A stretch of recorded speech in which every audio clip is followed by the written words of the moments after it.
but he still has 90% of health left. And with the DPS in hand, no one can escape that.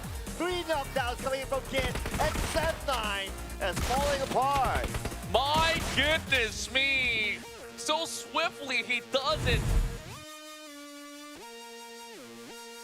Left that vicinity, he will slowly bleed out to the blue zone.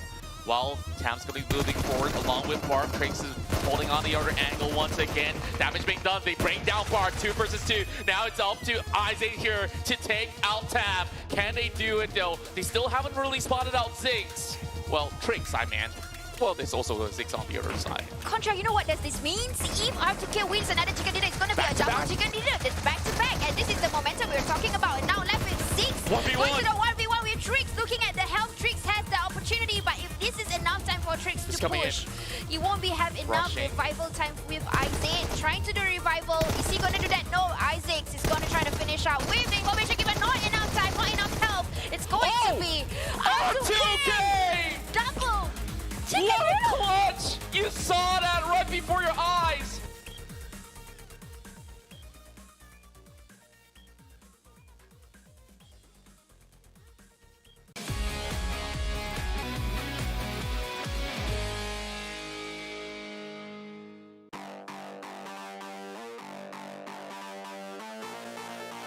Now another close compound fight.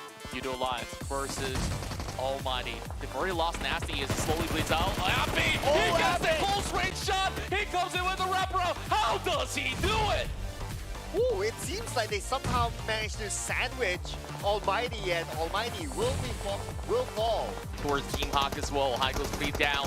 Y84R goes in, dominating with the 5 elimination points, taking down the rest of NC. But Lexbot is still here. Well, he holds on to that UFP. 16 bullets is all that he's got left. Coming with a jump shot, but he's still going to be able to get one. Not enough to deter the rest of Yoodo Alliance. Now they make it into the top 8. From the back here. Still trying. Virgil don't be so vulnerable. Appy again!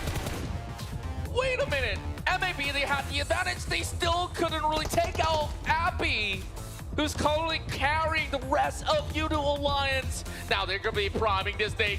Look at where it's suddenly. Oh my goodness! What?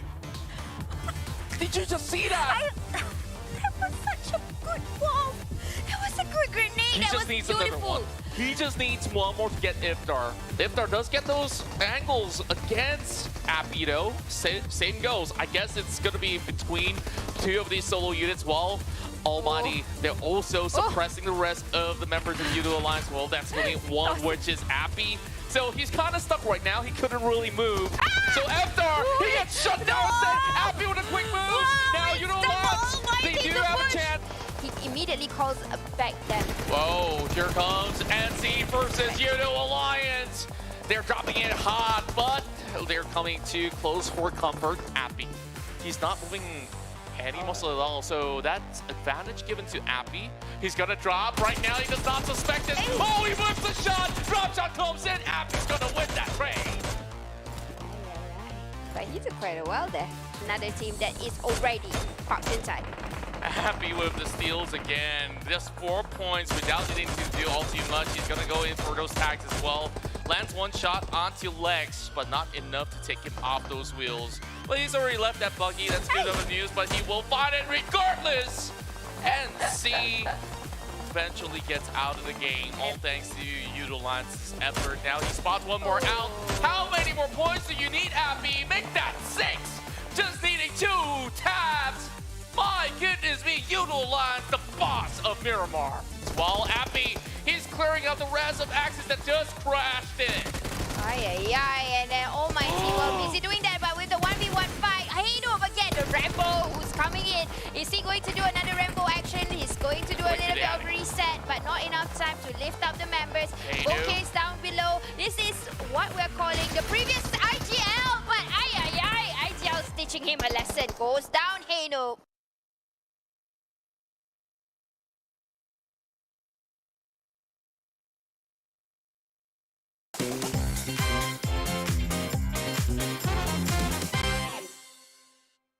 is in between. I'm not too sure if Insanus has weapons though. Yeah, I'm not too sure. Okay, we need to wait till we get a visual there.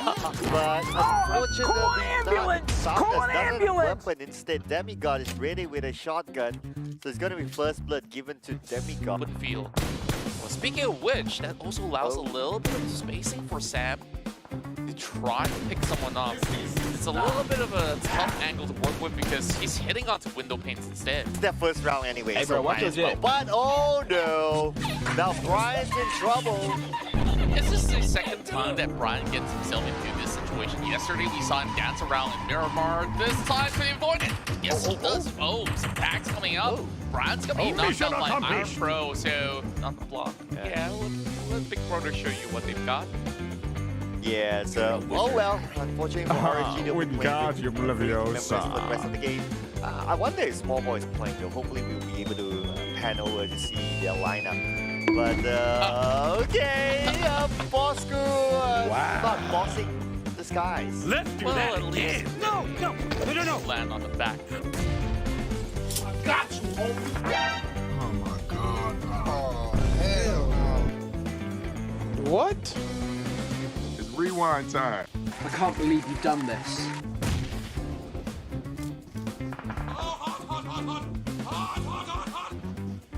NSEA is a team that I'm still trying to decipher what really makes them take, but we are having both Darren as well as that cutie. Damn, that's pretty rough. Yikes. Okay, that was a little bit awkward. We saw them floating.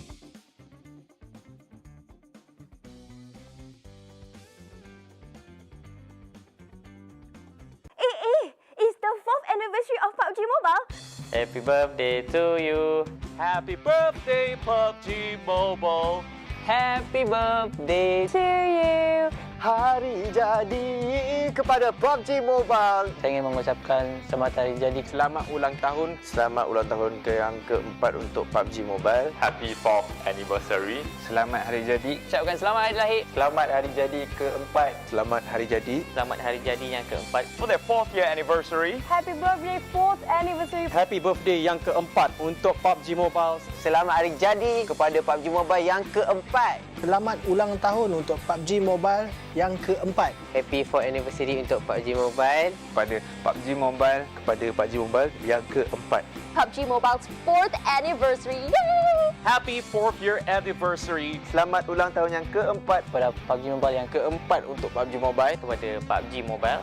Thank you for the amazing 4 years. Terima kasih banyak-banyak kerana bersama dengan kami. 4 years of journey we've been together. Terima kasih kepada anda semua, komuniti dekat luar sana yang sentiasa support PUBG Mobile. Here's to many more years. Dan jangan lupa untuk saksikan kami. Jangan lupa sokong tim korang di PMPL MYSGPH Spring. MYSGPH Spring Pada 23 hari bulan ini, Pada 23 Mac sehingga 17 April. Selepas ni kita orang akan buat yang terbaik kelakar semua ada. Jangan risau. Meletup apa semua ada. di Facebook dan YouTube. See you there. See you there. See you there. Bye-bye.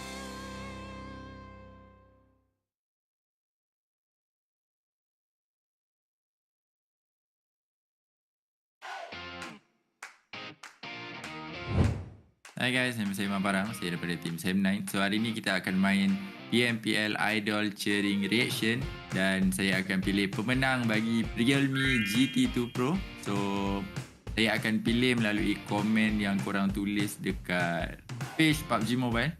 So komen yang saya pilih daripada Muhammad Hazimi, Man Farang, semoga ada sinar kejayaan untuk Sam9 season kali ini. Tak dapat chicken setiap game tak apa. Yang penting konsisten top 5 setiap game. Buat yang terbaik Man and semua teammate. Ada rezeki kita pergi C kali ni, insyaAllah. Amin. Amin. So terima kasih kepada Muhammad Azimi yang memberi semangat kepada Sam9. Yes, kita orang pun teringin untuk pergi C. Sebab untuk roster yang orang cakap baru, tak ada baru sangat sebab kita orang dah 3 season. Kita orang still mencuba untuk pergi C tapi still tidak berjaya lagi dan kita orang insyaAllah akan cuba sedaya upaya untuk dapat pergi C. InsyaAllah kali ni lah.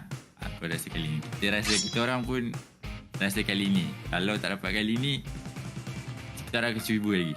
Terima kasih sebab support Team Sam 9. So untuk korang yang tak menang untuk kali ni, jangan putus asa dan korang boleh teruskan join event bila ada keluar poster untuk memenangi Realme GT2 Pro, dan korang just komen, bagi kata-kata semangat, bagi tulis yang sampai orang tu tertarik. So korang tulis je, korang karang ayat tu, dan korang akan berpeluang memenangi Realme GT2 Pro. Siapa nak bagi phone free kan? So komen dan korang akan memenangi pada masa akan datang. So jangan lupa sokong Sam 9 di PMPL MYSGPH Spring kali ini pada 23 Mac sehingga 17 April, dan jangan lupa sokong tim-tim lain juga dekat PMPL MYSGPH. Let's go.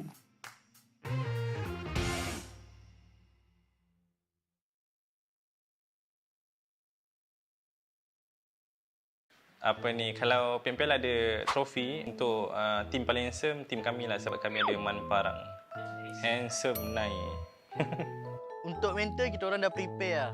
Sebab kita orang main untuk enjoy je, bukan untuk kemenangan. Tak juga. Untuk juga.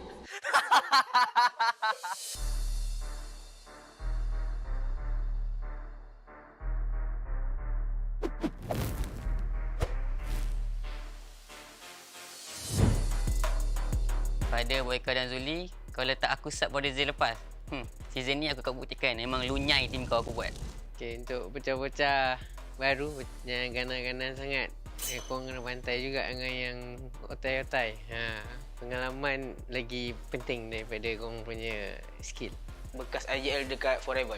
Saya nak proof dekat dia, pernah berkata kepada saya pandai tembak tapi tak ada otak. Kali ni saya nak tunjuk kat dia dan saya dua-dua tu ada. Kepada Aziz, good luck untuk PMPL season 5 nanti, and harap dapatlah. So to my ex-teammates, I'm back with a better team. So feel free to come by and say hi to us. We'll give you a sweet bullet in the head. Pew. Maybe Biu come back is a good thing, but partner with my teammate, I don't think so, because I played with them before. Maybe just like this, and I'm here.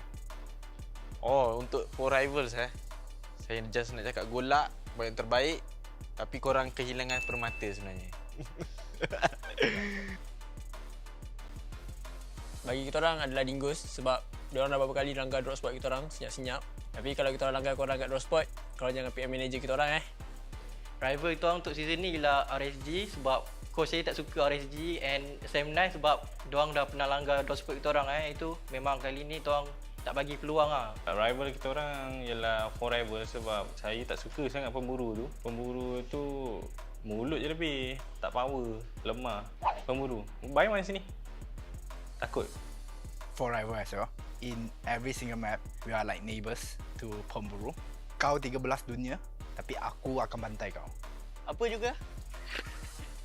THQ, because pas scrims dia turun dekat our drop spot, which is Sunhawk. So kalau diorang still stubborn nak turun kat tempat kita akan buat diorang sampai diorang disqualified and tukar tim baru. Esports, korang langgar, kami akan langgar korang balik. TABAH NC kali ni bukan TABAH NC yang dulu-dulu tu. NC lah. They more to placement point lah actually. And diorang punya player tu memang good at survive, but and diorang just good at ngendok. Okay, lepas saya Biu datang balik, tak ada efek apa-apa pun. Dah rehat lama-lama tu confident ke nak masuk balik. Aku rasa takut nanti lepas season ni berehat lagi panjang nanti. Pag nakatapat nyo kami, smooth muna kayo. Wala kayong gagawin sa amin. Kepada tim Filipin, harap korang berjaga-jaga dan keep training untuk melawan tim-tim di Malaysia. Pada Aziz Mika, hati-hati bila nak tembak kotak orang. Takut aku pula tembak kotak kau nanti.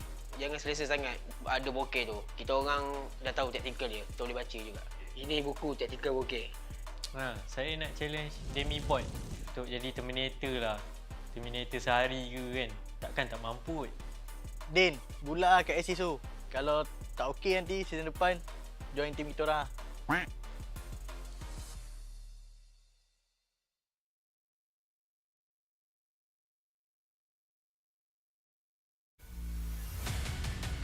You can beat me down, but I will jump back up. As is ganas.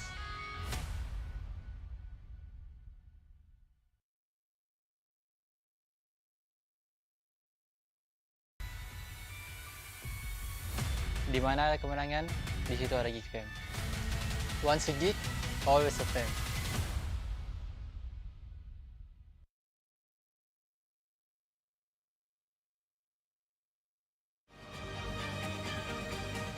Jangan ingat air yang tenang, tiada buaya.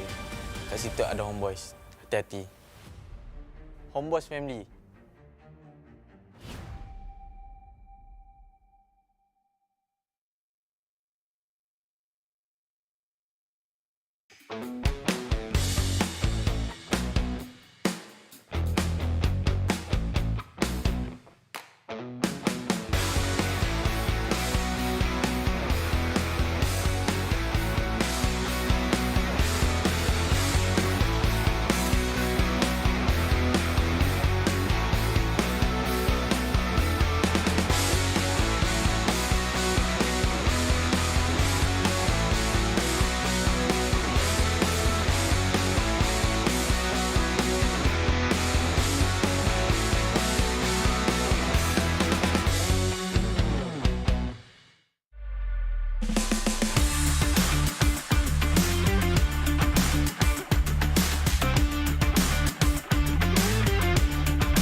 From ordinary to extraordinary, there's a long way to cross. Whenever we lose our way, there's always a light that keeps us going. The light sparks from every young heart. It leads us to capture inspiration in ordinary days.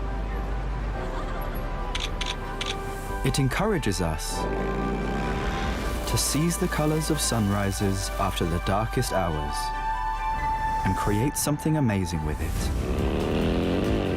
We brought the magical color changing effect to life thanks to a dual layer chromic bonding process.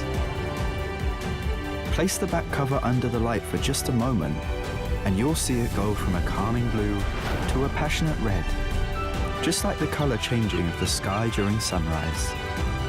Presented by realme Design Studio. A tribute to those who dare to capture the light. Realme 9 Pro Series. The flight to the 2 Challenge into 22 PMPL, Malaysia, Singapore, Philippines, Spring Split. to kick off in 16 seconds. Hai, saya Kuza. Dalam PMPL MYSGPH Spring kali ini, kami akan buat yang terbaik untuk mendapatkan champion.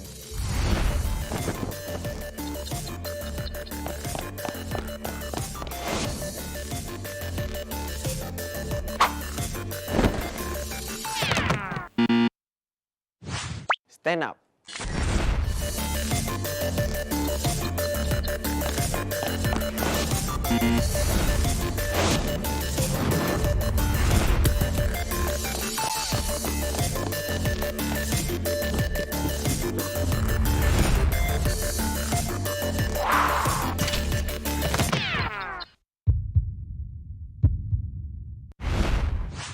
Stand up.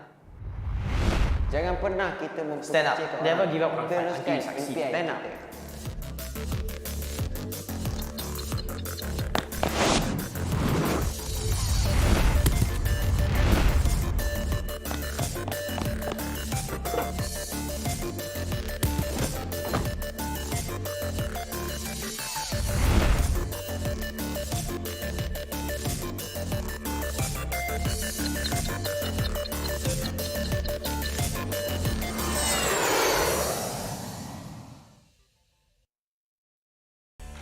Stand up! Hello everybody, I am Jenny and welcome back to Pro League MYSGPH. No, I'm not the advertisements, but yes, why? Why did they say stand up? Because this is the second week and you need to stand up because you need to support the teams. Of course, all these won't be possible without Crafton, Lightning Speed and Quantum, and of course, Stats and Games. So yes, you know, I am Jenny. You saw me a few last week and a few days ago. I was in the caster, but I'm now your host and your analyst also. So, what are you guys up to right now? Of course, some of you just come in and join into the stream. Remember to give this stream follow, like and share, or even subscribe if you're watching from YouTube, because we need all the support from all around the world. In fact, if they are not from Malaysia, Singapore, Philippines, we want to let the entire world know that this league is happening and it is PMPL Season 5, guys. So I want to see who is the consistent team. Honestly, I don't really have answers for that for now because every teams are actually, they are progressing very well, and a lot of these teams, if you realize from the first week and the second week, some of them actually ran from page 2 to page 1, but some is still in page 2. So if you were watching yesterday, you will know which teams I'm referring to. For example, our all-time favorite Team Secret and Sam9. So they are now in page 1. So it is possible if you keep on giving the support. And of course, the teams have their own homework. You know, they have their coaches, they have their analysts. I'm not the analyst, but you can hire me if you want to. But no. But anyways, enough chitty chatter. So of course, today we will start with, again, the same 5 rounds. We start with Sandhawk. So apparently, this season, the harder maps will be the one that start the entire tournament. Of course, a lot of these teams, I would say, it's not that Sandhawk is hard, it's more challenging. But sometimes these challenging maps, it makes your adrenaline rush. And because of that, it gives you more momentum and confidence for you to play. That's the reason why you're not seeing Erangel back to back. So now, I'm going to show you something about ta-da! This is the format which we have said, I think this is our 7th day of saying it. So it's the same thing. We are doing our country league right now. We are in this week 2 and then followed by going towards the grand final. So you guys heard about the bonus points and things like that. So basically every week teams, their target is to get 20 points, but of course, those teams who do not get 20 points, it will still be given the points which we will show you later. But grand finals, and then after that is the C play-in, and then of course is the C championship. So grand finals is only 5 matches, meaning it's only 3 days for the 5 matches. That means every day there will be 5 matches, and they have to do their best. But of course, all of these matches in the grand final, it will be accumulated bonus points that they have collected for our country league, and then followed by which team will somehow rest a little bit because they get more points. For example, team that won 3 chicken dinner yesterday, Axis Red Wine, today they can relax a little bit, but then again they can just come back stronger and show that they want more points, meaning they will be leading in the charts when it comes to the grand finals, and a lot of teams is just about to get, like for example, they are about to get 60 points when they are already up there. So this is the one that I'm talking about. So number 1 placement, number 2, number 3, and the overall placement. So there is a bonus point in the overall also, besides the bonus points that you are going to accumulate for week 1, week 2, week 3. And then overall, where are they placed? For example, this team, after the 3 weeks, they get number 1, they still get extra 20 points. So that's the exact points that we want to see for teams that have been consistently doing well. But of course, this is again depends on survival, and then after that is the elimination points. So yep, this is the point system, which is similar. Don't get confused, this is not bonus points, this is every round the points. Okay, so it's still the same. First points, which is the chicken dinner, 15 points, then followed by 12, 10, 8, 6, 4, 2, 1, and of course at number 13 to number 16 is 0. But every elimination point is equal to 1. So of course, if you cannot get that chicken dinner, you can show off your skills, your firepower to get more elimination points. And of course, that total grand prize pool is 150k, guys. If you don't want, you can give me. That's a lot of money. If you convert anywhere else, it's still going to be a lot of money. But the truth be told is that even though the money is such and such, we will see who will survive and show themselves that they are the true heroes of our PMPL Season 5. But anyways, yep, this is the overview of the point system. We can go through the bonus points. There you go. So we've got 20 all the way. Actually, for you to remember it very well, you just look at number 20 and then you count it on the opposite side. So 20 will get 1 and number 1 will get 20. So that's how it works. So it's pretty much like that. So overall, the ultimatum is for them to get 20 points. But of course, it's not as easy. Although yesterday Axis Red 1 proved us wrong, that is quite easy to get 3 chicken dinner, and it wasn't a back-to-back, guys. They are like playing, you know, cat and dog, and like, just give you guys some time to breathe. Actually, I can get another chicken. So that is what happened about Axis Red 1 yesterday. I'm sure a lot of these other teams are, you know, showing jealousy that they want that too. But in order for you to get that, you need to have good skills, and of course the team have to work together, and it all boils down to each and every role, especially the IGL. Yeah, so yesterday's game, I really liked the fact that Jumper was still alive. He was at IGL. But here we go. This is the participating teams. From Group A, we've got from Malaysia, Geek Fam R2K, Farang Lejund, Clutch Guerilla. Group B, also from Malaysia, Team Secret Sem9, GENEXUS, Homebois. Group C, from Malaysia also, Axis Red 1, EVOS VIP, Dingoz, and Team Bosskur. Group D, we've got one Singaporean team, but SMG, RSG, and MAB is from Malaysia. ALMGHTY is from Singapore. And last but not least, Group E, Yoodo Alliance for Rivals from Malaysia, Team Huck from Malaysia, TABAH and C from Malaysia, and KHI from the Philippines. So these are the teams that will be participating today. But the first game, we will only be seeing A, B, D, and E. So Group C will not be playing first because, you know, too much chicken dinner, must take a break. But anyways, just kidding, just pulling your leg, or whoever's leg that is watching. But yes, so these are the teams that is participating today. Currently, the weekly rankings after yesterday's match. Okay, guys, so don't get me wrong. This is only week 2, day 1. It's not accumulated from last week. This is just based on yesterday's game. Axis, why do they get so much point? Because like I said, they've got 3 chicken dinners. And with a total points of 75, elimination is still quite good, 30, guys. And then GENEXUS falls at number 2, which is something that I would say I did not expect, but knowing that Biu is inside, it is possible. They are at number 2, 61, and the list goes on.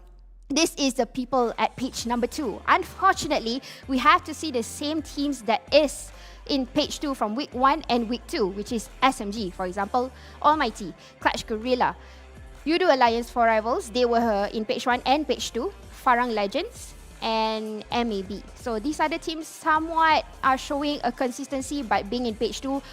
But even though that happens, you guys are the supportive fans. We need your support in order for them to push back into page number 1. And this is the matches, again, like I said, the same kind of cycle. We're going with Sandhawk, and then Erangel, Miramar, and then Erangel. And yes, the first match will be A, B, D, and E. So Team C will take a chill pill for a little bit. So guys, remember to give your support. And sometimes, you know, when I was a viewer back then, I actually dropped them DMs to my favorite teams. Of course, you will say, oh, Jenny is so biased. No, I was just like you. I was a viewer. I followed them. I loved the way they play because I was a player once upon a time ago. If you want to play with me, then you get ready to lose. But anyways, this is just kidding. PUBG Mobile version 1.9. We've got upgraded cheer park, air platform, competitive racing, colorful bicycle, and the new bridge in the Wrangle. So I want to talk about cheer park. Okay, cheer park is where you make friends actually. So PUBG Mobile is not just about firepower, CQC. When you go to cheer park, you can actually chat to someone, and sometimes you will meet your true love. Although I have not met mine. I've been into the cheer park a few times. But yes, you guys should. It's an awesome upgrade, the cheer park. I just went yesterday night. And of course, this new mode, Don't Turn Into Balloon, although I really like this mode. Of all the modes that I've played before, especially the floating platforms, this is a floating platform. When you shoot, you'll be floating like a balloon. So when I went down with my friends who are not pro players, apparently when I went down, I didn't even get to take any kind of artillery, so I went down straight away. So I was just floating and I'm like, crap. But yes, I like that kind of feeling because the first thing you want to do is push away all the bullets, but you can't. But anyways, today, my prediction, of course, if you those of you who actually watch the BM, I am a lalang. Lalang meaning, you know, like the paddy fields. I'm not a lalang. Sorry, I'm not a lalang. No, I am. I will follow to my roots, which is Farang Legends, and that will be my support because I think they can do it. Right? So anyways, guys, show us your prediction, and I have two handsome gentlemen in pink waiting for me. Not for me, but for everyone, which is our casters. Let's go. Yes, stand up seems to be the quote for the PMPL MYSGPH, but thank God for today. I'm sitting down and right next to the amazing Sir Cloud himself. How are you doing, my man? Amazing. And speaking about waiting though, I think we've been waiting for Sis Jenny. We were, yeah, we were waiting for Sis Jenny. So Sis Jenny, don't worry. We have you, you have us, we're all together. But what we all have as well is, of course, our official smartphone partner, which is Realme. And this is a beautiful phone called the GT2 Pro. And this year, Realme is partnering with PUBG Mobile as the tech trendsetter. And of course, this partnership to support the young talents in esports with the best-in-class products. Yeah, but if you got a good phone, you kind of need some good network to go on with it. And who better than Yoodo themselves, okay? Switch to Yoodo now and get free 5 gig of high-speed internet. And because they love PUBG Mobile so much, they're going to give you 20 gig of PUBG Mobile dedicated data. So a lot of good things. You get yourself a good phone and yourself a good network so we can watch the game and finally get into the nitty-gritty details and see who is going to end up on top when comes the end of week number 2. Yeah, will it be Axis Red One? They were on a roll yesterday with 3 chicken dinners out of 4. Yeah, that is insane, spectacular performance coming out from them. But also, KHI, who hasn't seen the better days in week number 1, they finally popped off with their first ever chicken for Philippines in week number 2. So a lot of good things to look out for. And we're kicking this thing off with a Sanhok map like Sis Jenny has mentioned. It is the most challenging one to play because not much control is given to its players. Yeah, especially this kind of map, it's really circle dependent. Like if you drop into especially the smaller islands like Cam Alpha, for example, and if you got the circle from the start, your possibility of stealing that chicken dinner is high. Yeah, and as you can see, the teams with a high win rate actually in Sanhok seems to be the ones who already positioned themselves as close to the center as possible, right? That allows them to rotate easily between the 3 islands that exist here in Sanhok. But of course, that also means that you're probably going to get into hot contention, as we can see Almighty already meeting up on Sem9, both down in the second pager here. So these teams, they're not doing too hot themselves, but it is Putra who gets spawned out without a weapon though. Virgil's going in for the shot and he gets one down. Could be the first blood. Oh, here we go. So Almighty, their initial plan was to drop in the areas of Cam Alpha, but seems like they choose to challenge Sem9 and Hatin. Now, back in last week, it was KHI challenging Sem9. I guess this place is just that hot. Like, even Almighty wanted a piece of it. or Sam9 just cannot catch a break. I remember like this team is always up against someone. Team Secret seems to be one of those teams who always crash onto Sam9. And speaking of which, Snappy is here and he gets a tap onto Maki, who is currently crawling for his dear life here. But Loyu within the area as well. I think Maki is as good as dead. Bruh, I could hardly see a thing. And he can get that knocked out from that distance. What kind of eagle eyes do these guys have? Well, he's wearing glasses like you do, so maybe you want to switch onto his glasses as well. But Sam9, now Deb has eyes onto Homebois, Iron Pro, taking a shot here. Stone now out. Surely they know where Homebois loves to play their way in Sanhok, and they're just crashing into their compound and not being able to deal with it. So Sam9 now currently with only 2 players remaining. But this is actually where Homebois, this is their original drop spot. So it's Sam9 actually crashing into Homebois. Yeah, that's my point, right? Like they knew this spot. Yeah. Sam9 should know about this. But why can't they just drop in Hatin? I'm wondering now. Like, yeah, Almighty drop into Hatin and start to challenge you. Like, why can't you just challenge them back? Well, I guess confidence is a luxury to those who don't have it. And we'll see how Depp can play this one off. Maybe they could just pull the clutch. I mean, we've seen KHI struggling, and now here they are coming up pretty strong. Yeah, I do have words that maybe the first week they were having network issues, but ever since that's been rectified, I think KHI has been showing up at another level here. Now Demigod, he is creeping around the area. I do not think they hear footsteps at this sort of distance, but they have to be careful. Anytime now, it could be turned into a 1v1 situation. Now, speaking about KHI, could it be the H2R effect? Now, I remember doing the group draw, the manager did mention how much of a talent H2R is and look out for this guy and so on and so forth. And I think since his inclusion into the lineup, since yesterday especially, they are a totally different team. Well, that could be a huge factor. However, that's not a very solid game plan to go in. Now you're hoping on one guy. What happens when he gets taken out? Well, you don't want to be in that situation. Or maybe you just make sure that he doesn't get taken out. Oh, easier said than done here, especially with Almighty now occupying the high grounds. They do have eyes. We've seen them make this sort of rotations before. It's usually TABAH NC coming in from the back end of this part of the islands. However, now Almighty occupies the high ground. They can see the rotations from Sam9 and Homebois going across towards the next island if they wish to. And looks like we will have a rematch here for our first game. So that's a little bit of a preview. Yeah. Yeah, that's a little bit of a preview. So Sam9 didn't get a good start. They lost 2 members early on, one in the areas of Homebois and one more in Hatin, supposedly their own home, but it was crashed in by Almighty. Yeah, so I guess you can count their lucky stars, right? At this point, they need every luck they can get, and with the rooms itself coming up a little bit short, and them getting a remake, this could be a chance for them to redeem themselves. Maybe, although it's the first game of the day, maybe don't take things so lightly. Expect teams to be crashing onto your end. Yeah, but you know this kind of gave away Almighty's strat.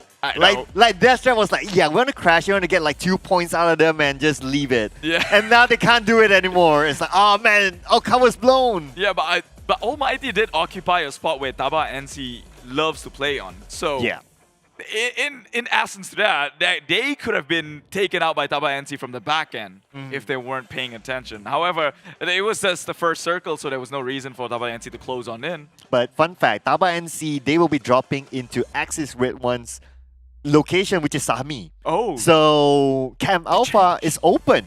Oh. So if the only reason why they wanted to go into Hatin is basically they want to get 2 points and maybe take over part of that plus Camp Alpha to maximize the loot. That could be it. That could be also it. Because I remember a time, I think sometime last week, when their rotation, they usually go head-to-head in Sam9 and they rotate at the last minute and it becomes a bloodbath in that point, right? So hey, new week, new strategy. I like it. I mean, the word goes, if it ain't broken, don't fix it. But clearly, they're not doing too bad. But they're not doing too hot as well. And to a certain degree, if you can look at it in a way that, hey, Sam9's not doing very well. We can try and pick them off. Yeah. Yeah, there could be a strat as well. And plus, for a team like Almighty, what is there to lose at this point? Like, all you need to do is just go at it thinking that, okay, you have nothing much to lose. if you lose the fight, you'll be at the bottom anyway. True. Like, it can only go better from there, so you might as well try. Yeah, except SMG lies at the bottom right now, so... Well, time to do something about it. SMG, the lineup they have, honestly, it looked very solid. To be honest, these players, they have name in the scene. Yep. They have skin in the game. We thought they'd be stronger. At least maybe it had one bad week. But for that sort of performance to spill on over to week number 2 seems a bit worrying, don't you think? Yeah, I do agree. I think that the big factor for SMG to be performing in this way is because they don't have a solid in-game leader. I mean, players like Jenny, he is an old-time player. Like, he has a lot of experience in him. But having a lot of experience doesn't make you a solid in-game leader. So I think there's still some level of catching up when it comes to that department. Well, we'll see if they have time to warm themselves up. As you guys know, the brand new format, as mentioned by Sis Jenny, isn't very forgiving. Just to recap here, every game matters because teams will be playing to get themselves a better overall standings every week, because then the points that they will earn is dependent on the overall rankings itself. And so that goes on for the 3 weeks, and towards the final week, the country finals, you get bonus points on top where you end in the overalls as well. Correct, and those points will be carried over to the grand finals as the starting point. That is how crucial those points is. In fact, both sets of points are crucial. The weekly points as well as the entire bonus points. So basically, this is a format that doesn't allow you to chill. Yeah, so that's why time is unfortunately not on the side of some of these big teams like Team SMG, Sem9, and Team Secret, who, historically speaking, if we're being very honest, always had a slower start than most of the team, right? Remember Team Secret? They barely just make it in top 16 to play country finals. Only then they pop off. But maybe that was an intentional strategy. We don't know. We don't know. That could be an intentional play by Team Secret, and maybe this time around it could come in with something a bit more faster, to say the least, or at least we hope for that. Yeah, I mean, if I know the answer to that, well, they'll probably kill me.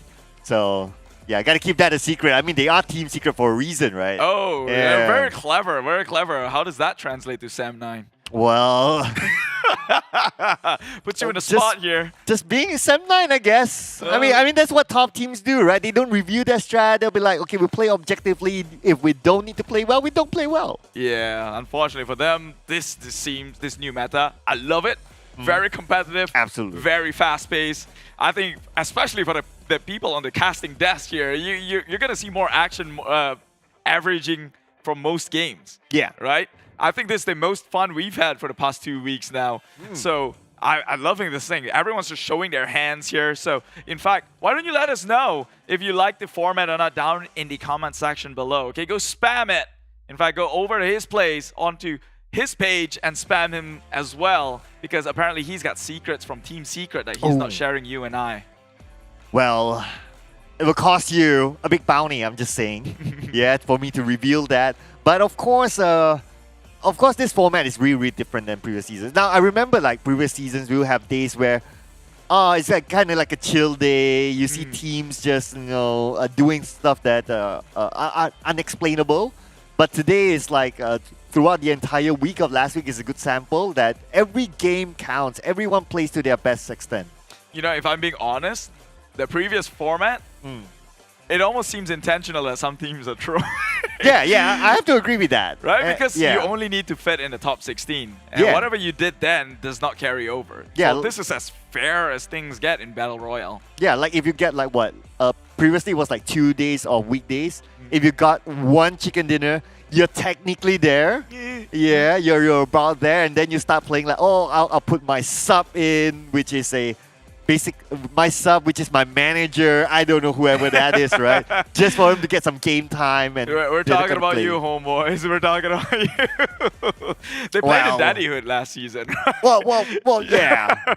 So that was hilarious. Hey, but the fans love it. And talking about fans, though, one of the other teams that had showed up big time now in week number 2, although too soon to say, of course, because only 1 day has elapsed since then, but GENEXUS. Oh, man. Very scary, seeming like starting off week 2. Yeah, and Loyu was the star player yesterday. I mean, who would have thought so, considering how they perform in week number 1?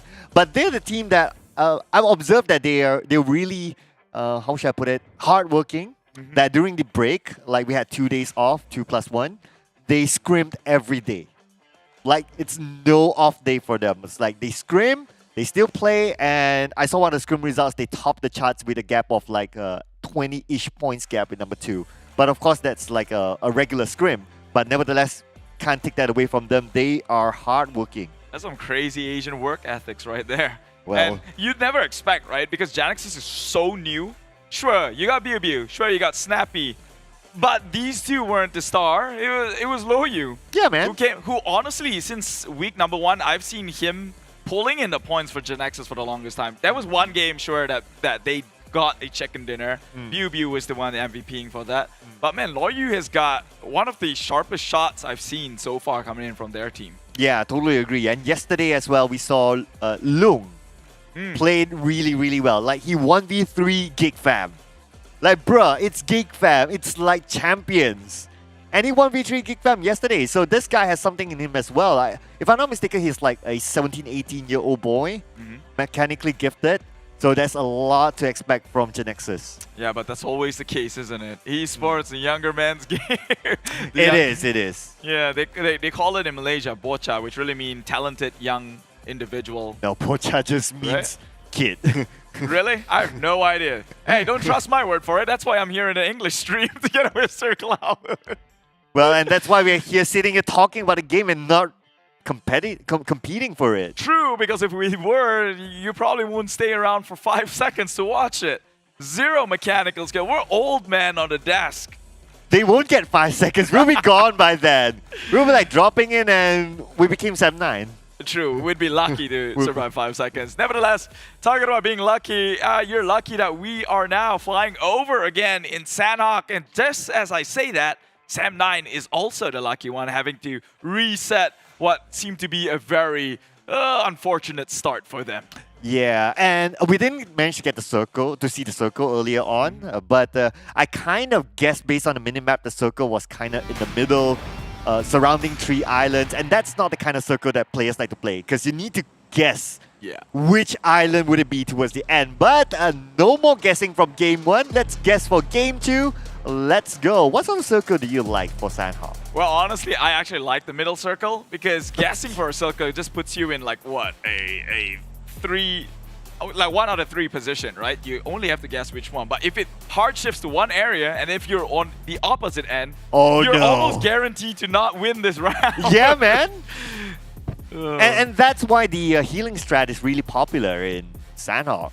I mean, as much as people talk about like, oh, people just talk about, oh, why this team plays the healing strat, yada yada, that's cowardly, but it doesn't matter anymore. As long as you can collect the points in back, who cares? Yeah, I don't think it's a coward thing. I think it's a smart thing, right? Playing, you turn around what seemed to be a bad situation onto your favor, and that's commendable at best. And now Team Secret, seemingly within area with MAB, although it's just one player around, it's Calamity up on the high grounds. And Matoy is back in the lineup. Yesterday, Y2K had a run. And it was a pretty decent run, I would say, with Y2K in it. But now Matoy is back in it, so let's see. Matoy is this super experienced guy that I really look up to as a in-game leader. I think he has this thing whereby when he leads a team, you wouldn't know what they're going to do. It's kind of odd that you'd realize, ooh, damn cutie getting shot down this time around. SMG, first we talked about SAM9 having a bad start. Now SMG down in the bottom of the bracket right now. Losing one member already in Sanhok. I wonder how did Mile end up there, because their drop spot is in Paradise Resort and the flight path is droppable straight in. What's he doing in RG territory? But wait a second, Aris, what are you doing there? Well, I guess there's always a bigger fish in the sea here, and GENEXUS seems to be... They are playing mind games right now. They've changed everything, and now... Oh, well, some of the members are still in Paradise itself, but... Well, no one's dead just yet, so I guess RSG consider themselves lucky. Oh, he could get a pick off here. Jerome's pretty low. I'm sure Brian saw that, but he does have Aris in the area. So Jerome probably will live to tell the tale for another day. And Jerome doesn't have a weapon, so he's the one that's supposed to be careful. Unless... Oh. Yeah, unless. Close enough, but nope. not close enough for comfort. So RSG is playing without Small Boy. They are... So when Small Boy doesn't play, I'm not too sure who's the in-game leader, but I'm glad that... I like Ranger so far. I like what he's coming up with. But Aris is not going to like this, and he goes down as well. But Aris, hang on a second. Yeah. He didn't move. He seemed like he's AFKing, if I'm being honest. Surely you heard the footsteps while he was walking around that wooden creaky kampung or a hut or shed, right? I'm sure it makes noise. But he, I guess, wasn't so aware about things. Oh, Calamity now gets one onto Damaso. They got a chicken dinner, KHI, yesterday. Can they get one more today itself? I guess their chances just got down by one member. Now, KHI, kind of interesting that they drop into nowhere because last week, in this very same map, they drop into Lakawi where EVOS VIP isn't playing, so obviously that place is vacant. But this time they drop into somewhere in the middle of nowhere. So it's a different strat that they're trying out, but doesn't seem to be working out for them so far. I think I know what they're doing. Because of that chicken dinner yesterday, they're a bit more confident to be taking on fights. Right. So maybe they said, hey, we kind of got our grooves, our internet's more stable now, we're just jumping straight on in, let's take him on. And, well, Jerome gets taken out as well. So RSG Brian, one man in a compound surrounded by 3 members, suddenly just turned into his favor as he takes 1-2 back. Now Iron Pro going against the RSG member here, one of them just playing ring around the rosies. He's got to be quick. Members are coming in for the backup. They do get one back. They shot him down, but the friends are here. They do scout him out, and he will pay the price for sticking around a little bit too long. Yes, and guess who's there? Ranger. Well, he is a veteran in the esports scene. In case you guys don't know, you can check out his bio somewhere on the internet. But so RSG, they lost one. They traded one back. I mean, players are dropping hard and fast. Yeah, the kind of jam-packed action we would like to see, somehow different than most Sandhawk games where people stay on to play the healing game. Now let's take a look at KHI. Can they look to make the push here now that they have their newfound confidence? Like, you would have never expected KHI to be the one shooting out. Oh, Damaso gets taken out. I guess that was a confirmation kill, seeing as though he was crawling from the get-go. John has got a flank position or an off angle here to come in with the cover fire. So KHI, without info, I think it's best to jet out of there. Oh, but Jenny goes down as well. So SMG will lose another member. Not a good start for SMG as well. But ladies and gentlemen, so looks like we just got information and you will be enjoying the sight of, well, not Sandhawk, but us. Yo, I don't know what sight is there to behold. I guess we've got mustaches. I've got one. You're trying to grow one, it seems. Yeah. Hey, keep it, man. Yeah, I purposely didn't shave today because I know that we're casting together so we can be the mustache duo. I mean, you like the new look on Sir Cloud? I think he looks dashing, more gentleman with it on, right? Go tell him down in the comments below. Whoa. And even if you don't think so, you don't agree with me, if you think mustaches don't work on him, just do so he'd buy into it and he'll be walking around with one. Oh. So that's how you cheat. No, but I'm let's not talk about it. Yeah, let's not get there. Let's not get there.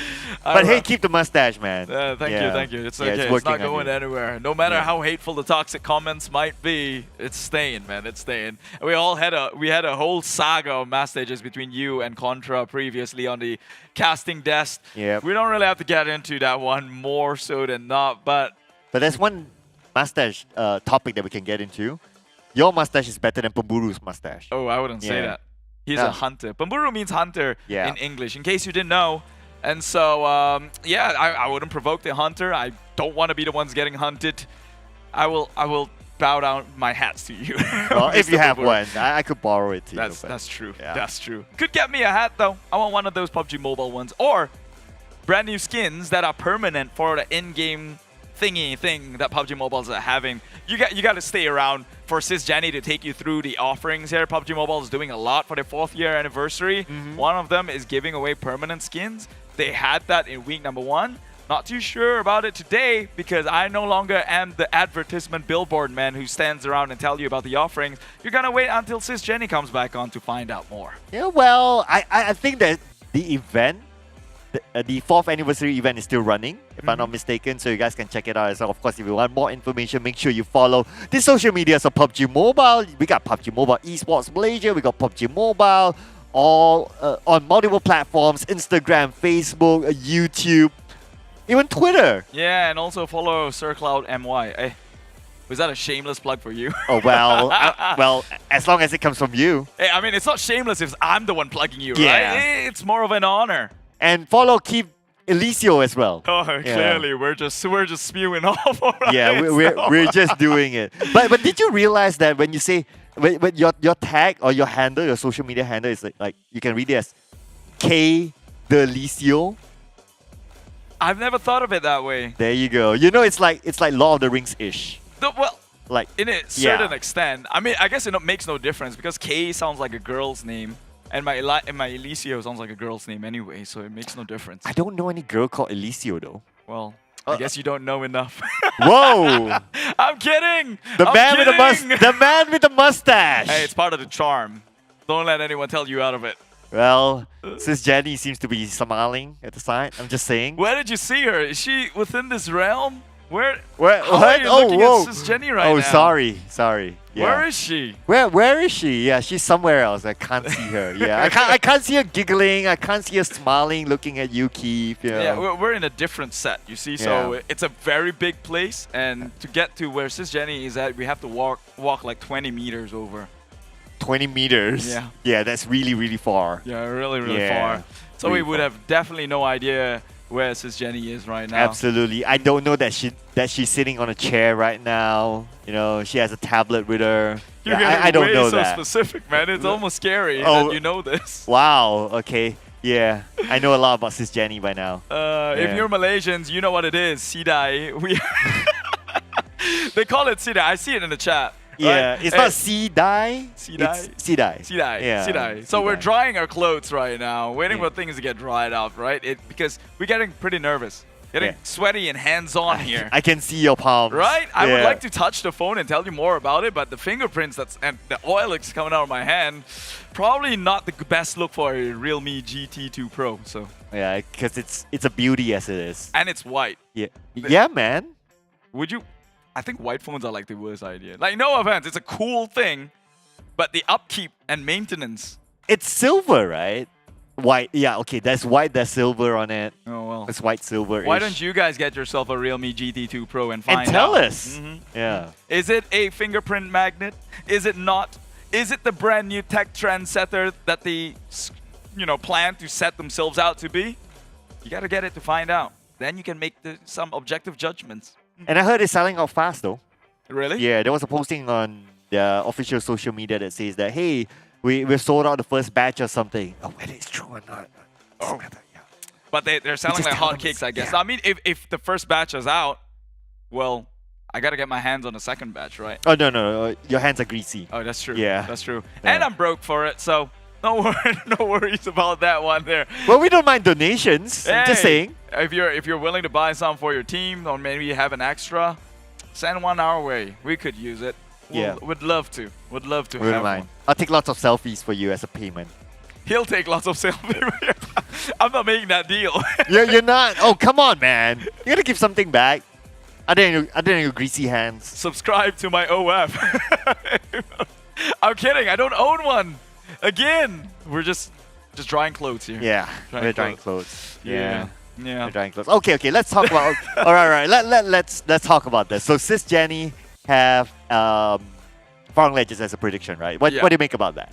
I think Farang Legends is not as they used to be, right? So they're not legends anymore. We're calling it. Oh, that's very clever, man.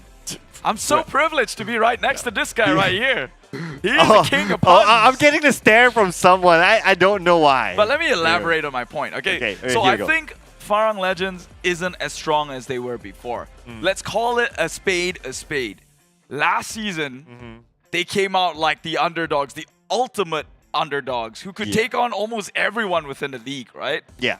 However, that's not the case for this season. And the big difference is that one of their member, Ricky, moved over to Dingoz, who, surprise, surprise, coincidentally or not, is doing so well within the league. You have a point?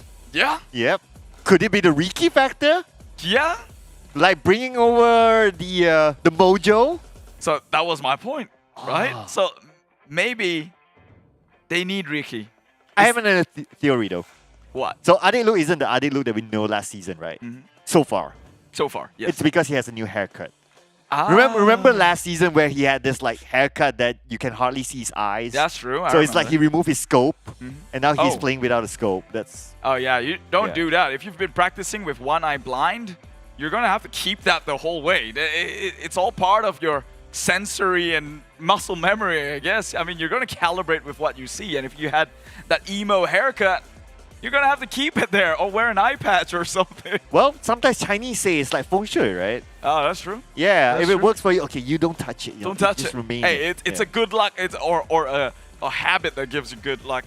Don't touch it. Although it might not be correlated somewhat way, shape, or form, but we're gonna do it. It's like a rabbit's foot. If you tell me that I get a rabbit's foot and my luck's gonna turn, I'm gonna hold on to it despite it probably being fake. That's animal cruelty. You don't do that. Of course not. I don't mean like it. Man, you just turned out in a whole new spectrum of dark. I don't know where we pick up from that. Okay. So we can pick up from here, right? So that's Sis Jenny's prediction. Yeah. What would be yours for game 1? Well, I mean, yesterday when I wore an Axis t-shirt, although I'm not...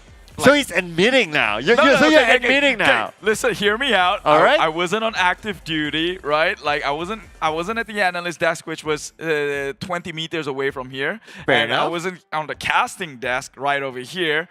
So I was just walking around, and I'm not on cameras. I can wear an Axis jersey. Of course, yeah.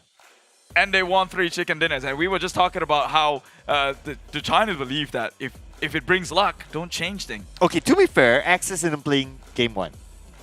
So you gotta pick someone else. Okay, fine. Yeah. For Sanok. Yeah, for Sanok. Dingoz is not playing as well, so that narrows things down by a lot. Yeah, Dingoz ain't playing. Let's see, EVOS VIP ain't playing. And who's the other team? Yeah, that's some other team. Team Bosskur is Team Bosskur, thank you.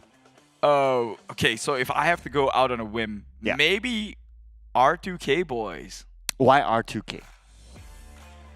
Simply ready to kill. That is the name of the game. As simple as that. It's simple. They're ready to kill. Like, is there any more reason to vote a team than the team that is ready to take on the tournament, to take on the competition, and to kill them so ruthlessly that they wear it pridefully across their chest? Okay, so R2K is one of those teams who play the healing game. Sure. So so is Axis. Yes. Well, yeah, so is Axis and many other teams. So you got to narrow it down, right? So the team that gets the chicken dinner shouldn't be the team that plays the healing game. You're right. If you kind of think about it. You're right. Okay, which other maybe let's filter it. Like which teams don't normally play the healing game? Now Almighty doesn't. I think Homebois doesn't. Homebois, Almighty, SMG doesn't. RSG Well, doesn't. yeah, but I'm not gonna. I'm giving you options, I'm man. not gonna take chances on what seemed to be 1 out of 20th chance that it might happen, right? Well, 1 out of 16 just to give you a better chance. That's true. That's true. A whole set of groups is in here. So Yeah.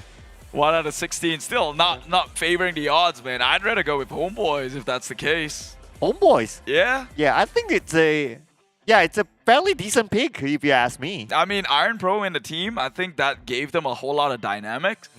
And just from last week itself, the performance just it speaks for itself. Yeah. Like I don't need to sugarcoat it. I don't need to try to fluff it up or give it some lip service. It is what it is. They got ahead with more than most people. I think they were top 2. Yeah. It was just only unfortunate that the discipline wasn't there, so they got they got 9 points deduction for not showing up on a test match. So. Yeah, but I do rate Homebois as well. I think last week, Trix was the in-game leader of the week, in my opinion. I thought that he led the team well. And plus, not only leading the team, he has to lead the team with a new member. Or in fact, 2 new members, Tam as well as Iron Pro. So he has to adapt to 2 new people who he hasn't played with professionally or competitively and make it happen. And he did well.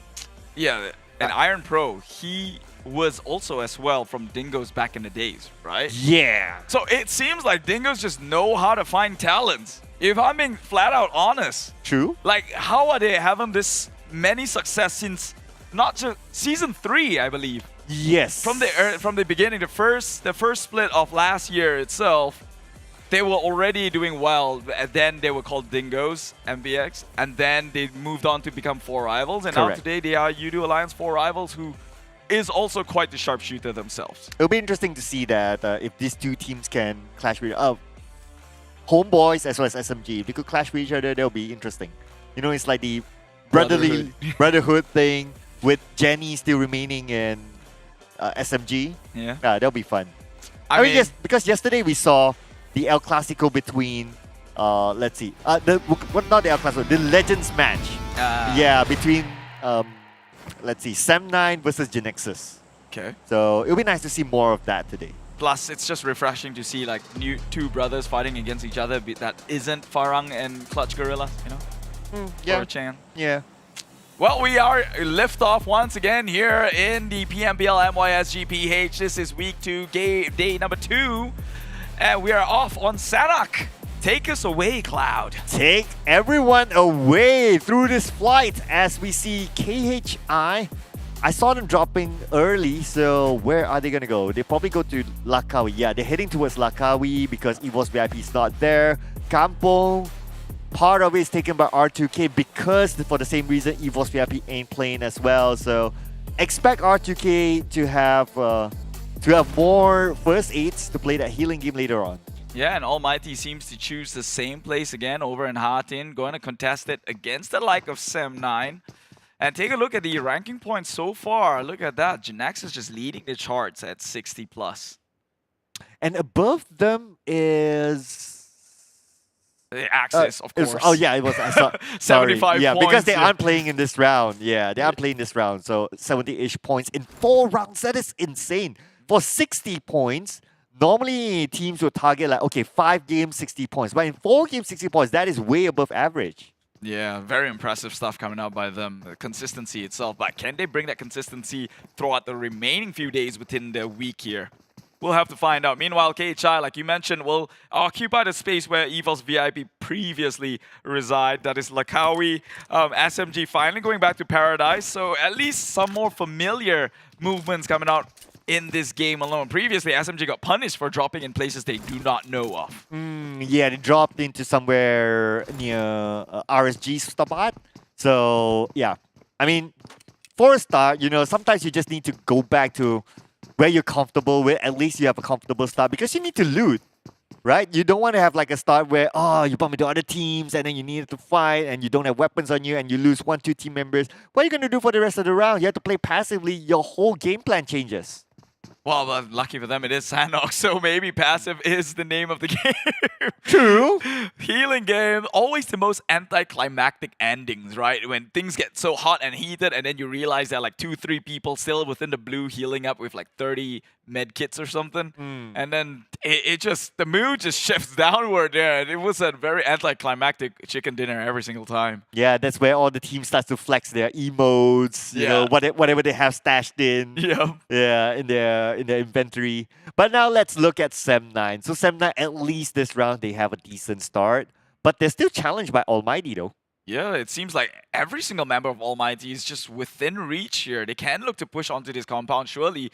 They've had ideas of Sam9, and as I say that immediately, 2 moves on forward. Depp, he's in one house, while his friend is in the other. That would be Stone, so they're leaving the newer members to be tagged onto each other here. And there's DBS on Hands of Ares. And this is actually the area of Almighty, so it's Sam9 pushing into Almighty's area, and now they might pay the price. Yeah, I think it could be a revenge from the previous one. I mean, I wouldn't be too salty about it because that was remade, but now it seems they're not letting this one go. Stone is charging up his nade though, cooking things up. Toss one forward, does not connect.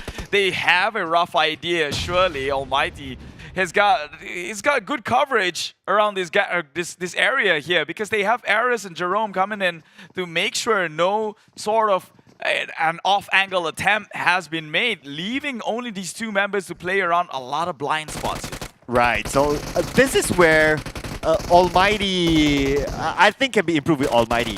They take fights too slow. I mean, it's 4 against 2. You just go at it and you just finish out the fight. You continue on looting, but they're taking their sweet time.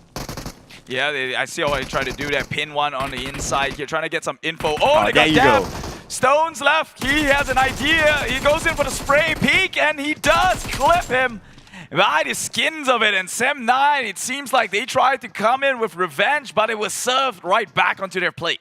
Now you gotta think about it, Keith. I mean, like during the first round, Sem9 had a somewhat similar issue, and they're repeating the same problem again. Well, not exactly the same problem, but somewhat. Knowing that Almighty might challenge them, they should be more prepared by now. Or you could choke it down to cold starts as well, maybe. I don't know. Like Sem9, they're a legendary team. What was this? They had so much time in the world to actually go in with backup if they want to actually contest this. But I think maybe for them, they decided, hey, it's not worth it. If we send the whole team, we might get wiped out entirely, seeing as though it was already occupied by Almighty itself. But is this the best strat to go on with, though? If you were Sem9, you're splitting up into 2, and you're crashing onto Almighty's serve in such a 2-to-2 position. Yeah, if me, I'll probably like, okay, let's all 4 drop in the same area. At least whatever happens, you have your back. Everyone has their back. But then again, that just happened. So, I mean, nothing much we can say about it. I wonder where the 2 members from Sem9 are at. I saw them in the map, but no rotations were made. So it was already... it was fated for them to go off here. Oh, well, unfortunate for them. We'll not linger on them any further. Meanwhile, Geek Fam and Homebois, now these two drop always by ruins nearby, right next to each other. I get what they're trying to do. They want to have access towards that bridge in case of a hardship circle. They be the ones to make it across first, but right now it's a stalemate. Mano a mano. Whoever can hold this bridge the longest might have the upper hand in making the rotation through. And it seems like right now, Homebois seems to be stronger in their map control. But speaking about rotations as well in Circle, I think based on the minimap, the Circle is around 3 islands. So everyone's playing the guessing game, but so normally in that kind of scenario, everyone would like kind of stay close to the edges or the rivers of each island, so in case the circle shifts to one island, they can rotate faster. Yeah, which is also a double-edged sword, right? Because we know like Sem9 likes to do that. They like to take the water path, they like to swim their way across. But then if you're going to do that, then you have to accept that you're going to be one of the last teams to go on by, because then people will be shooting you down before you make it onto the other side. Yeah, I mean, it's sometimes a roll of a dice. Yeah, true. Yeah, sometimes you make a quick rotation and you're safe. Sometimes you make a late rotation and you're safe, and sometimes vice versa, and so on and so forth. So I guess it's all about like knowing your opponent. What kind of play style do they play with? Some teams, they clearly play with a slow rotation. Some teams clearly like to play fast. So for example, like Dingoz, they're the type of team that likes to play fast. For teams that like to play a little bit slower, are teams like Farang Legends or even Axis redONE. So as long as you kind of have that information with you, you did your homework, you have a 60-70% chance of making the right decision. Talking about making decisions though, Geek QB, he's one of the smartest players I've known. I think most of the chicken dinners that they can have is always usually a smart play, right? And as we can see how Geek Fam likes to play over in Ruins, now being modeled by the side of Homebois, because previously Homebois don't play the way they do, and right now, look at that. Look at how much they're spread out. Homebois is just, it has a simple objective. Homebois is just guarding the gate in case of a hard shift, they can make it across. Meanwhile, Geek Fam is already spreading themselves out, trying to circle them in, and QB actually had eyes on Bard for the longest time. I don't know if you noticed, but they're actually really close by, only distant by the elevation that they have. QB seems to have a good idea where Bard is, so if this nade lands as a Kobe onto Bard, that's it. It could be a Russian here coming from Geek Fam, but that nade did not land, and now Bard is alerted. Someone's behind him. I think he might have known this one. Nearly peeks out the hit across the grass. He saw one. I'm sure he saw one. He's confirmed the kill. Can they go for it? He's going in with the guns. He will take one down. QB takes out the eye from the skies here. That would be Bard taken out, down for the count. Homebois now only 3 members. This is opening the opportunity for Geek fam to actually take more control around the area and maybe take the bridge on for themselves. Well, at least the 3rd member of Homebois is somewhere else. So Tam is yet to be seen. Okay, there you go. Tam's on the other side. So whatever happens to either side, they could still survive this. Well, that's all they can hope for here. As the circle now shifts, this could be a determining factor. However, as we mentioned, the more aggressive teams go as close center as they can, and already they're occupying their Homebois, Geek fam. They're all well within range here. Not something to be trifled with. Sane does have an idea that Homebois were just running through. However, he's still shooting blank in the dark. Damru does get one. Again, this man, support. But always comes out the Terminator. Snipes drive one by. Surely they could have heard that one. Okay, so now looks like they're going to retreat. They're going to regroup. Or probably wait for the circle before deciding what they're going to do next. But anyway, Trix is currently stuck on below bridge. And the circle, now the chances will be either on the Sahmi Island or the Ruins Island or the Quarry side. And at this point, Geek fam didn't need to move at all. So yeah. They got access on their side of the island at least. So they can make, if it does shift onto their favor, they might get the chance to pick people off by, you know, coming up with a chokehold of their own. However, if it goes the other way around, it's not a problem to worry about. How do you play that one out? Yeah, then that's going to be tough. I'm not too sure if they're ready to play like a very safe gameplay, like a healing game, for example. Because they rotated fairly quickly, it doesn't seem like they focus on looting. Just like what MAB is. MAB is doing the opposite. So playing on the outside, even at this timing, you can kind of guess that MAB is going to go for the healing strat. However, only 3 medkits in Moki's backpack. Probably he's not the one who's supposed to live this game. Yeah, probably not. I don't know who yet, because yesterday they didn't need to play the healing game. They survived to number 3. With 3 elimination points, the circle was kind of like on their side. So they need to do that. So we don't really know who it is just yet. Meanwhile, talking about one of the brothers here, Clutch Guerillas, if you guys didn't already know, brothers to Farang Legends. They had some decent run previously. However, consistency seems to be part of the problem. But honestly, that's not a takeaway from them, because in a battle royale, 1,000,001 things can go wrong. So I wouldn't, you know, really put hard consistency on any single teams out here. But between the two, who do you think will have an edge on top? Because I recall Clutch maybe edged it out against Farang Legend, but every single fight they had against each other, Farang came out on top last week. I think it was really close. Yeah, it's hard to tell. But if you talk about overall charts, Farang topped Clutch Guerilla last week. So, but it's really close. I mean, it's hard to tell. But of course, if we talk about including previous track record and including that they have a great new signing, which is Olio, definitely the edge will be given to Farang Legends. Well, we'll see if those edge give them any sort of advantage in this game alone. Team Hawk is also a team that is pretty much nearly the same team as back then known as, I guess, I can't really say the name out here, but well, we know who's behind this team, right? It's Coach Boyka and his boys. It's the same boys, just rebranded, maybe with a couple of new members here and there. But previously, that stack usually always come in with 3 chicken dinners in week number 1, falls in flat in week number 2, and just okay in week number 3. Back then, where Super Weekend was a thing. Yeah, I think Boyka should be playing. Like, you know, every time like they're not in a run, when Boyka plays, all of a sudden they're in a row. Like, he kind of brings this this mojo to the team. But okay, let's hang that thought for a second as we see MAB going up against Sem9. But hey, Sem9's on the other end. Yeah, Sem9, I mean, they've lost 2 members of their own. I don't think they are looking to contest anything, if I say so myself. Team Secret now doing the swim across. Will get it onto their foot onto dry lands at the very least. Does have Sem9 perched up there. It could be detrimental for them if they do not watch their step here. As I mentioned, It is the El Clasico that always seem to be clashing against each other. That is Sem9 and Team Secret so far throughout the entire week of last week, and even today, and even yesterday. They always end up in a battle. I think they kind of have a somewhat similar rotation all in all. Yeah, Team Secret, they did the same thing yesterday as well. They followed this route, but it didn't work out for them yesterday. So obviously this kind of route, you will bump into Sem9's one of the key suspects, as this is their island.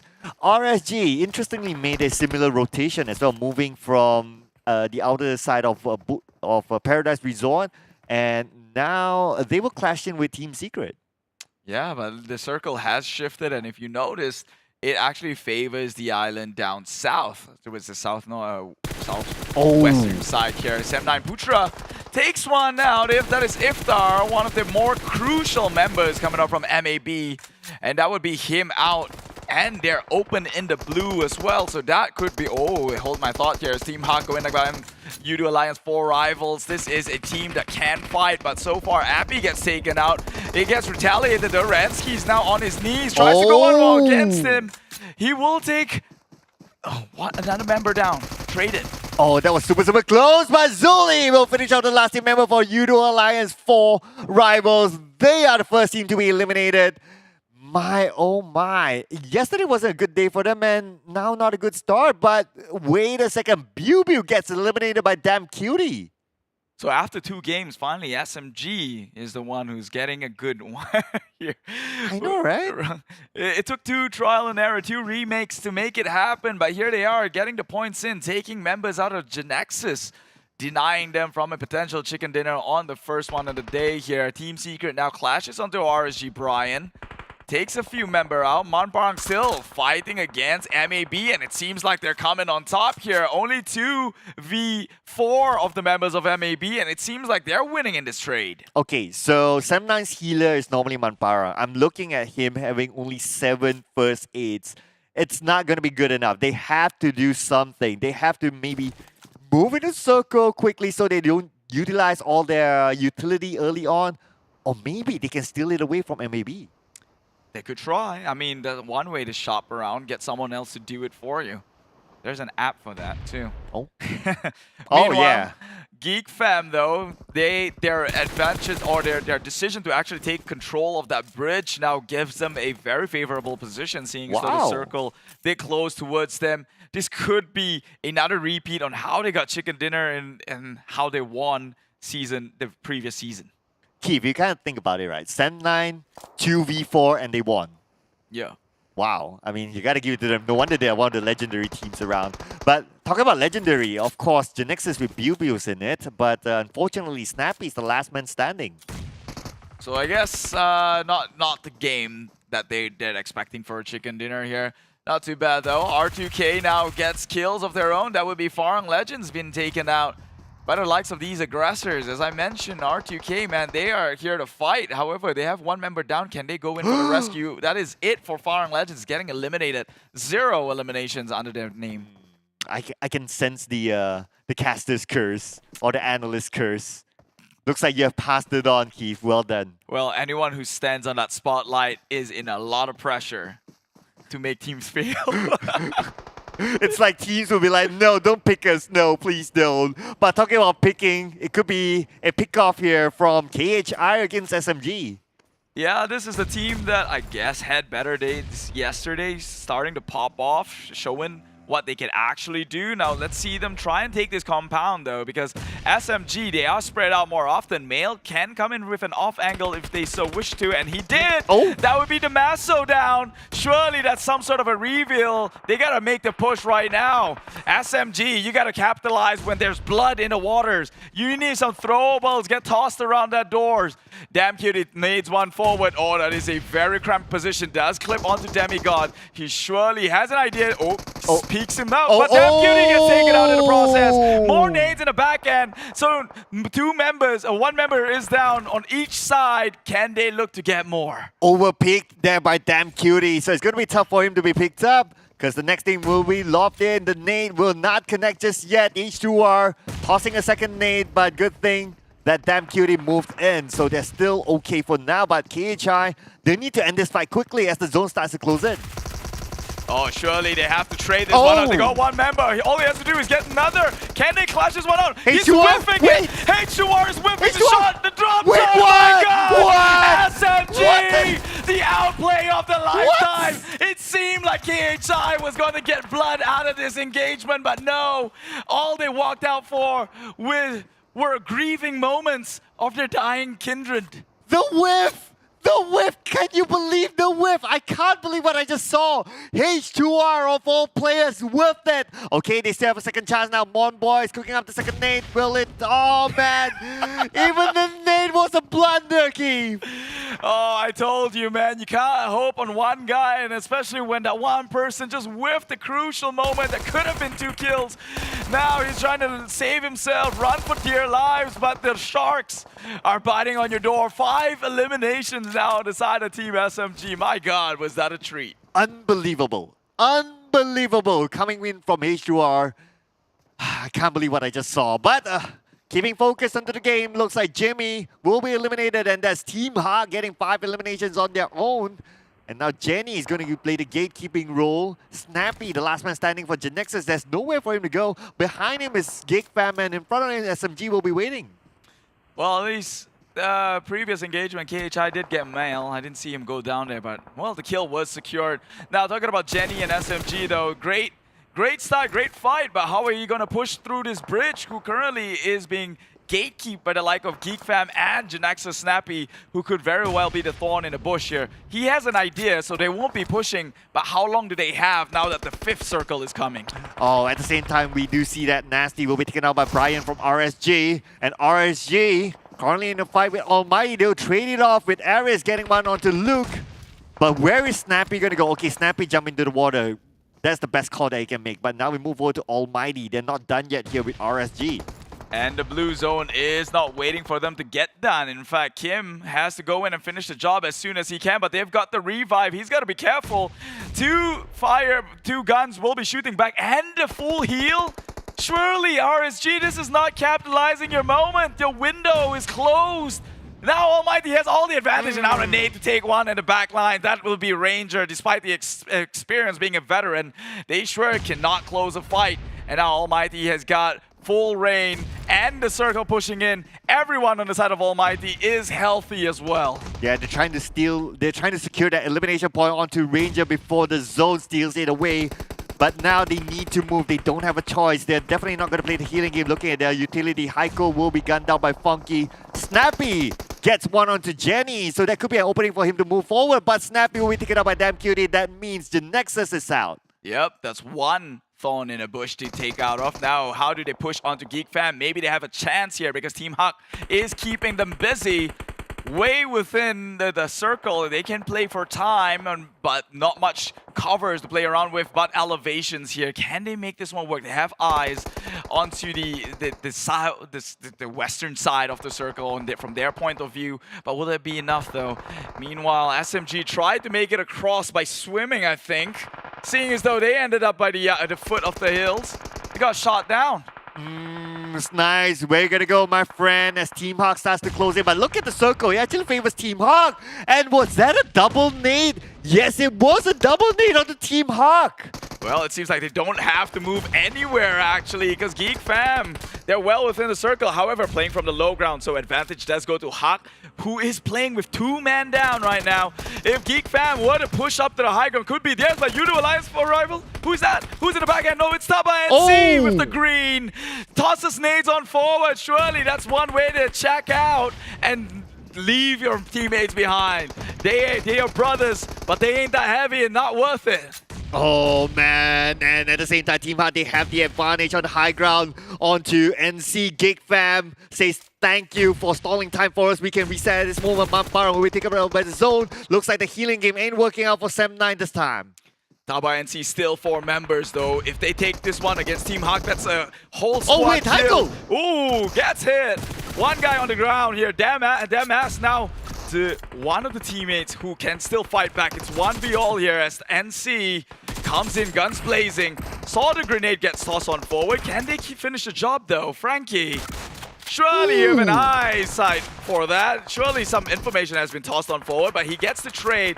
So despite all effort, NC now only 2 members, so, and the high ground would not be enough. Dom with the DBS in his hands. He just needs to know where exactly Frankie is at. And now that's down to 50% health. Dom with a molly on his hand will be tossing it out onto the side of Frankie. Frankie will be stalled. Dams resets himself as he collects more loot. Oh my god, look at the control coming out from Geek Fam right now. How do you push into this? All 4 members, 1 in the flank side, from the outside of the circle. They're creeping their way towards the war zone that's going on between Team Hak and TABAH and NSEA. They're here to capitalize on that. Clutch Guerilla now out. Eyes onto the 2 who's been tossing nades and firing bullets. There's so many alerts coming up there. Aris will be the sitting duck. Surely he's not going to reveal himself. Oh, very high chance now for Geek Fam to secure this chicken dinner. I mean, they have all 4 members still active. They have the circle. It is their chicken dinner to lose. Like, man, and all goes down to them winning that postman fight or that vantage area by the bridge. That's proved itself to be super strategic. This is why Geek Fam plays around ruins. He knows that if wherever the circle shifts onto, whichever island, he gets access to the top island or the ones on the right. So them recognizing that hotspot and contesting it from the side of Homebois led them to where they are right now. Comfortable, to say the least. And you know what's interesting as well? Almighty has 1 player still alive. But Frankie, he's still there. They didn't spot Frankie. Wow, okay, that's some camouflage they're coming in from Frankie. But whatever happens to Frankie, they have Magics playing the healing game. Well, that's true. That's all the game they can play unless he can clutch it against all 4 members from Geek Fam. I'm guessing everyone else is healing themselves up. It's the time for anticlimactic ending, Sir Cloud. Just wait for it. All our hype is going to be dwindled down the drain as, well, emotes start showing up and they get burned down in the blue. Yeah, it's about time. But Geek Fam, you know, on their counter, they see like, okay, there's still like at least 4 more players. They're not too sure where, so they're keeping their guard up. But Aris will be taken out, so that means it's going to be number 4 for Almighty. 4 elimination points for them. Not too shabby.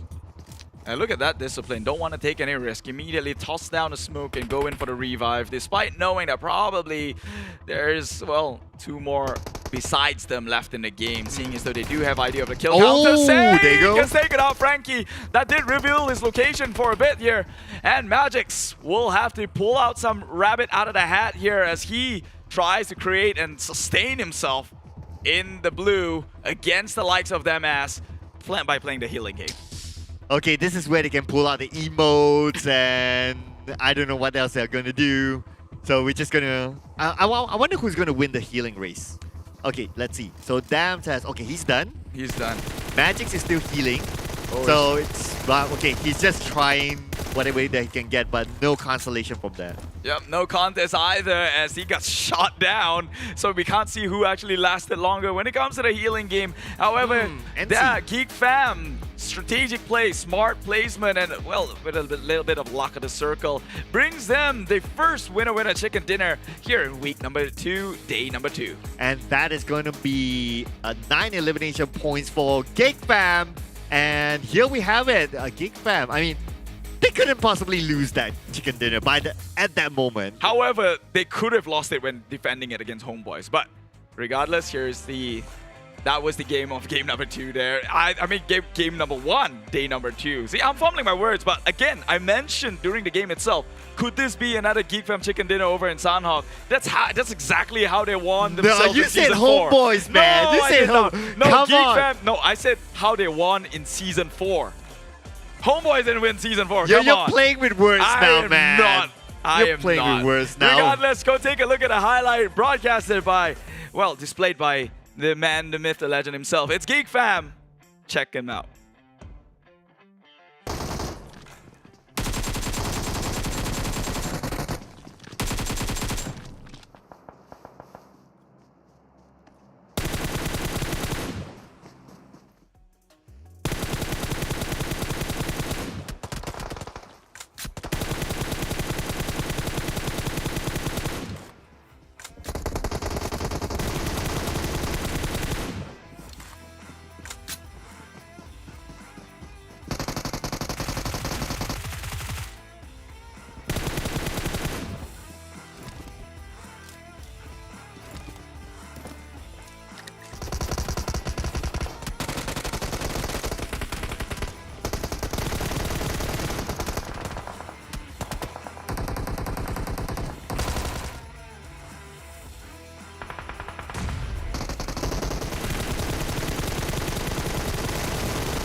Hello and welcome back. And I have a wardrobe change, but of course, I'm still wearing the same thing.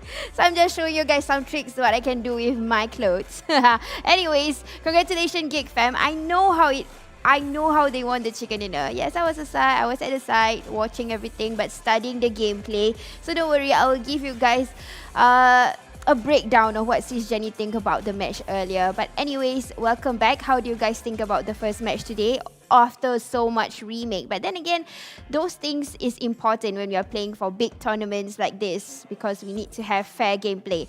But what else is fair is our patch notes. Here we go. We've got our PUBG Mobile version 1.9 with the new updates. For example, we've got colorful bicycles. Even though, yes, you don't want to get spotted, but you want to die. You want to, get eliminated in trend, like how I'm trending today with the change of wardrobe. But yep. We've got upgraded cheer park, aftermath match, and map, and of course that improvements of the bridge. Yesterday we did get to see how a tournament will end with a bridge in play. So it's not that easy. You guys did see one by one went down, and this is the classic mode which I've tried also. Though I'm still trying to get a hang of that climbing experience. I'm trying to climb onto trees, but the moment I try that, I get knocked down. So probably you want to try areas of Zarki when you want to do that, not nearby school or even Pochinki. You get spotted while trying to climb a tree. So this is the new features that you guys should check it out with the updates that is already in the PUBG Mobile application. So you guys should check it out and try it out, especially when you call the bridge and you get to do the tactical gameplay of the bridge, especially with the metas that is involved right now. And yesterday we did see a few metas was on the new bridge with the expansion. You guys did see not much of a gatekeeping can be done. Most of the teams will just wait at the very end, and then they will just try to shoot out whoever that is coming into the bridge, because when you actually put in vehicles there, it will not be sufficient, and basically the best teams will win if they are the ones who arrive on the opposite side first, or either way, it's vice versa. But this is the match ranking today. We've got Geek Fam getting 9 elimination points. How did they get there, or how did they get the elimination points? I will tell you guys about it later. And number 2 is Team Hug, which honestly, I did not expect them to get at number 2. Number 3 is TABAH and C. Expected, they know they are the map readers. They usually can do survival, no problem. But something that I honestly did not expect is Almighty. Even though, yes, they are the team, they are the country where I came from also. Singapore team getting at number 4. They are showing a whole lot of different gameplay today. And then R2K, as per normal, we know that they are ready for revenge at any point of time. So that's how they get that amazing elimination points, even though it's just 4. But how they rotated was actually the question, which we will see it a bit later. And then we've got SMG, Sam9, Clutch Guerilla, Team Secret, RSG, GENEXUS, Homebois, KHI, Farang Lejund, MAB, and Yoodo Alliance for Rivals at number 16. Okay, that was a whole lot for me to chew about. But here we go. We've got the MVP, which is Dams with 778 damage. How did he do it? He has this very good rock that he's using it. Actually, yesterday's gameplay, I remember Team Hut was using one of the props also. So basically, they are the people who, I would say, they know how to do this pick and shoot. So they are using the same kind of stones, and they know their game prediction very well. So probably that's the reason why his damage is up there, and his longest elimination is not so much. Actually, it's only 48 meters because it is Sandhawk. You can't do long range. I mean, you can, but he's the MVP because of the damage, because of the elimination. That's the reason why the longest elimination distance is being brought out, even though that's not the longest. But after the first match, this is the current board, and we are seeing similar teams. Similar teams today, still as yesterday, over in page number 1.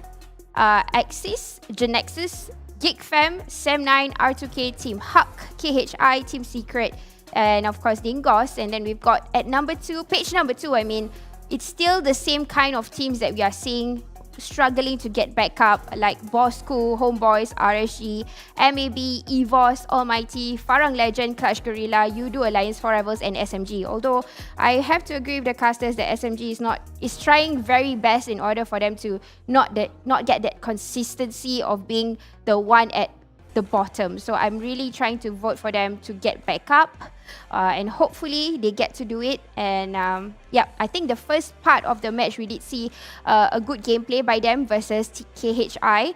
And that was actually quite a good battle, I would say, because Jenny was not me, but the Jenny from SMG, he was actually guarding over the other side when KHI was actually battling it out with 3 other of the SMGs. He was just disciplined enough to just stay there and manage to get that last person from KHI. But here we go. This is the recap or the analysis that I've kind of already studied from the side. So the first things first is Almighty. You know, when they actually had that rotation, their opening is, there's nobody at their gates. You guys can see how smooth they can come in. Or the transition. They can come in from Cam Alpha, no disturbance at all, Tambang, and then all the way to Ruins. Later on, when you see lesser team, actually it's a huge entrance for Almighty to just slide in like that. But at this point of time, Geek Fam had a good king control of these areas, and this area is not alien to them. This is the same areas that they have been since season 3 and season 4. This is the same kind of area where they have mastered. And they have stayed put into these compounds, and they had Sane staying at the same place while Snipes and I think it was Sonics, or I might be wrong, was actually doing the rotation up on the hillside. So they were actually trying to stop whatever team that is coming in while having 2 of the men still grounded at the compound below. So they have information of all angles. That's the reason why they can control the circle very well.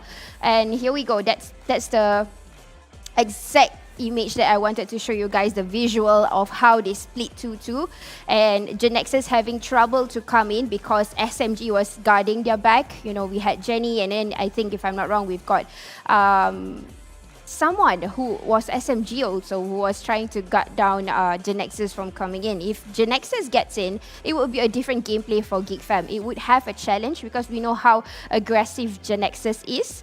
And of course, we can see Mail standing by, getting information, but Team Secret, RSG coming in the same kind of rotation coming from, I think it's Nakam. Oh, no, wait, is that Nakam? No, it's Cow.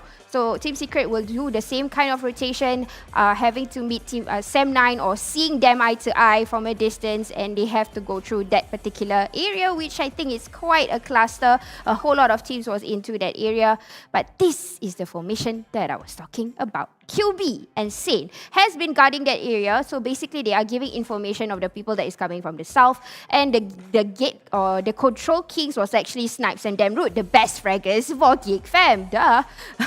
And we've got NC who always gets the circle, but you can see the elevation. So elevation wise, Snipes and Damroot, they have this slope that they can play.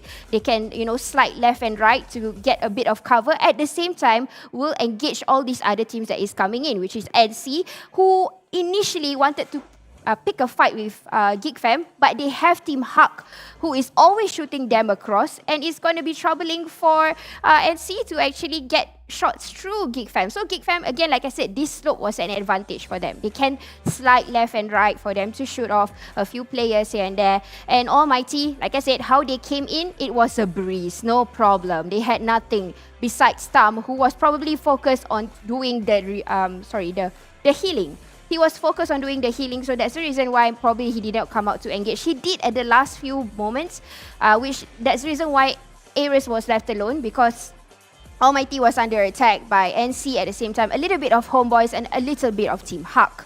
And it was smooth for them to come in, a good transition, but for them to engage into a fight, it was difficult for them to guard from a few angles. And that's the reason why Geek Fam can win this chicken dinner, because they have information from all angles, and they have a beautiful slope for them to counter fire from every part of the cycle that they are seeing.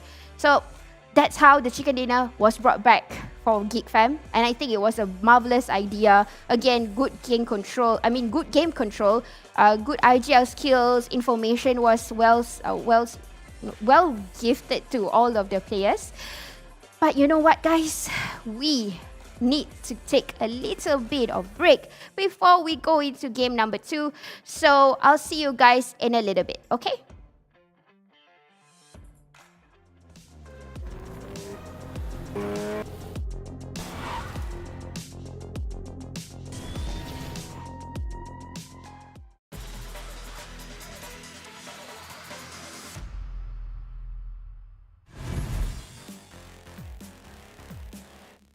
This is not going to be working out well for Bart. They still have another 2 that have survived. Farang will land those grenades in this civil warfare once more. Shinsei, there's not too much cover for them. Clutches out. It's Farang Legends that takes over.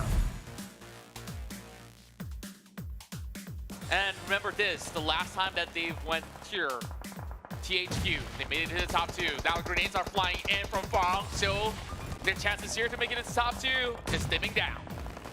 Aye, but this is a beautiful possible grenade that's going to fly from Olio and bring in Ay, but accidentally brought in Ade also at the same time, so they have to have the time to go and revive Ade.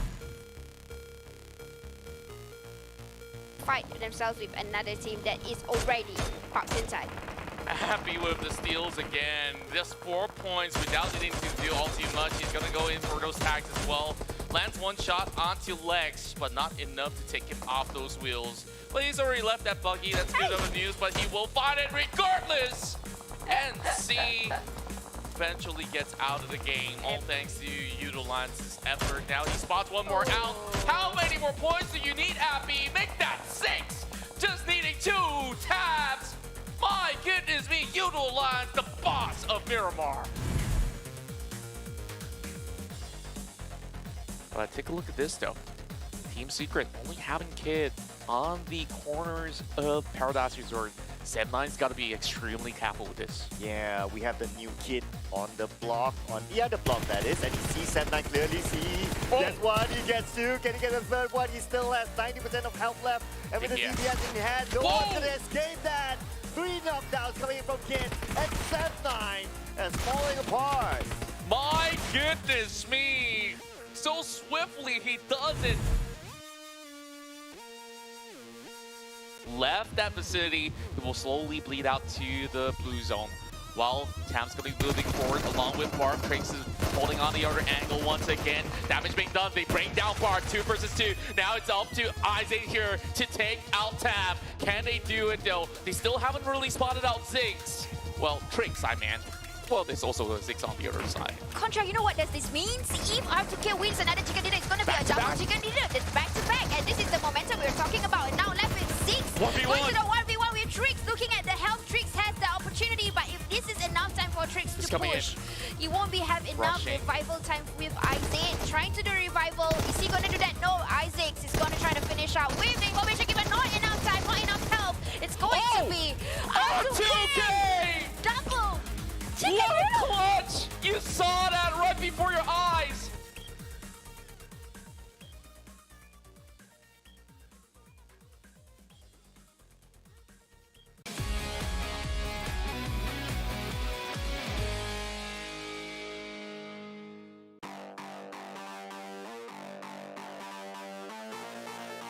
Now another close compound fight.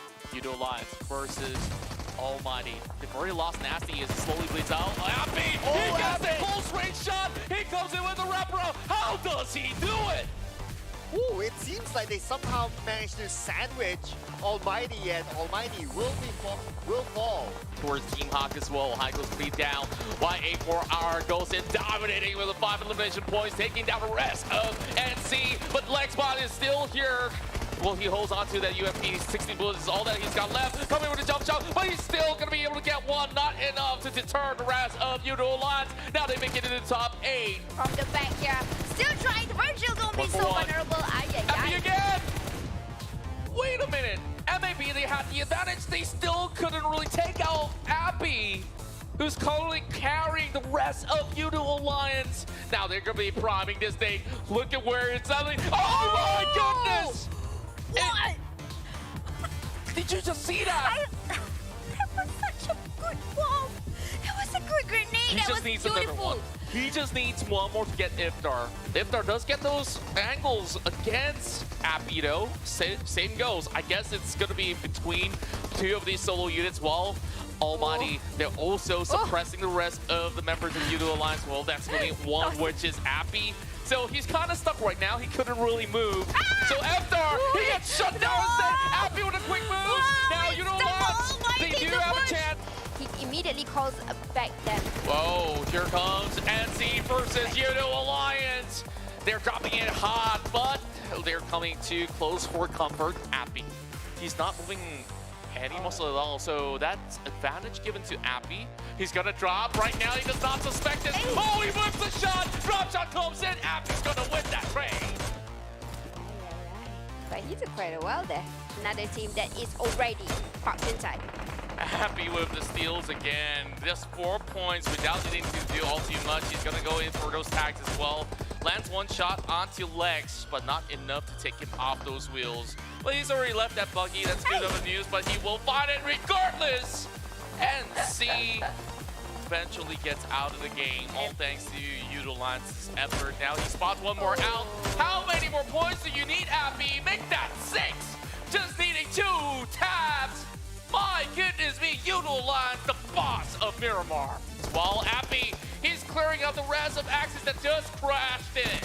And then ALMGHTY were busy doing that, but with the 1v1 fight, Heno again, the Rambo who's coming in. Is he going to do another Rambo action? He's going to do a little bit of reset, but not enough time to lift up the members.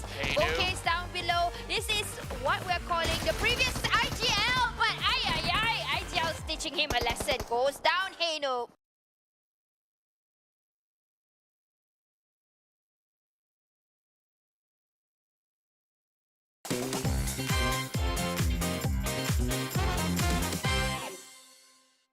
He's in between. I'm not too sure if Insanus has weapons though. Yeah, I'm not too sure. Okay, we need to wait till we get a visual there. But unfortunately, Insanus doesn't have a weapon. Instead, Demigod is ready with a shotgun. So it's going to be first blood given to Demigod. Would feel. Well, speaking of which, that also allows a little bit of spacing for Sam to try to pick someone up. It's a little bit of a tough angle to work with because he's hitting onto window panes instead. It's their first round anyway, Hey, bro, watch your jet. But oh no! Now Brian's in trouble. This is the second time that Brian gets himself into this situation. Yesterday we saw him dance around in Miramar. This time to avoid it. Yes, he does. Oh, some packs coming up. Brian's gonna be knocked out by Iron Pro, so not the block. Yeah, let Big Brother show you what they've got. Yeah, so, oh well, unfortunately for RNG, they'll be playing for the rest of the game. I wonder if Homebois is playing though. Hopefully we'll be able to pan over to see their lineup. But, okay, Bosskur start bossing the skies. Let's do that at least. No. Land on the back. Got you, homie. Oh my god. Oh, hell no. What? Rewind time. I can't believe you've done this.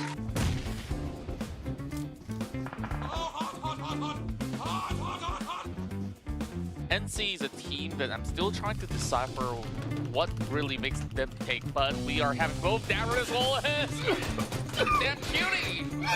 Damn, that's pretty rough. Yikes. Okay, that was a little bit awkward. We saw them floating.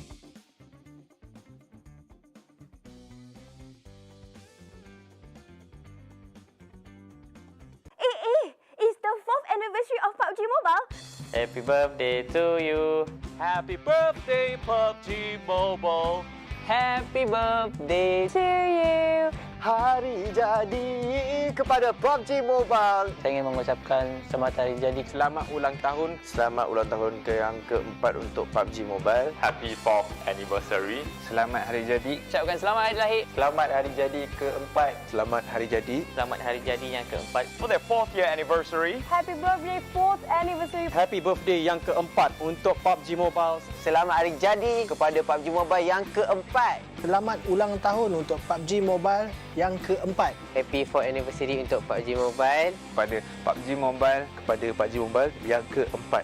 PUBG Mobile's 4th anniversary. Yay! Happy 4th year anniversary. Selamat ulang tahun yang keempat Pada PUBG Mobile yang keempat untuk PUBG Mobile. Kepada PUBG Mobile. Thank you for the amazing 4 years. Terima kasih banyak-banyak kerana bersama dengan kami. 4 years of journey we've been together. Terima kasih kepada anda semua, komuniti dekat luar sana yang sentiasa support PUBG Mobile. Here's to many more years. Dan jangan lupa untuk saksikan kami. Jangan lupa sokong tim korang di PMPL MYSGPH Spring. MYSGPH Spring Pada 23 hari bulan ini. Pada 23 Mac sehingga 17 April. Season 5 ni kita orang akan buat yang terbaik. Kelakar semua ada, jangan risau. Meletup apa semua ada.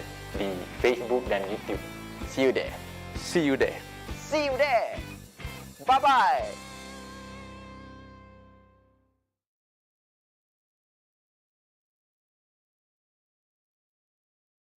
Apa ni, kalau PMPL ada trofi untuk tim paling handsome, tim kami lah, sebab kami ada Man Farang. Handsome naik. Untuk mental kita orang dah prepare lah. Sebab kita orang main untuk enjoy je, bukan untuk kemenangan. Tak juga. Untuk juga.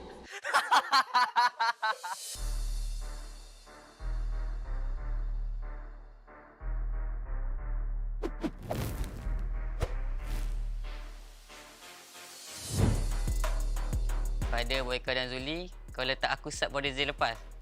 Season ni aku akan buktikan memang lunyai tim kau aku buat. Okay, untuk bocah-bocah baru yang ganas-ganas sangat, korang kena bantai juga dengan yang otai-otai. Pengalaman lagi penting daripada korang punya skill. Bekas IGL dekat Forever. Saya nak proof dekat dia, pernah berkata kepada saya pandai tembak tapi tak ada otak. Kali ni saya nak tunjuk kat dia dan saya dua-dua tu ada. Kepada Aziz, good luck untuk PMPL season 5 nanti. And harap-harap dapatlah.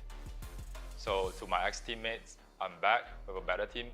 So feel free to come by and say hi to us. We'll give you a sweet bullet in the head.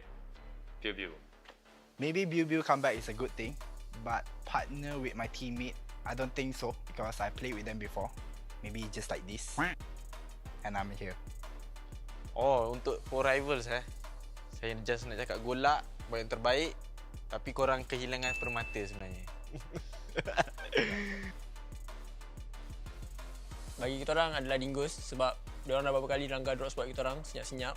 Tapi kalau kita orang langgar korang kat drop spot, korang jangan PM manager kita orang Rival kita orang untuk season ni ialah RSG sebab coach saya tak suka RSG and SM9 sebab diorang dah pernah langgar drop spot kita orang Itu memang kali ni diorang tak bagi peluang Rival kita orang ialah forever sebab saya tak suka sangat pemburu tu. Pemburu tu mulut je lebih, tak power, lemah.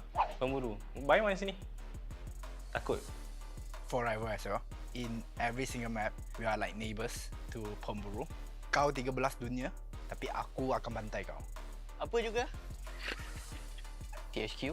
Because pas scrims, dia turun dekat our drop spot which is Sunhawk. So kalau diorang still stubborn nak turun kat tempat kita orang akan buat diorang sampai diorang disqualified and tukar tim baru. As Esports, korang langgar, kami akan langgar korang balik. TABAH NC kali ni bukan TABAH NC yang dulu-dulu tu. NC lah. They more to placement point lah actually. And diorang punya player tu memang good at survive and diorang just good at ngendok.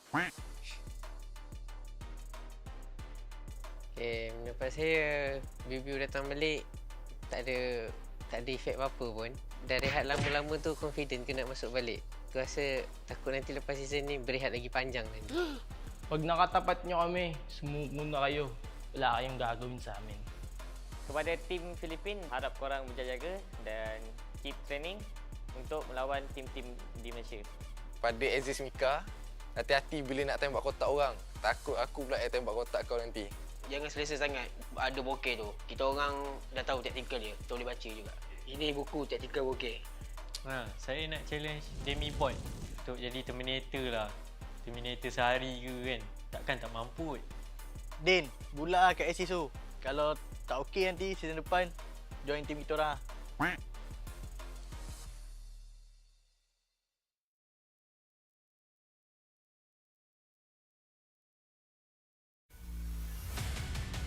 You can beat me down, but I will jump back up. Aziz Ganas.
From ordinary to extraordinary, there's a long way to cross.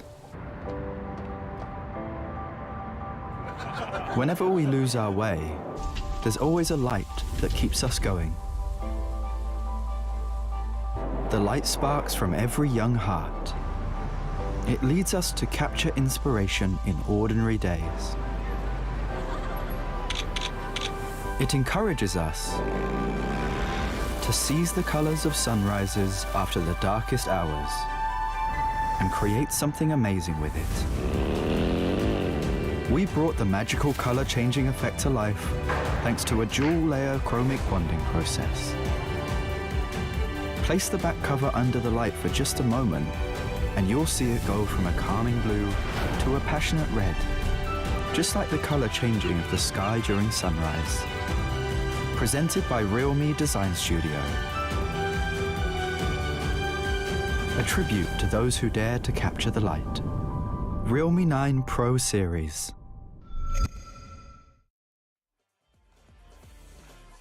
Hello everybody and we are back with our Pro League MYSGPH Spring, and I am your host and analyst today, Sis Jenny. So, everybody, what do you think about the first match? Even though it was quite long today, but do forgive us because we want to play it fair, just for you fans. So you need to keep supporting your favorite teams or even any teams that you think stands to win that grand prize pool.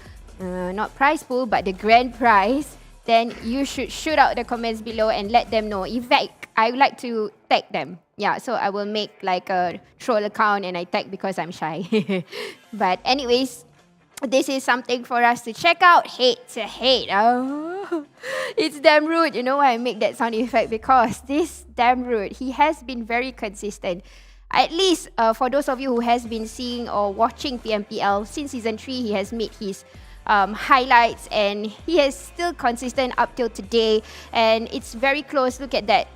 Dams is someone quite new to the scene. He's not very new, but if you were to compare with Dam, Root and Dams, Dam Root has been around for a while, and he is still giving us that consistency with 7.779 as compared to Dams, who's giving 778. So who says Bocha can take over OG? So you guys know what's Bocha, right? Keith already have kind of educated you guys. So the young talents, sometimes not all of them can take over the league of the OGs or the people that started, I would say, PUBG League.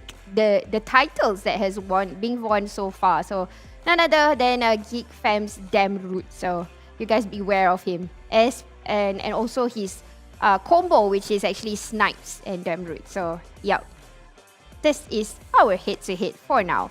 Eliminations is pretty much equal 4-4. Team contribution, they are still a team player, even though they are on the front just to rush for those elimination points. But this is elimination and damage. We can see a whole lot of tallest buildings, I would say, is from Geek Fam and then SMG and Team Hug. I'm actually quite surprised that SMG is stepping up their game, even though right now we are seeing them at the bottom, but they are really picking up the pace. They are trying their best, at least for good formation, because they have good players in the team. Honestly, guys, these players are from previous season. Some of them came from Move Aerof, if you guys remembered that team. So the players are already there. Like we got Anik. Anik is one of the players that I'm actually keeping my eye on. But then again, that's for later. But we can see there are other teams that is performing also. R2K giving that consistency. Team Secret also having that consistency for this season at least. Still progressing. Sam9. And then GENEXUS not really performing, maybe because they were gatekept by both angles. They were caught in the middle of the bridge. So that was unfortunate for GENEXUS, I would say. Now, we are going to match number 2. And we have the arrival of Team C. Group C, which is Axis Red 1, EVOS, Dingoz, and Team Bosskur. Honestly, a lot of people say, Group B is, the popular team. And honestly, for me, this season is actually Group C. Because Dingoz have always been performing. Team Bosskur, they have been very tactical. EVOS always have been very feisty. And Axis Red 1, what can I say about them? 3 chicken dinner. No need to say so much. But yes, so Group E will take a break a bit. So Filipinos, don't take a break on me. Still watch the game, okay? Because you guys are in page number 1. So we're gonna see how KHI can prove all of us wrong and dominate PMPL MYSGPH. Just like what I've seen in the comments so far. I think KHI is trying to dominate. And this week, I would say this is their welcome entrance. They are telling everybody that they can still dominate.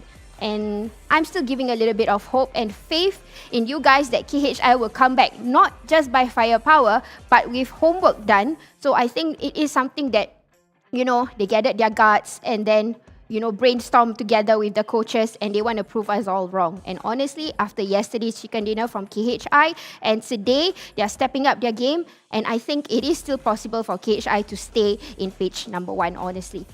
So, what do I think of the game that is going to come up next? I think it's going to be fun because it's Erangel. It's my favorite game. I mean, my favorite map. I like to play this map. The start of PUBG Mobile, we started with Erangel. This is one of the oldest map that we have seen so far. And a whole lot of upgrades, at least for now. More of the thinking caps have to be activated is because of the bridge. Honestly, I think it's really hard to have circles closing into that part. because you could see teams that is trying to gatekeep, they can only wait at the edge. They can't afford to like put up the vehicles, especially when it comes to PMPL, because this is a professional tournament. You won't have the time to arrange it nicely, align it nicely just to do a gatekeep or block the entire thing, the entire bridge with a barrier. So it's not possible. But because of the smart thinking of coaches and analysis, you saw what happened to Axis Red One yesterday's Erangles match. How in the world they managed to get into the bridge. Not only that, to top it up with a chicken dinner, because you remembered what happened. Sam9 actually gatekeep them very well, and 2 of them was actually stranded outside and in the blue, and it was the 4th circle. 4th circle is super painful. I mean, it's not like you will gradually, get hurt and then eventually get into the lobby. No, but it's painful in a sense where you need to have one is speed when you actually tabulate, or you kind of have to gauge when you need to heal up, when you need to recharge with the energy drinks and the pills that you are supposed to take. So those are things that with precise training, experience, these players are showing us yesterday. Because you remember, Axis Red One only had 2 players and they managed to get in to the 4th circle all the way till the very end with a jumper. Yeah, with a jumper. That's the key player. I would really say that he is the key player. He actually pushed through not just one team, a few teams all the way into military base. Again, if you guys want to see this, you can see it on the later part. But this is my prediction. Farang Esports again, or Farang Lejund. So I'm still gonna stand strong to my prediction because I want to see this team shine at least. So enough of me babbling. I'm gonna throw you guys back to awesome Sir Cloud and handsome Keith. Let's go. I want to be handsome too, but okay, I'll take awesome. But anyway, thank you so much, Sis Jenny, for the head-to-head comparison between the Bocha as well as the OG. I don't know much about the Bocha, but I do know what's a Bocha. Well, I'm not wearing a bow, so I can't relate there. But my God, Sis Jenny again with another Farang Legends favorite. I quote her, I want to see this team perform. It seems like clearly she's got a favorite going into this tournament. Well, I don't know why. Probably some Bochas there as well. I mean, it's not a reason to be one-sided though. At least I gave spotlight to a numerous team during my time under the spotlight, but it's fine. She can abuse the power she has here. Nevertheless, we're going into game number 2 for day number 2 here, kicking things off over in sunny Erangel. Yes, and this will be the debut for Group C. So we have one of the top teams, a really hard team of last week, Dingoz will be playing this round. So keep an eye on this team. Plus, the flight path is on their drop spot, so it's going to be easy for them, at least a good start. We're going all the way to Stalba Kameshki. That's a very peculiar place which nobody really plays on. However, I do see some teams playing on the top side here. Do you think people are going to take that way out? Seeing as though that some places are a bit inaccessible, sure, you could still make it a milled up hour. It's not really that far, but it's going to take some time off from your looting.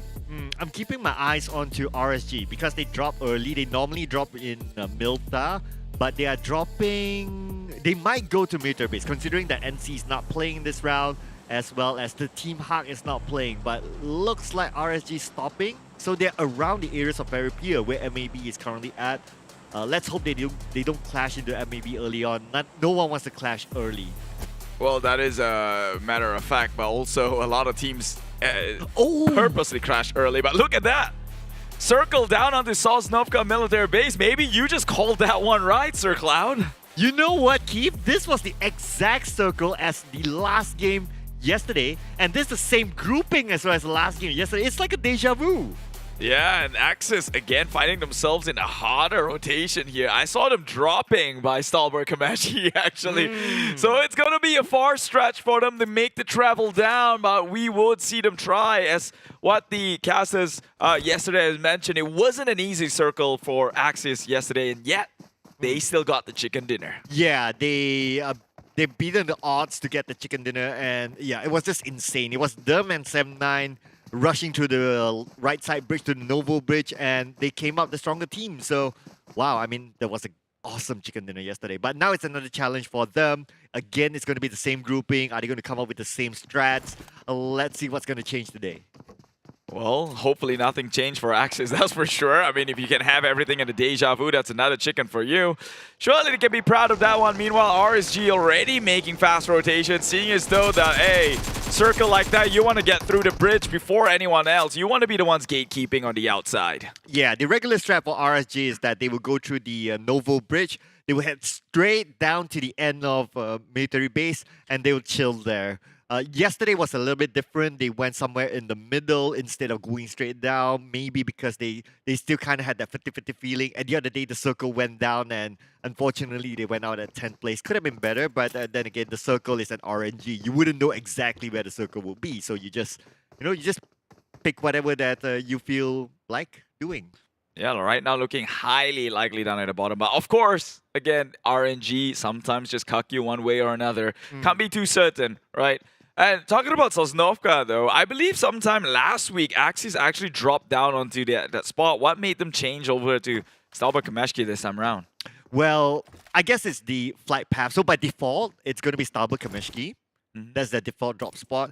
If the flight path doesn't, if they can't reach there through the flight path, they will drop into military base. In this case, the flight path is available for them to drop straight into Stalber Kameshki, so no surprises that they drop straight to there. Of course, you will only know after the flight ends where the circle will be. Yeah, for sure. But also, Axis is the one team last season who always drop in Sosnovka. True. So they somehow has this shift in strategy, and my God, it's paying dearly for them. So don't change anything if it's not broken. However, this was, I guess you would say, I mean, luck is not on their side, but they don't need luck. Clearly, we've seen that one before. Well, they got 3 chicken dinners. I wouldn't say that they're broken at this point. Like, yeah. Well, I mean, week number 1 wasn't too hot, though. Let's be honest. Yeah, that's true. That's true. But whatever they did yesterday, they should just continue on today. Like what you say, if it's not broken, don't fix it. And they're going to have the same challenge again. It's going to be a similar circle. They'll probably do the same thing. Yeah, I mean, if what you're saying is true, it's the same groupings as well playing. Yep. Then rotation path should be more or less the same. Seeing as though you're not going to have these wild card teams from who didn't play that game, the game that they were playing, and to come in their way. Now, Bosskur yesterday, they managed to get a 3rd or 4th place finish in this exact same map. So, okay, it's Yoodo goes down to Almighty.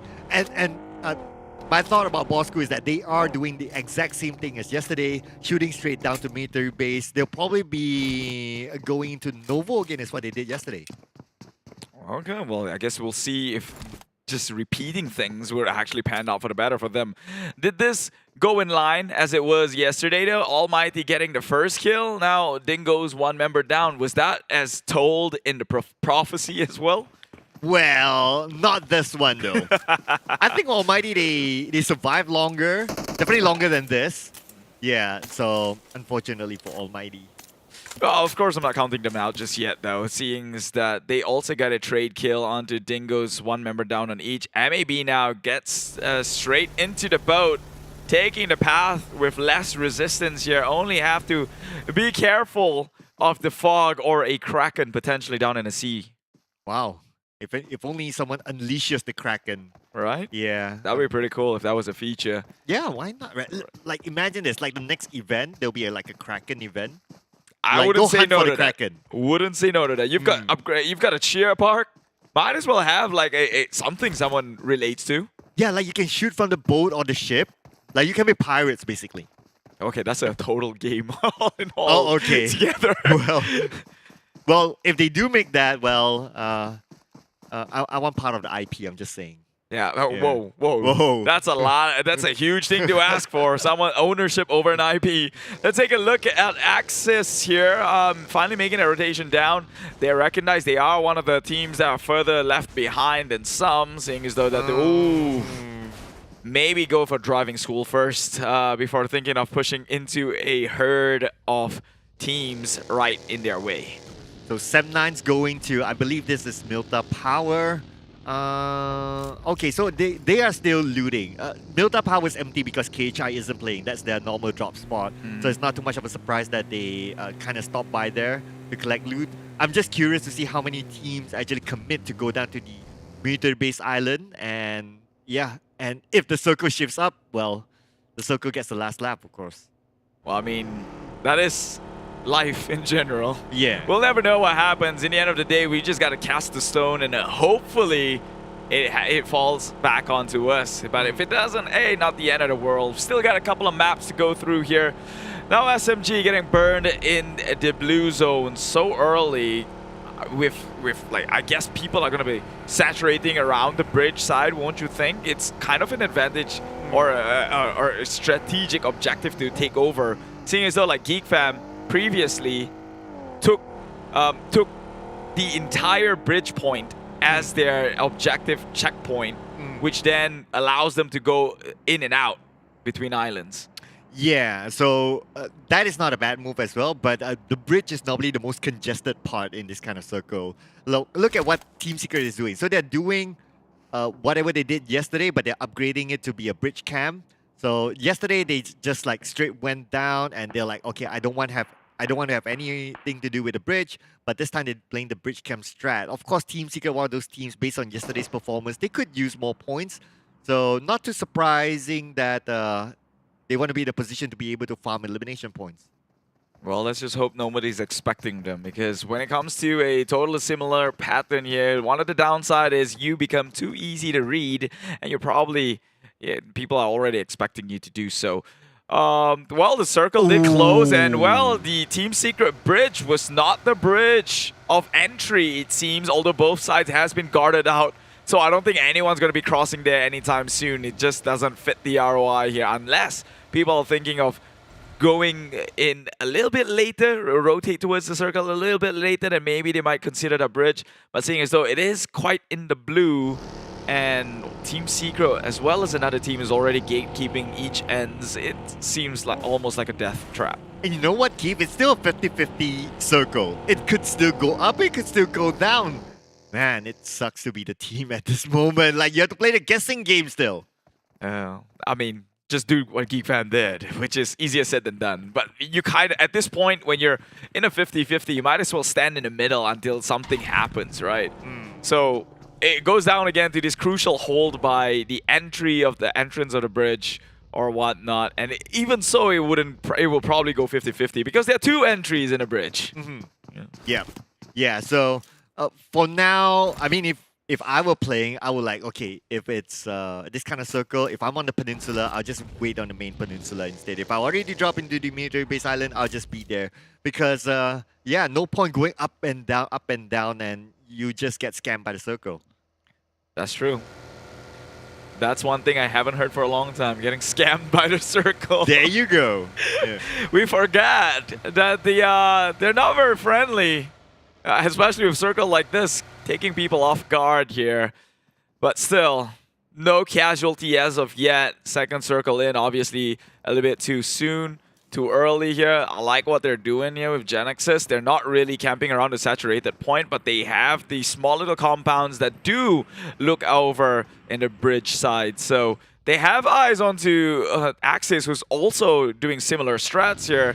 But they're going to have to be careful soon enough, as more teams will probably look to contest their point as well.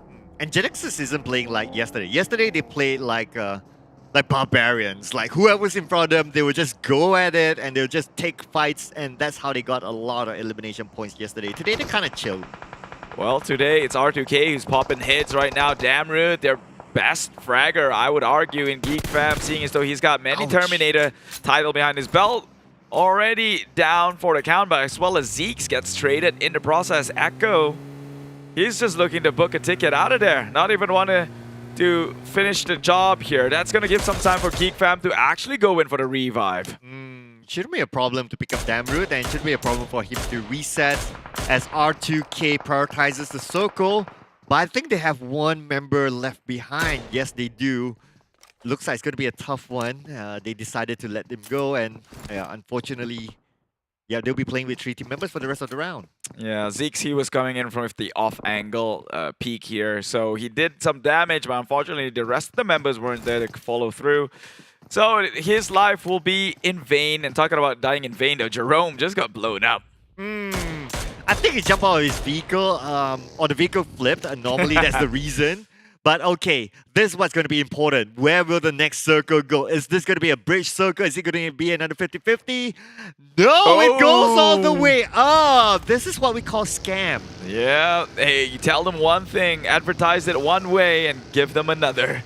One way to disappoint someone here. Not meeting the expectations, I guess, when they laid all their eggs into one basket. This is good news for the side of GENEXUS and Axis as well, because they already positioned themselves within that small little compound by the bridge.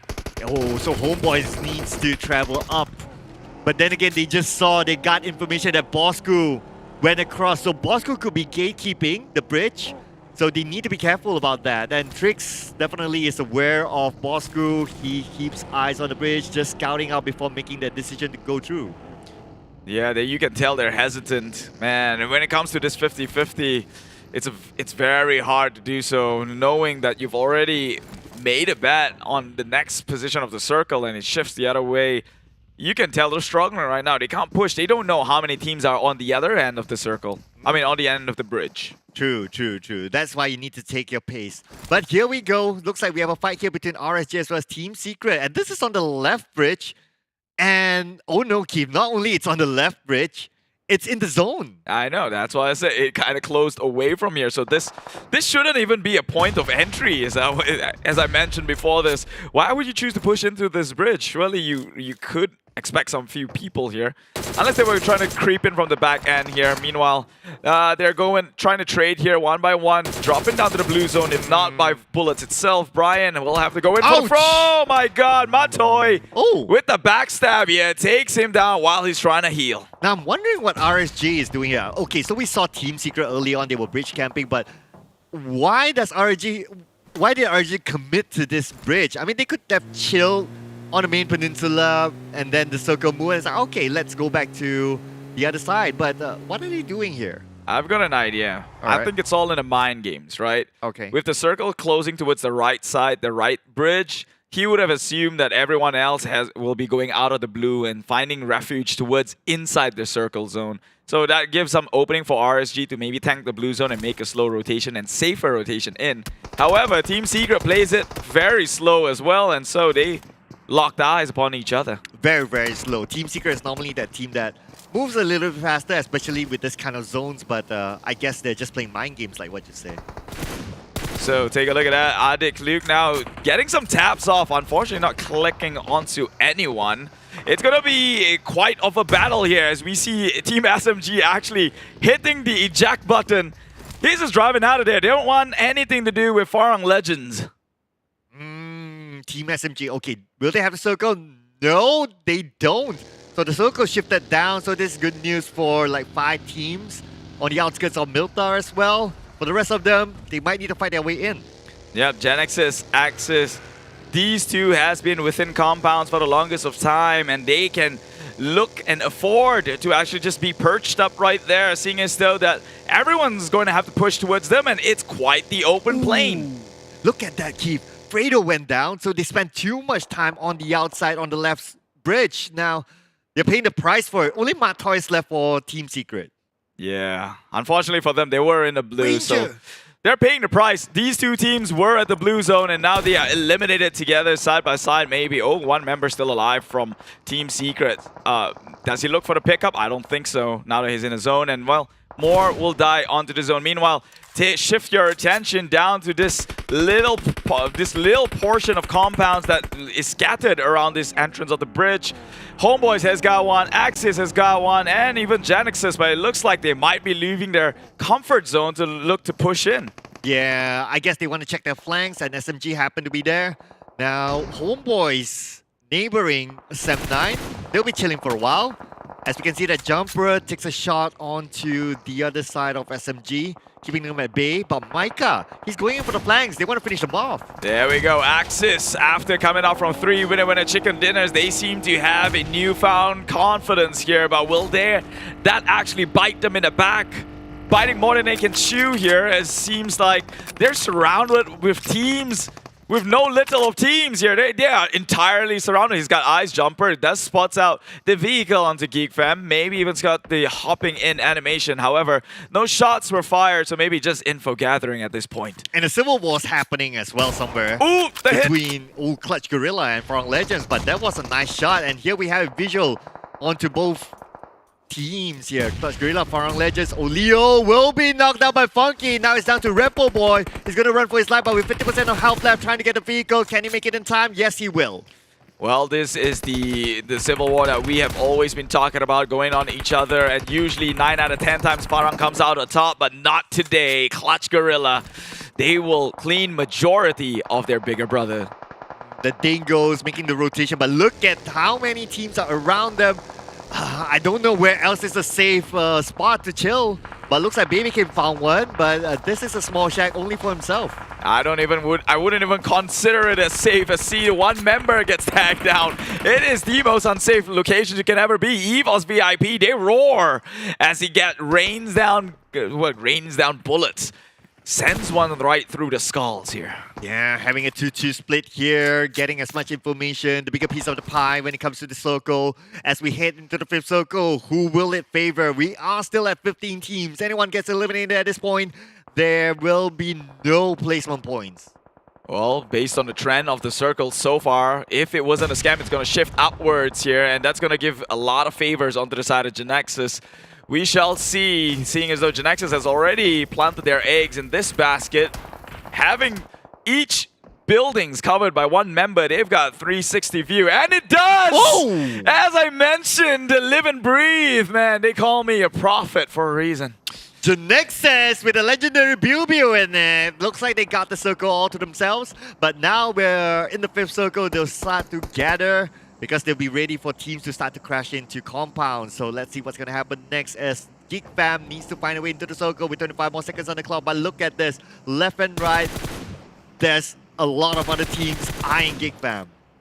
Well, if Geek fam can get out of a situation more so than one, I think this is pretty much a doable run here. Sam9 now takes down one member of MAB. He's got more friends within the area, but Axis putting SMG, halting them in their tracks here.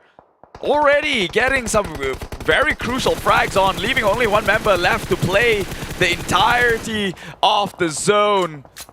5th circle, by the way, so there's no way they're going to be on the outside. Well, Axis Red won yesterday's hard team. They are still hard today, still maintain all their members as they approach the next phase of the circle. Now, Sam9 will be got now by Hey Noob, and that's a shot from the outside of the circle. Immediately, without hesitation, they go in straight for the push, man. Axis, this confidence. Where do you buy such a thing? Immediately wins the trade as well. Sprays down onto more. Micah, man, this guy is OP indeed. And Sam9, they get eliminated at 14th. And talking about confidence, Axis is on a roll.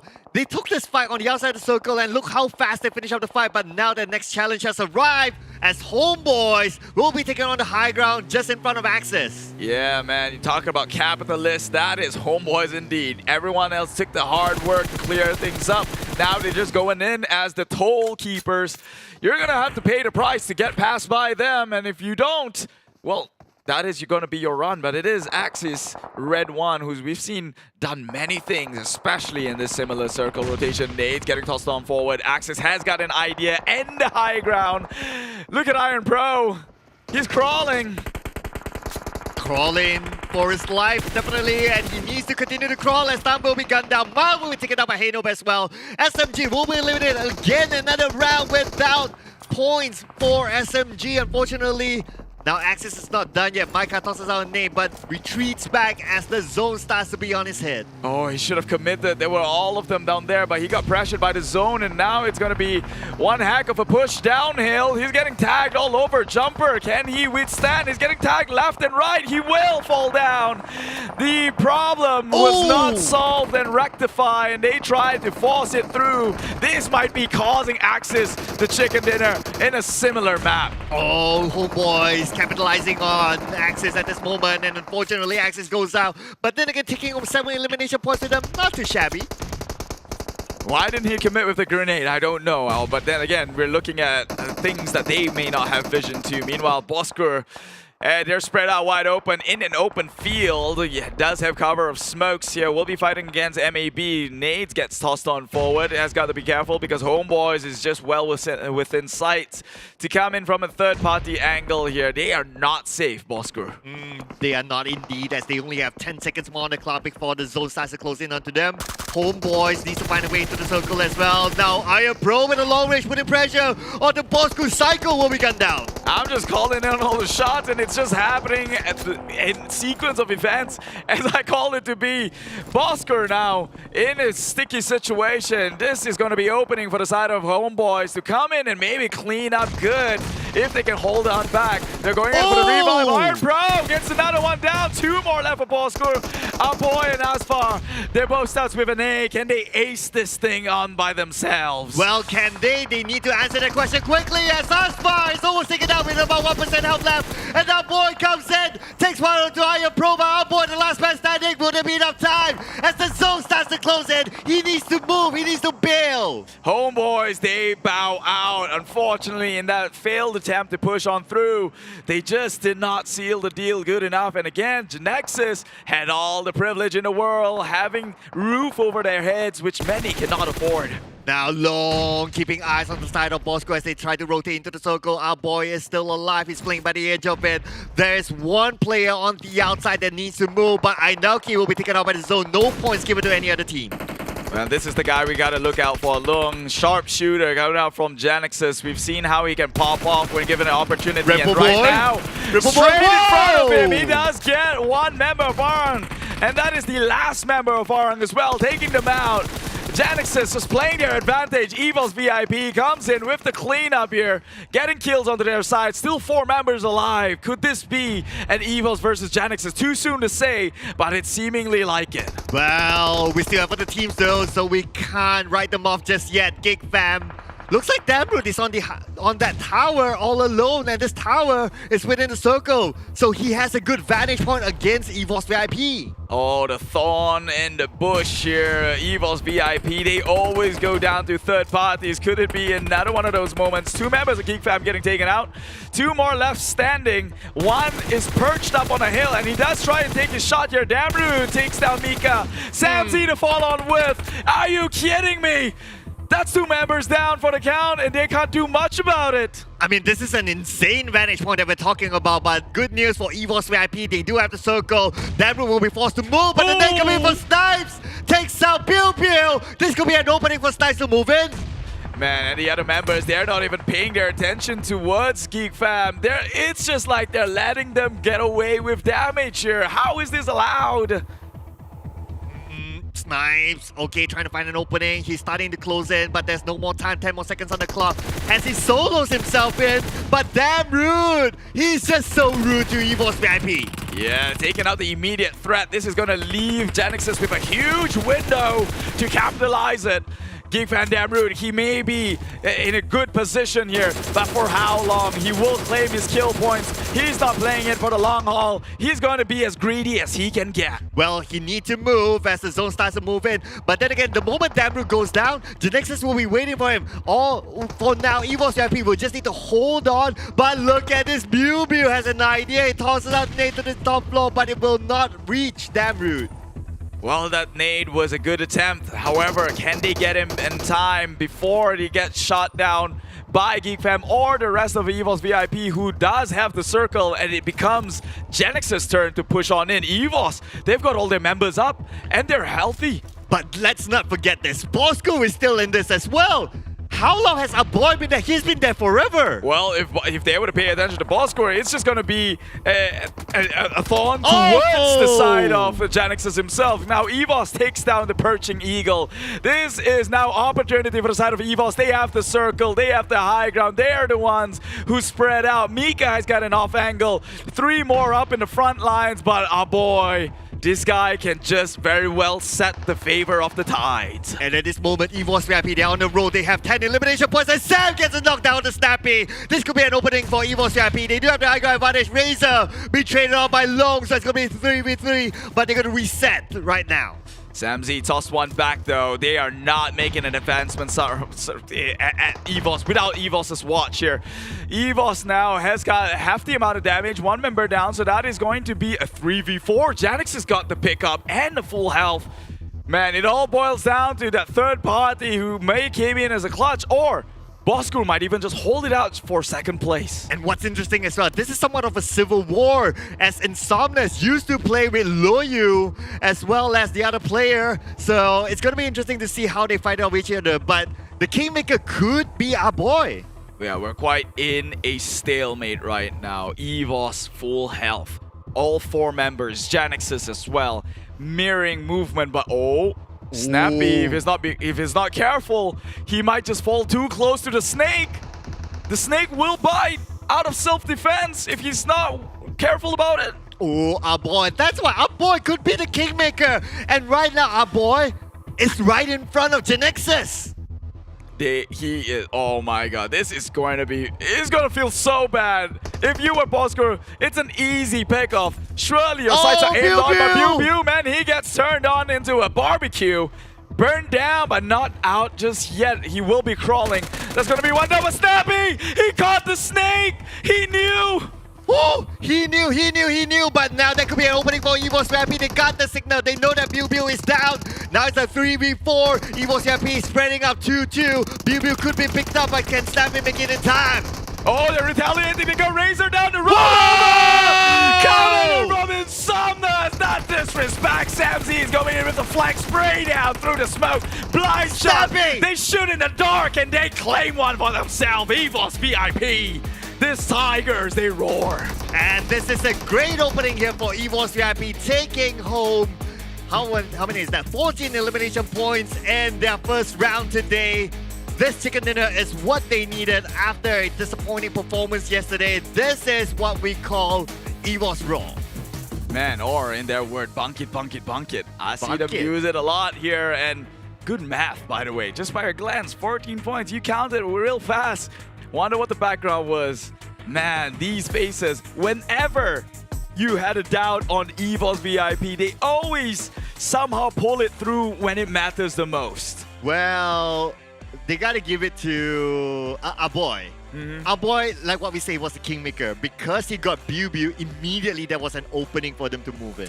Actually, Pew got tossed on by the Molotov. Yeah, Snappy, our boy tossed that one in. Wow. See, again, man, this third party thing, snake in the grass, they call it. Don't trust the snake regardless. Nevertheless, let's take a look at all the highlights that happened so far in this match of Erangel.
Hello guys and welcome back from our second match of the day, and it is insane on how precise the engagement was. Honestly, I can't wait to tell you guys what I've seen so far. But yep, the predictions of we have been predicting about GENEXUS, but the Tigers are the ones that is roaring back, and you see what they can do when they are together. But first, let's go through the patch note one more time to remind you guys to keep playing PUBG Mobile after updates. And this is not the first update. A whole lot of updates have gone through and things are going to get even better. So I definitely would urge you guys to go into Cheer Park. There's a whole lot of changes in it. When you come in, there's actually like a disco. They will make you go in, and then there will be an eagle eye that will fly you guys inside, and then you have to find where exactly you can train for your guns. You can train for gliding on the cool surf. I would say that's a gliding board from the top. So yeah, this is our version 1.9. But for those of you who are the collectors of Royal Pass, including myself, we've got this wall frame. So this cool collectible with the new outfits, it has animations. Like some of the new ones have animations on. In fact, this one, you will stand out from the rest, especially if you're going to get that chicken dinner. You definitely want to stand out. We've got various outfits to be obtained throughout the in-games, and get the new Royal Pass with the collaboration with Warframe. So what you guys waiting for? Go and upgrade. It's just a button away. You need the UC, you go and get the UC yourself to go and do this Royal Pass upgrade, because every season I would try to collect all, at least for the Royal Pass one, and you don't have to upgrade anything. Just purchase a Royal Pass and you will get cool outfits. Yep. So what can we talk about the previous game? I will break it down to you guys after we see a little bit of the match rankings, and you want to see the overall on which teams have been quite consistent in making their elimination points. Honestly, the circle have been quite a hard shift. It was initially, it kind of scammed a few teams to go into Sovnovska, and then after that, it kind of shifted all the way to Milta and back into the main line of Wrangel. So a whole lot of teams had problems in coming back to the mainland when they already have crossed over. So this is the match ranking. Already 14 elimination points for EVOS VIP. Total of 29. That's still definitely, but GENEXUS still quite. I would say they are consistent since yesterday and today. Good elimination points also. All of them was still surviving at the last few circles, and how they kind of divided each and every one of them in different houses. That was really smart of them. And then Bosskur comes in next again, very sneakily. Bosskur always in the shadows, but they know how to play it smartly again. Probably it's by Ainayoki, or then again it's by Azhar, who's actually the IGL. Geek fam coming in again, consistent today, but Clash Guerilla met with the brothers. So they kind of outsmart the big brother, and they managed to grenade the big brother while coming in the fort of Clash Guerilla. Homebois, Axis, redONE, Farang, Lejund, Team Secret, Dingoz, R2K number 11, MAB at number 12, SMG 13, ALMGHTY at number 14, at number 15, SM9, and then RSG. Honestly, I did not expect RSG to be at number 16, because I think they had to make that decision on why they have to stay at the bridge. They did not want to make any more rotations. They were trying to get elimination points. That's the reason why they stayed behind to fight with Team Secret, etc, etc. But wow, MVP goes to the new kid on the block, which is Mika, the newest member of EVOS VIP. Again, he has shown us a lot of skills. I'm not surprised. He's definitely trying to, I would safely say he can take over the title of Adik Look. Why? Because they are friends. Yeah, I tell you, they actually started together. Mika, Adik Look, and all these people. So this season, I think Mika is shining out more than Adik Look. So 981 damage is a whole lot. Longest elimination is big difference than Sandhawk. He's definitely also contributing in the factor of long or even close quarter combat. In fact, the last circle, we did see Mika flanking out, so he was ready to take like a long range kind of shot. And not really much of a team contribution, because he's usually working on his own. Probably he's the support from the back, but he's definitely a A-star support, because he can get the bullets protrude in on spot. But here we go, this is the weekly rankings. GENEXUS pushing all the way to number 1, proving themselves that, hey, I might be the new team in the block, but I have seasoned players. You know, if you guys remember, these players are Some of them are from Wales, and of course, we know Biu, right? Biu, when he plays Classic, he will drop into boot camp. So it's normal that GENEXUS can do elimination. You guys won't want to mess with GENEXUS when it's a CQC. And then we've got Geek fam. Again, consistent this week. But this is on the page too. Again, similar teams is still bubbling under. We still want them to rise up. But that's not the end, of course. We still want to give the support. Honestly, I did not expect certain teams to, progress this way. But then again, some teams will take a while to warm it up. And then sometimes all they need is just 3 good games and they can go into page number 1. And the list goes on and on if I were to yada. But again, guys, do support these teams, especially the ones in page number 2, okay? So let me break it down to you guys about what I saw earlier in the match. Honestly, I think it's quite tricky this time that the circle was... It was a hard to tell circle because a whole lot of teams has made their ways down south. But before that, I want to bring you guys to Sovnovska with this new ride. Let's go.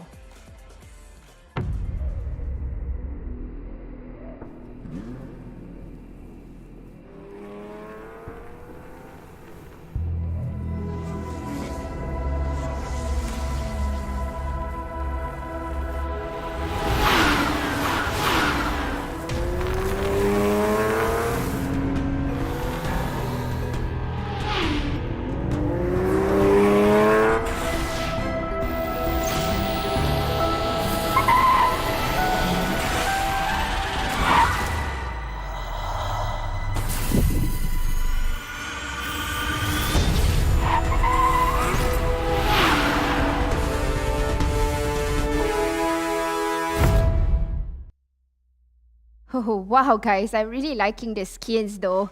I think the tickets are currently, being spent around, and a whole lot of people wants to get a ticket of Lamborghini. So please grab them while it lasts, while, you can be the first few ones to ride on the Lamborghini. I'm not really sure what kind of sound effects it has. Is it the same as Tesla? I'm sure it's going to be better because new things for PUBG is usually better ones. But before even all of the better ones, let's break it down now. This is EVOS Chicken Dinner. Like I said, it was a hard shift in the circle. It was going towards the south, and suddenly it is popping out into Milta. But we can see EVOS rotation. They were waiting at the cliffs, honestly. They were getting ready whether they should swim. In fact, the first person that was on the other side was Insomnus. He was already ready to actually eliminate or to get the teams cross if they need to. In fact, that particular cliff is actually a shortcut. If you don't want to use the boats, you can just swim over.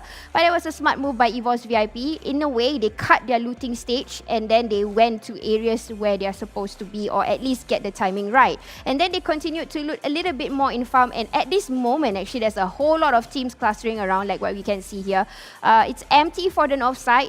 Actually, that's where Dingoz actually rotated smoothly, and honestly, I think Farang Lejund could have did the same thing, but unfortunately, they have to smell their brother somehow, and collided.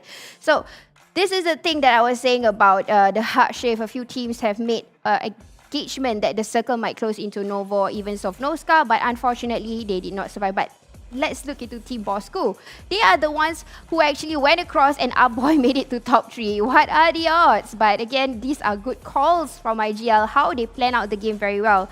Axis actually surrounded themselves with a whole lot of teams, and I really recall the game style on how they play is similar to Infinity from Thailand. They are not afraid to take a lot of fights. Their play style is simply all about CQC, all about firepower, and they will go it all until we see them actually fall one by one. Again, it's a bit more greedy, but I would say it's okay that they are a bit greedy in a sense. They are testing the waters if they are surrounded over, especially in S5 or Season 5. Homebois, they were playing around the slopes. If you can see right now, they are not on the slopes yet. They are still in the compound, MAB sneaking their way in, similar to SEM9. This is before Axis actually wiped the entire team of SEM9 out. Like I said, they are playing very prominently, very, very feisty, showing the factor that because this particular place in Milta is super open and everybody can see you from anywhere, they know exactly where to target you, especially if a team were to crash in, like what happened to SMG, which did not happen because Jumper happened to be the first person in front, and he can frag and he can also scout very well. So that's, I would say, a bonus for Axis, choosing the right area to actually defeat the people or the teams that is around there. So this is the particular visual that I was saying about GENEXUS, they are very smart. You see, they are playing the compound very well. They separated 4 players in each different houses. They waited until the entire war is over. Geek Fam also had a good formation, especially Damroot. He was using a very good premium tower. You know, he's giving all the information towards Snipes. Snipes was just giving the execution while being at the lower ground. But we all know that at this point of time, the only way for Geek Fam to win this chicken dinner if the circle falls onto them. But as of now, Damroot already know, you know what, we can't get a chicken dinner, we're just going to farm our way in, which is to get whatever farming that they can, which I think Snipes tried to do, but he's not, you know, he's alone with 4 GENEXUS. I don't think that's going to be a fair match. So, Mika, this is it. He actually wanted to flank out. He had no idea our boy was there, but this is what I say. He likes to work individually, even though it's a long range. He knows his ability and he actually covers fire for his team. So he already kind of get information, and Mika also giving that information, that ideal information towards EVOS, that, you know, don't come into this area yet because, yes, we have seen a Molotov being tossed over GENEXUS, and that was the cause, or at least the fall for Biu, because they were very much together a pack, including EVOS VIP, but only EVOS VIP decided to spread out because of the information from Mika. So Mika, I understand why you are the MVP. Not only he's giving all the fragging, at the same time, he might not give a team contribution, but he's the key player. Okay, so here we go. Most elimination. 5 being a good support for Mika, like what I was saying earlier. Snappy and Loyu, same faces that we've seen before this, getting, like, I would say, MVPs and things like that. So I'm not really surprised on how they are the ones who are getting all these numbers, because even though GENEXUS might not show so much of a CQC fight, which is close quarter combat, but they managed to get information and try to strike whatever quarters or angles, if you guys see how they actually separated into the 4 different buildings just now. So it's really good that GENEXUS is able to take on fights like that. But really, I think Mika might just take that Terminator title for this season. We have seen a whole lot coming out from Mika, and this is honest point of view. He is showing a lot of, I would say, skillful act on his own, coming new into this season, but he's showing a whole lot of skill set. So I think this is definitely the time to shine for Mika. So yeah, this is our most eliminations and most damage. Wow. I think you need to change now because it's the same kind of people. But yes, there's a difference in the third person, which is Loong with 704 damages, getting on with GENEXUS. Again, you know, they are taking all different angles. They are getting damages here and there. Good point of contact. And EVOS Mika, even though he's separated, he's getting from a whole lot of informations. Before even they get into that final circle, Mika has always been, like, you know, one of the last few players to come in. Might be sometimes he's in front, but the shots that are coming in are super precise from Mika, and it will definitely give a huge damage. You know, when you see a full health, which is white, when Mika decides to, you know, spray onto, it will just gradually go down somehow. Okay, so now we are going to go on match number 3. And we have Group B, C, D, and E. So Group A will relax a little bit, chill. But this time we will see Group E welcoming them back up. And Filipinos, your teams is here. Your team is here to play. So this is the time where we are going to see KHI. You're going to show us your true potential right now in our very first Miramar. I really want to see how they are going to come back this time. But again, my prediction this time, because there's no Farang Legend, I'm going to go back to my country and I will support the boys, which is Almighty. Obviously, I have to support my country, right? But then again, the ones that will give you all the support in casting is our casters, Sir Cloud and Keith. Let's go. Well, thank you. And how convenient would that be, having no team to support on, being the 2 teams in Group A, that is Farang Legend and Clutch Guerilla. So finally, a tough choice to make here. But this is an easy one. I'm going to make it easy for you, and that is the brand new Realme GT2 Pro. Okay, go check that one out. I believe Realme is coming up with this really, really cool campaign, and they're trying to put themselves or market themselves up in the forefront as the tech trendsetter. Hence why they are actually partnering up with PUBG Mobile to come in and support the nurturing of young talents in esports. And talking about nurturing, of course, to nurture, you need data. You need high-speed data to to be exact. And of course, we'd like to thank our official digital telco partner, which is Yoodo, for providing that to us. And of course, we would like to invite you to switch over to Yoodo, because once you do that, you can get free 5 GB of high-speed data plus 20 GB of PUBG Mobile data to come along with it. And this is Miramar, where you can spend your high-speed data as well and play your own classic games. Yeah, it's a huge map, so a lot of data is a good thing. And like Sir Cloud said, 20 gig just for PUBG Mobile is a bit of an overkill, but you know what I like to say? Better more than less. Yeah, and these teams, they definitely need more elimination points, more placement points for themselves, and let's see who will get the next chicken dinner. And the flight path will begin. And I can't wait to see where this flight path will be. Will it be up north? Will it be up on the sides? Now, most of the circles recently has been a southern circle. So it's tough for teams on the northern side. And this is a fairly okay flight path for most of these teams, I would say. Yeah, it's an even split down in the middle here, so they can go either top or down. But however, like you mentioned, they don't reveal circles until after everyone's jumped off that plane. So things could be quite of a tricky situation here, cashing in their drop spots this early in the game. But however, that is all you can work with, seeing as though that this is Battle Royale. You always need to be flexible to adapt to whatever circle they do throw onto you. So we'll see how it goes by as it cuts through St. Martin.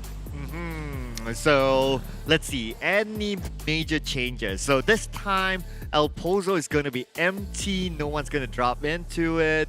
I guess it's going to be a routine drop for most of these teams. I don't expect big changes, but what I can't wait is to see where the first circle is at, and that would definitely change a lot of things. Of course, the circle rules, and yeah, I guess it's probably going to be at least a good start for most of these teams. And talking about the circle, this is a similar circle as yesterday's Miramar, one of the rounds. And just like yesterday, Axis again being in favor of that circle here in Miramar. So we've seen how things did not repeat as history did dictate previously in a match of an Erangel. Well, maybe that might change up here as well. Yeah, maybe. I mean, these teams are top teams, right? I'm very sure all these teams will adapt quickly. Like, you just give them a day, they just look back at the replays and like, okay, I'm going to do something different to counter you. And that's the interesting thing about PUBG Mobile. 16 teams change. And that's what makes it interesting. It's really, really hard to predict who will get that chicken dinner. Yeah, especially, again, in a map like Miramar, it's so vast. Yeah, anything can happen.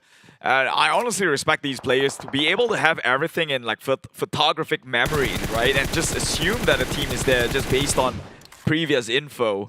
That's how they work and operate, because what we see isn't exactly what they see. And we are seeing Iron Pro trying to use his irons and trying to knock people down from the parachute itself, unfortunately, just too far. So Iron Pro with an iron sight. Yeah. You like that one? Yeah, I like that one. I got that one. I got that one. Yeah, but it's sometimes hard to hit that like moving object while he's parachuting down. It may look easy, but if you try it yourself, you need to control recoil, and the target is like a dot, like a dust on your screen, so it's kind of hard to hit. You gotta admire these players. Like I don't even know what they're shooting at, and they can hit something.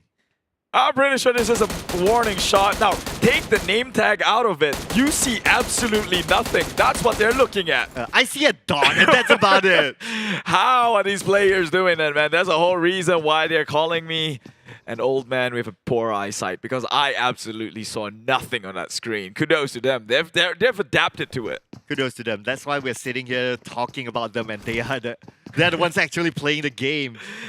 We're talking about pixel perfect accuracy in the screen, that you're looking at one blip of a pixel moving. How do you catch that one?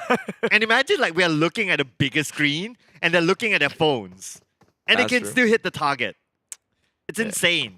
Yeah, we can go all day just talking about how bad we are at the game, but I guess that's not the objective right now. We're trying to give you an entertaining broadcast here, and so talking about entertaining, that is Almighty throughout week number 2. They have been stepping up big time from their way in week number 1. Week number 1, you could tell they were playing a bit more scared. They take the long routes, trying to avoid most of the situations they didn't want to get into.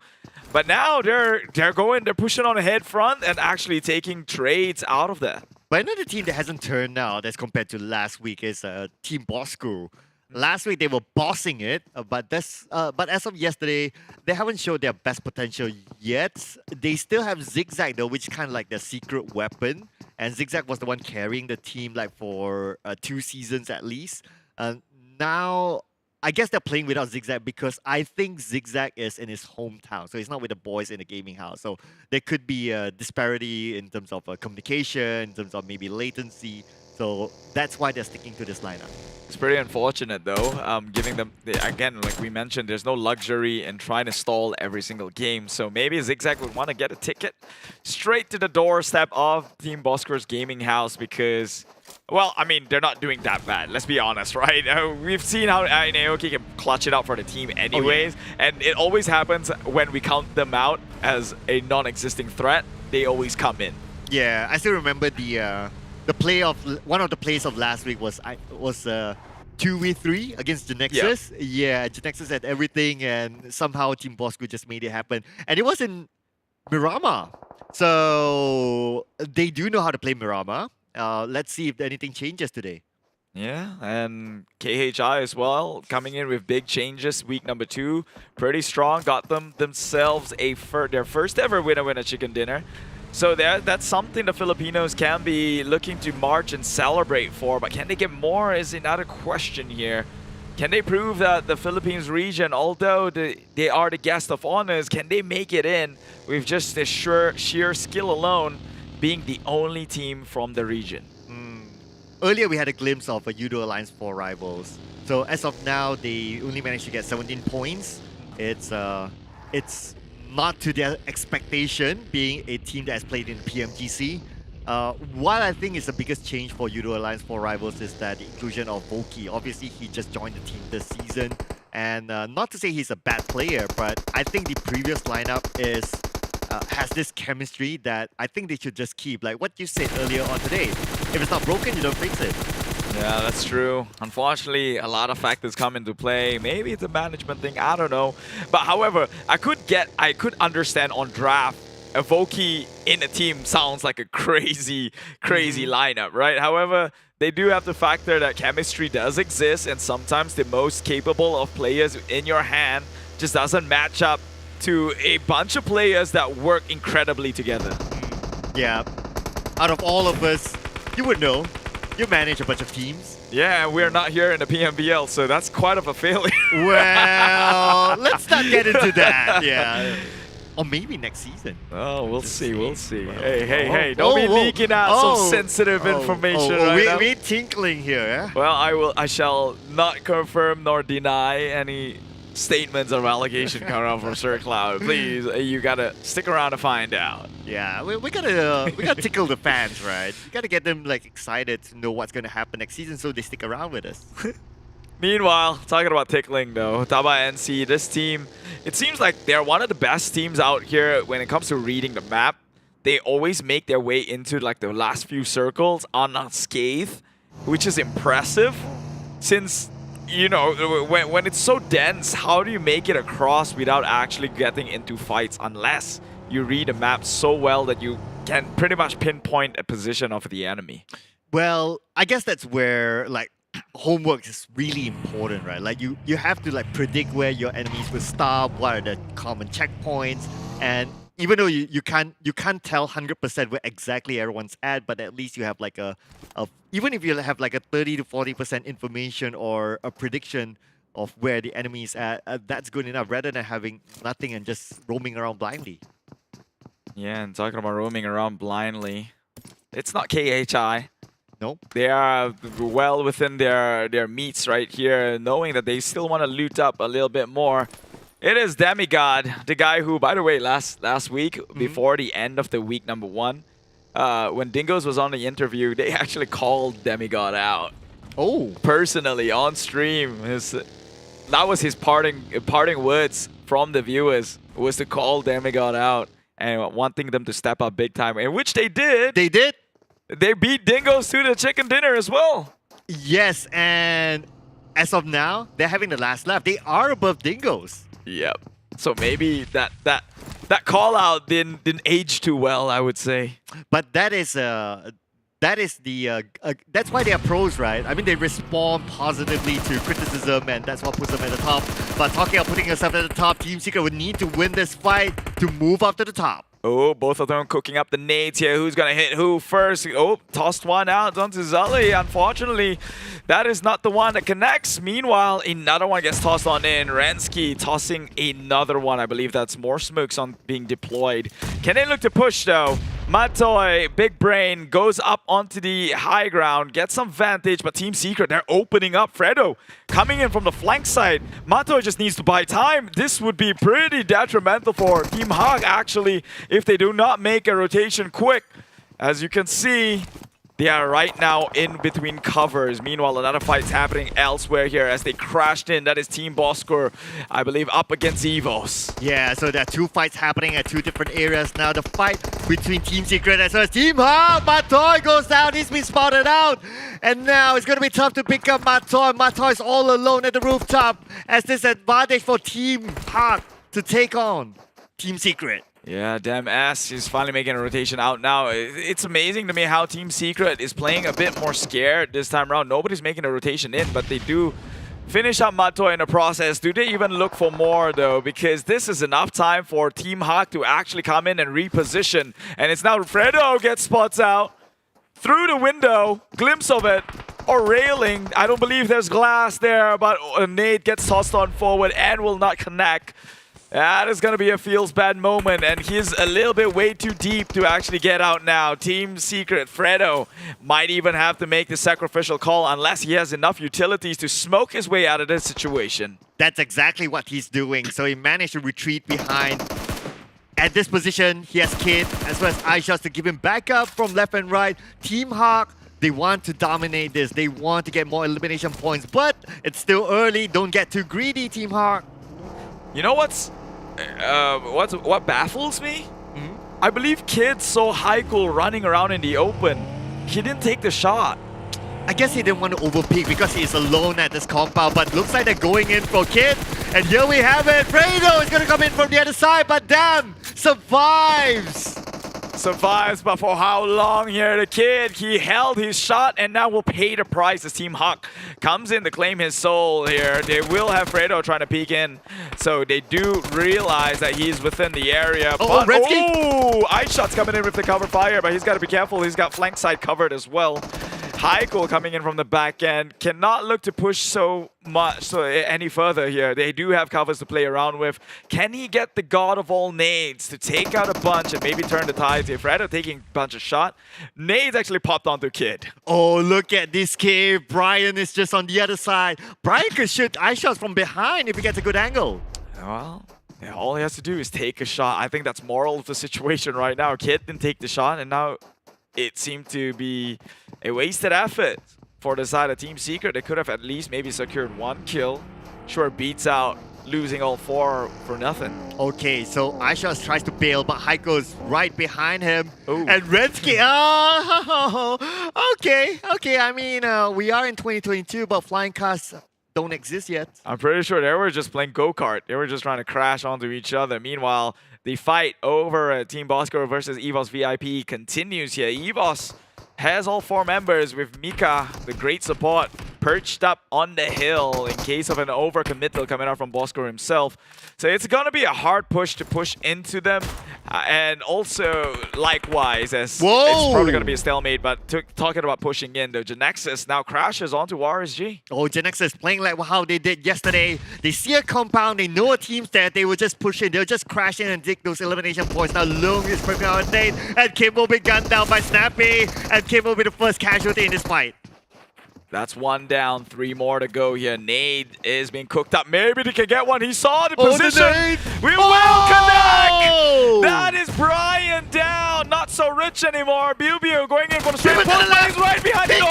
He gets it. Reflexes of the gods. Biu experience over skill. Oh, that's why he is the legendary player. Biu. Nice time to look at RSJ. Will be the second team to be eliminated. GENEXUS is still running rampage against other teams. My god, this team is as lethal as they are on papers, although they didn't show up in week number 1. Week number 2, they're taking all the fights they can get.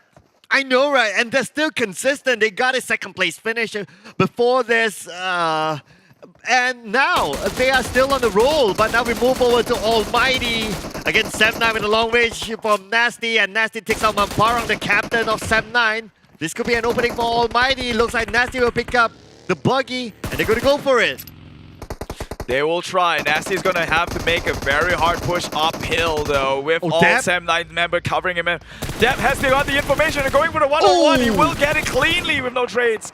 Secures one as well. And that would be a deterrent for the likes of ALMGHTY to push on any further, seeing as though they do not have the manpower to cover each other member right now. They might have to just put a halt to it. And Farang will be revived now that ALMGHTY only has 3 team members. They will put a halt to it, definitely. They're going to chill to the next circle, considering that we're going to be revealed the 4th circle soon. Sem9 will be playing the same game, but Jerome, he needs to take care of the team coming in from behind as the team behind them makes that rotation. But they're not going to push in just yet, as the 4th circle will not favor ALMGHTY. It moves towards the northern side of water treatment. Hey, KHI, meanwhile, on the other hand here, again, getting some points onto their names, finally popping off here. Can wave the Filipino flag a bit higher and prouder, seeing as though that they have really found their grooves well within the tournament. Right now at 39 points. They do, however, lost 2 members early on into this game. Aris now making that rotation. They don't have the circle, but looks like they're going to push in. Deb trying to make that getaway, but Aris, will he be able to make it in time as Deb tries to run, tries to move away? Bosskur will crash into utilize 4 rivals together with Homebois in the same compound. 3 teams we're talking about here. Yeah, it's going to be quite the bloodbath, but Bosskur, of course, takes the backside here. Does take down Homebois Bard. Psycho! They come in cleaning up in the back end and the front side. That is the entirety of Homebois. 1 more member left. Where could he be? And that is Team Secret actually eliminated. Homebois Tam is still well within there. Has got 4 rivals, or Yoodo Alliance 4 rivals to worry about, though. Their chances of success is 0 to none. And they could even look to push on further as far. Look at that. The flank side has been covered by Ainoki and Aboy. As far going in from the front. Maybe a bit of a failed grenade there. That would just give them some sort of a warning, I guess. More time for them to recompose. But as far Bosskur, looking like they're in a strong position to take a fight. Appy gets Molotov down. They're pushing in. Psycho got the nade. He's cooking one up. Surely, 1 peek to show it all, but in the back end, they take 1 down. Immediately have to respond. Nade hides 1 back. Ainoki finally into the fight here. We'll have 2 members on the front lines. Tries to push onto Yoodo Alliance 4 rival. Oh, beautiful nade. They're coming in from Psycho. This could be an advantage taken in by Bosskur, but then again, at the same time, Appy is being picked up by April. Now they'll be playing as a duo. Team Bosskur, 5 elimination points for them. Psycho keeping his nade for himself. April will be gunned down by Ainoki. Now it's down to Appy. Can he clutch this? Appy will not be able to do it, and Yoodo Alliance 4 rivals, unfortunately, will be eliminated fairly early on at 12th place. And we were just talking about Team Bosskur and how when we count them out, here they are, 7 kills already, only 4th circle in. They've won numerous team fights on their own. This is one heck of a feat to do. Can they pull this one off all the way to the end? That is going to be a game changer. TABAH NC now in a very small compound here, but will be able to be gatekeeping some of these teams, and one of them is ALMGHTY, who is quite in a sticky situation. Will have to leave sooner than later. Meanwhile, Axis, perched out in the middle, has eyes across the valley. Oh, now Flax, the good news is that NC, they are in the circle. So they can chill for now. They can wait for the next circle, but it could go anywhere. Now, Dingoz, they have the high ground, so wherever the circle goes, it's still an easier way for them to enter the circle, considering that it's easier to move from top to bottom rather than bottom to top. So now everyone's just chilling, waiting for the right moment, and that will come in a few more seconds. Yeah, but this is a Miramar. Going downhill is just as Lethal is trying to push uphill here as you are widely in the open, and it's just a spray trace downwards to take you off. But we'll see how they rotate as the circle playing around hillside here. ALMGHTY looking very scary right now. Oh, EVOS VIP needs to move as well. And right in front of them, there are a couple of other teams. You can see the Team Heart, Dingoz, GENEXUS, as well as Bosskur. Right in front of EVOS VIP. 30 more seconds on the clock. They need to make a decision. When are they going to move? At the same time, we can see that Bill takes down Ricky. So there will be a fight here between GENEXUS and Dingoz. At the same time, Sam's trying to take one down from Bosskur. Bosskur will be able to get away. Yeah, maybe got clipped there with the terrain here, hitting the ground. So unfortunately, that did not pave its way into a potential opening. And as I was talking about moving downhill, it is not easy to do. Now that GENEXUS has got eyesight, sure, you have the advantage in the high ground if they were pushing up. Now that you're trying to make your way down, you have zero covers, and it's so easy to snipe down and running downhill target. And GENEXUS, they're playing this slow, so they're playing the gatekeeping role right now, not allowing Dingoz to move at all. At the same time, we can see that MAB Esports, 5 elimination points for them. They're getting something somewhere else. Loyu tries to get one out of Team Heart. Zuli, his vehicle will be exploded by Loyu. And that is one for GENEXUS, but the fight is not over yet as Team Heart crashes in. I don't think you want to push onto GENEXUS. Look at all the high ground advantage they have been shooting through the windows. Their turret. A nice nade takes out 2. One more left alive. High cool. Oh, and nade gets tossed into the purge house. Will they get him? They will, and finishes the job. It is Loyu. This man has been carrying the weight of GENEXUS for the longest time. Oh, at the same time, Ate is right out in the open. Snappy knows exactly where Ate is at. And Ate will be pressured by the zone. 10 elimination points already for GENEXUS. They are on the roll. And now Dingoz will be eliminated by GENEXUS as well. MAB Esports, they are playing by the edge of the circle. Almighty, unfortunately, will fall. My God, GENEXUS, who would have slept on them in week number 1? We are definitely biting our tails now as the fan favorites, the one that held so much mystery and potential, is finally showing themselves at full force, and it doesn't seem like they're slowing down. 10 kills, 11 now on their name. Can they get more? They still have all 4 members alive, and it goes that they made their way into the circle and occupied the high ground. They have eyes on Bosskur and EVOS VIP. Oh, not good news for EVOS VIP, but they're trying to take their chances. Looks like Razor crashing to the other side in the compound of Bosskur, but Bosskur is ready for it. Armor will take down Razor. This is sort of like a revenge. Mika will be gunned down. Sam is the last man standing for EVOS VIP. Not much for him to play with, and EVOS VIP will be eliminated. 8th place for them in this round. And of course, that last shot from the high ground, Loyu takes one out here. Impossible advancement with the high ground they have, and they can look to capitalize more. It is ALMGHTY right now who is in quite the pickle. They do have the high ground again, dealing with another team, but can they go up against the likes of GENEXUS here?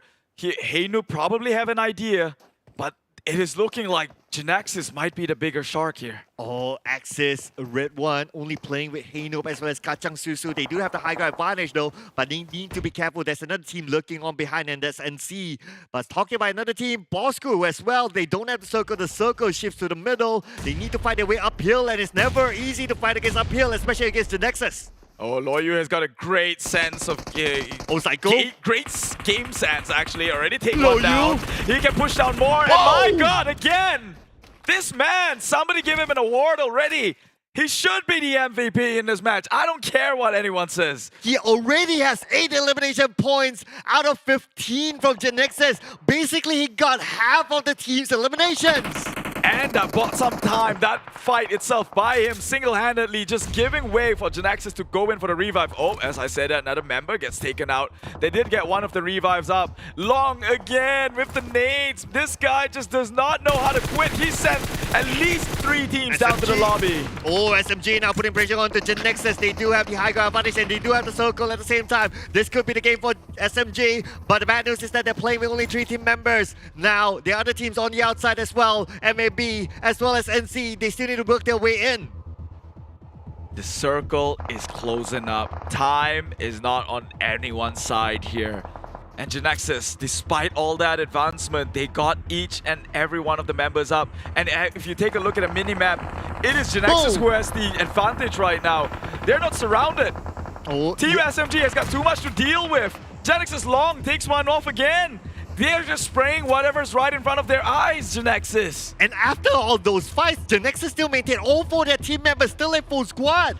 How did they do that? It's insane, it's crazy. And now NSEA managed to slip in somehow, but the nade onto Anik. Anik is on the low ground and Anik will be burned down by Maki.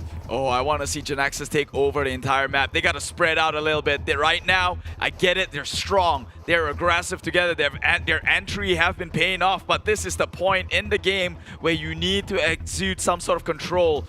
They have to spread out. They are too close to comfort right now. But MAB will look to push. Maybe SMG Mile will fall onto the hands of MAB or either GENEXUS himself.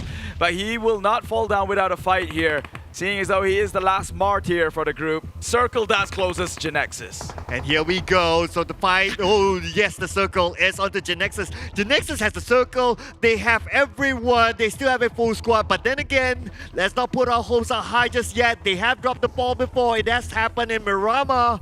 But this is a different GENEXUS that we're talking about too. Look at that. Now they're positioned. The entire circle. It's theirs for the taking. Everyone else, you're fighting for second place, and they will do. Miles tries to go in with the backstab, gets punished. Maki with a great cover from their end, but now they just revealed their location. GENEXUS can just look to push on fourth, or even just held their ground for as long as they can. Axis pushing on as well. Surely the teams up in the north side will have to meet each other and take each other out first. I mean, look at the spread by GENEXUS. Now they have the entire circle covered. MAB will need to fight with Axis. Axis fights with MAB. GENEXUS just needs to wait as the circle starts to close in. And now it will be a fight between second and third place as GENEXUS shoots and takes out Iftar. Like I said, you're playing for second place at this point. There is nowhere you're taking away the advantage that GENEXUS has, but the blue zone has been coming in. Here we go. In a bit of a situation here. Tries to go in. The cover fire is there from the shed. It's Hey Noob, but can they take one down? It goes down to the fight of mechanics. It seems like it will trade the way of MAB, who might just claim themselves second place guaranteed. Now, of course, hopes. Don't put your hopes out just yet as Bill tosses out Nate onto Iftar, securing that elimination point. Now it's 2v4, John together with Maki against the entire team of GENEXUS. Spots out John, and John will succumb himself to the zone. And there you have it. GENEXUS, no way they're gonna drop this ball. It will not happen again. This is GENEXUS, super consistent, and look at the amount of eliminations, Keith. Insane performance coming from the star-studded team. When PUBG mentioned it was coming back to competitive, no one in their minds would have thought they would be this good, especially with a lineup who didn't really pop off while they were named Team Wales. And now, over here, they're looking like they're on a different league. And Loyu, man, this guy, he has found his inner Loyu-ness. I don't even know what that means. I don't even know what I'm talking, because this team is just crazy right now, Keith. But I get the sentiment. Loyu, this guy, he sent 3 teams to the lobby. Need we say more? That is majority of the kills already. I'm pretty sure when he comes out as MVP, because I'm pretty sure he's going to be MVP, it's going to be at least 50% team contribution. Without further ado, let's take a look at all the GENEXUS foreplay or outplay, whatever.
And welcome back from that awesome match of Mirama. And that circle, it's not just by luck, guys, but I know why GENEXUS was consistent enough. It was, I would say, by the book, which I will break it down to you guys later. But first things first, let's check out about our Royal Pass, which is X Warframe. So in case you guys have not played Warframe, you don't have to play that game because you can just enjoy the outfits that is provided from PUBG Mobile with the new Royal Pass. So collect these outfits while it lasts, because you know, even though one season is about, let's just say, a month plus, but sometimes when you play too much of PUBG Mobile, suddenly it's at the end of the pass. So you gotta grab them now while it lasts. Okay, so collaborations with all these new outfits, and that is actually like not just the outfits, there's also collectibles of like the backpack and etc, because you know Royal Pass, they have like when you go through a certain level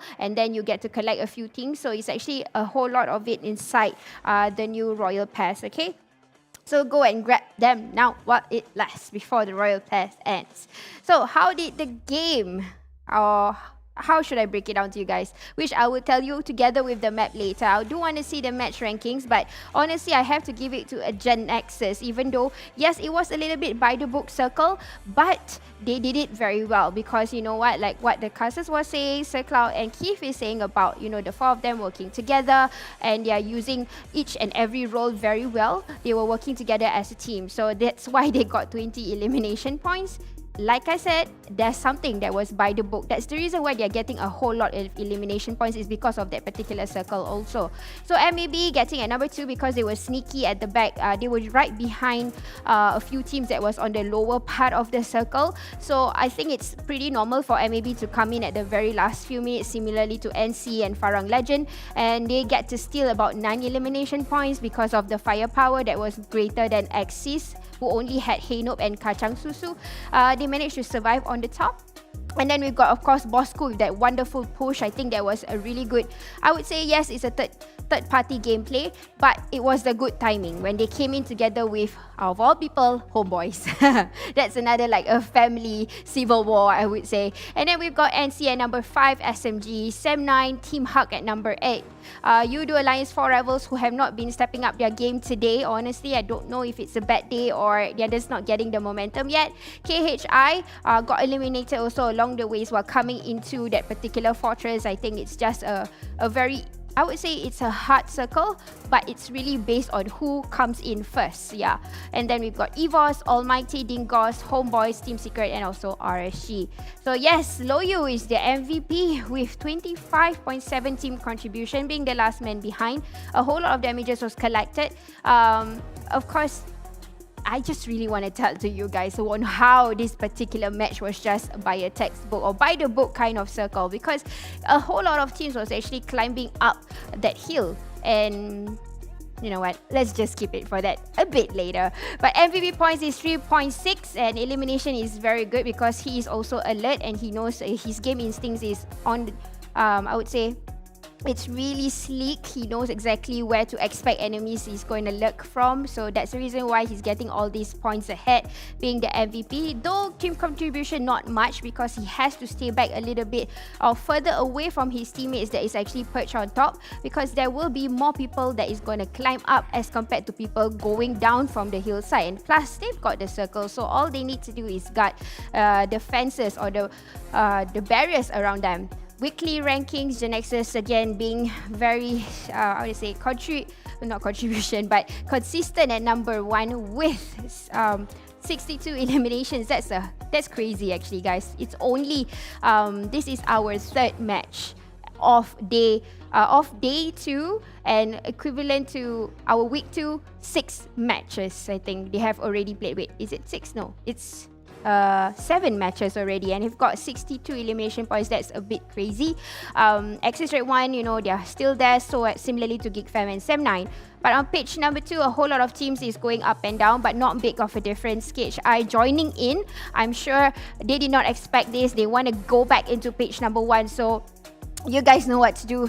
drop them a DM, give them your support, especially for the Filipino supporters. This is where you guys will have to come in to give them that support, because they can do it once, they can do it one more time. Okay, so are you ready for the quick recap by Sis Jenny? Of course, I have analysed this game very well. It started with a north circle. It closes right into the center where Crater Fields is and Hacienda El Patron. And if you guys remembered, the circle actually closes into Crater Fields. That's the reason why this is actually a, I would say a hard circle, because it only has one peak on the top, and everyone else will have to climb up a very sharp slope on top of that particular slope that I'm talking about. So GENEXUS, they have made rotation, not much, I would say at least about 100 or 200 meters from where the circle is, and they actually, chase out from one. The strength for GENEXUS is actually the CQC. So a whole lot of teams is coming towards them, and that is their strength.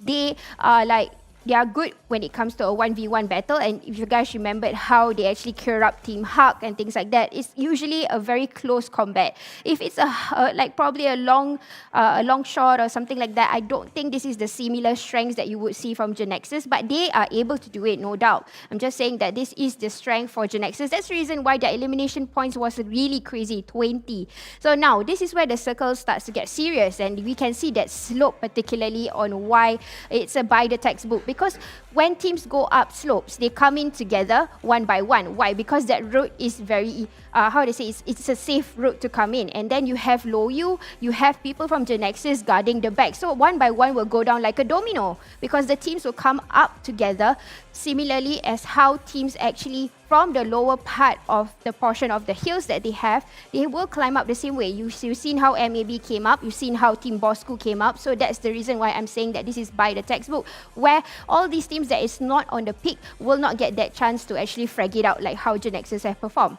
In fact, Farang, if he had more than one member, I think he would be that barricade for GENEXUS to not let them enter, because he has the pick. Similarly to Axis and NC. But the difference is that Axis got comfortable because of a compound, hoping that the circle would be on them. That's the reason why they did not come out from that compound, thinking that they're still in hopes that I would do the same way of what Axis is showing also. I mean, I would stay in a compound if I know that this is the last few circles. But now you can see a few teams are scattered outside. Again, all of these teams are in hopes that, the circle will be on them.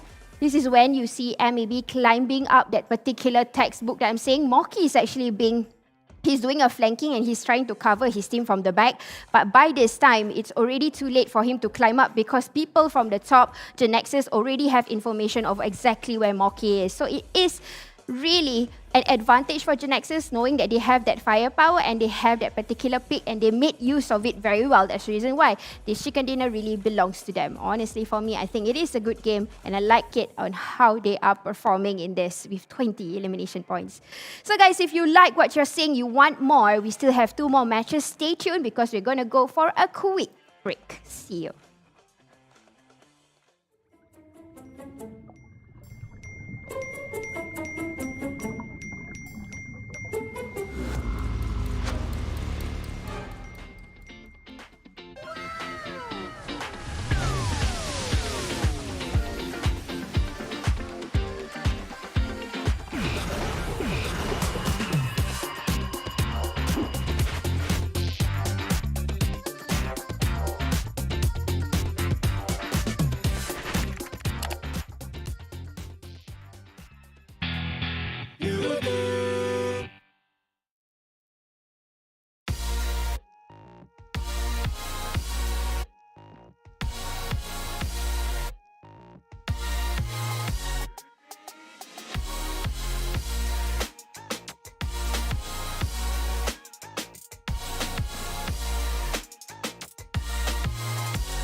From ordinary to extraordinary, there's a long way to cross. Whenever we lose our way, there's always a light that keeps us going. The light sparks from every young heart. It leads us to capture inspiration in ordinary days. It encourages us to seize the colors of sunrises after the darkest hours and create something amazing with it. We brought the magical color changing effect to life thanks to a dual layer chromic bonding process. Place the back cover under the light for just a moment and you'll see it go from a calming blue to a passionate red, just like the color changing of the sky during sunrise. Presented by RealMe Design Studio. A tribute to those who dare to capture the light. RealMe 9 Pro Series. Hello everybody and welcome back to our Pro League MYSGPH, and I am your host / analyst Sis Jenny. So what you have seen, we have already witnessed 3 matches already being played: Sandhawk, Erangel and Miramar. We are about to witness another Miramar, and last but not least we end with Erangel. So honestly, today's game has been, I would say, a lot of these teams have been using their skill sets. It's coming out. I'm starting to see that they're utilizing each and every role very well. From Geek Fam to GENEXUS to EVOS, even Axis have been showing since yesterday also. So I'm seeing a lot of skill sets that is coming out from each and every player, including the new blocks and the old blocks. But this is our post-eliminations, and most eliminations. We got 9 from Low U. Again, this is, I think, I would say, Keith's favorite crony. But yes, GENEXUS with 9. But you guys, you do realize at the top, they are actually showing the roles that individually play. So Low U is actually the support. Moki is a fragger, and Pew Pew is actually a scouter. So even being that support at the back is still important, even though you are a support, because even if you are a support role, you have that key where you have to be the backbone of your team. You have to watch the backs of each and everybody, especially when the circle was of as such, coming up kills. A lot of teams would be coming from the bottom as compared to the top.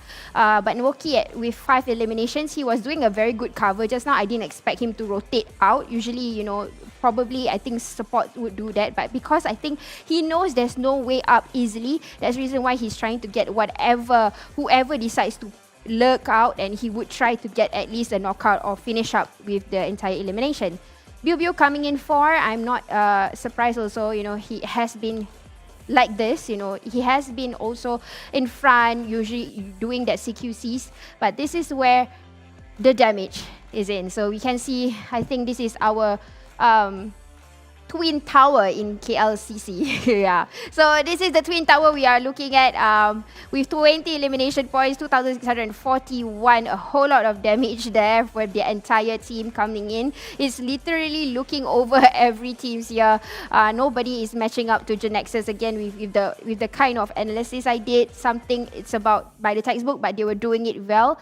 Axis not coming in too close, but they're still, they're being they're using their wits in it for this particular match. But this one is the match that we are about to witness after this. And Group A is coming back in.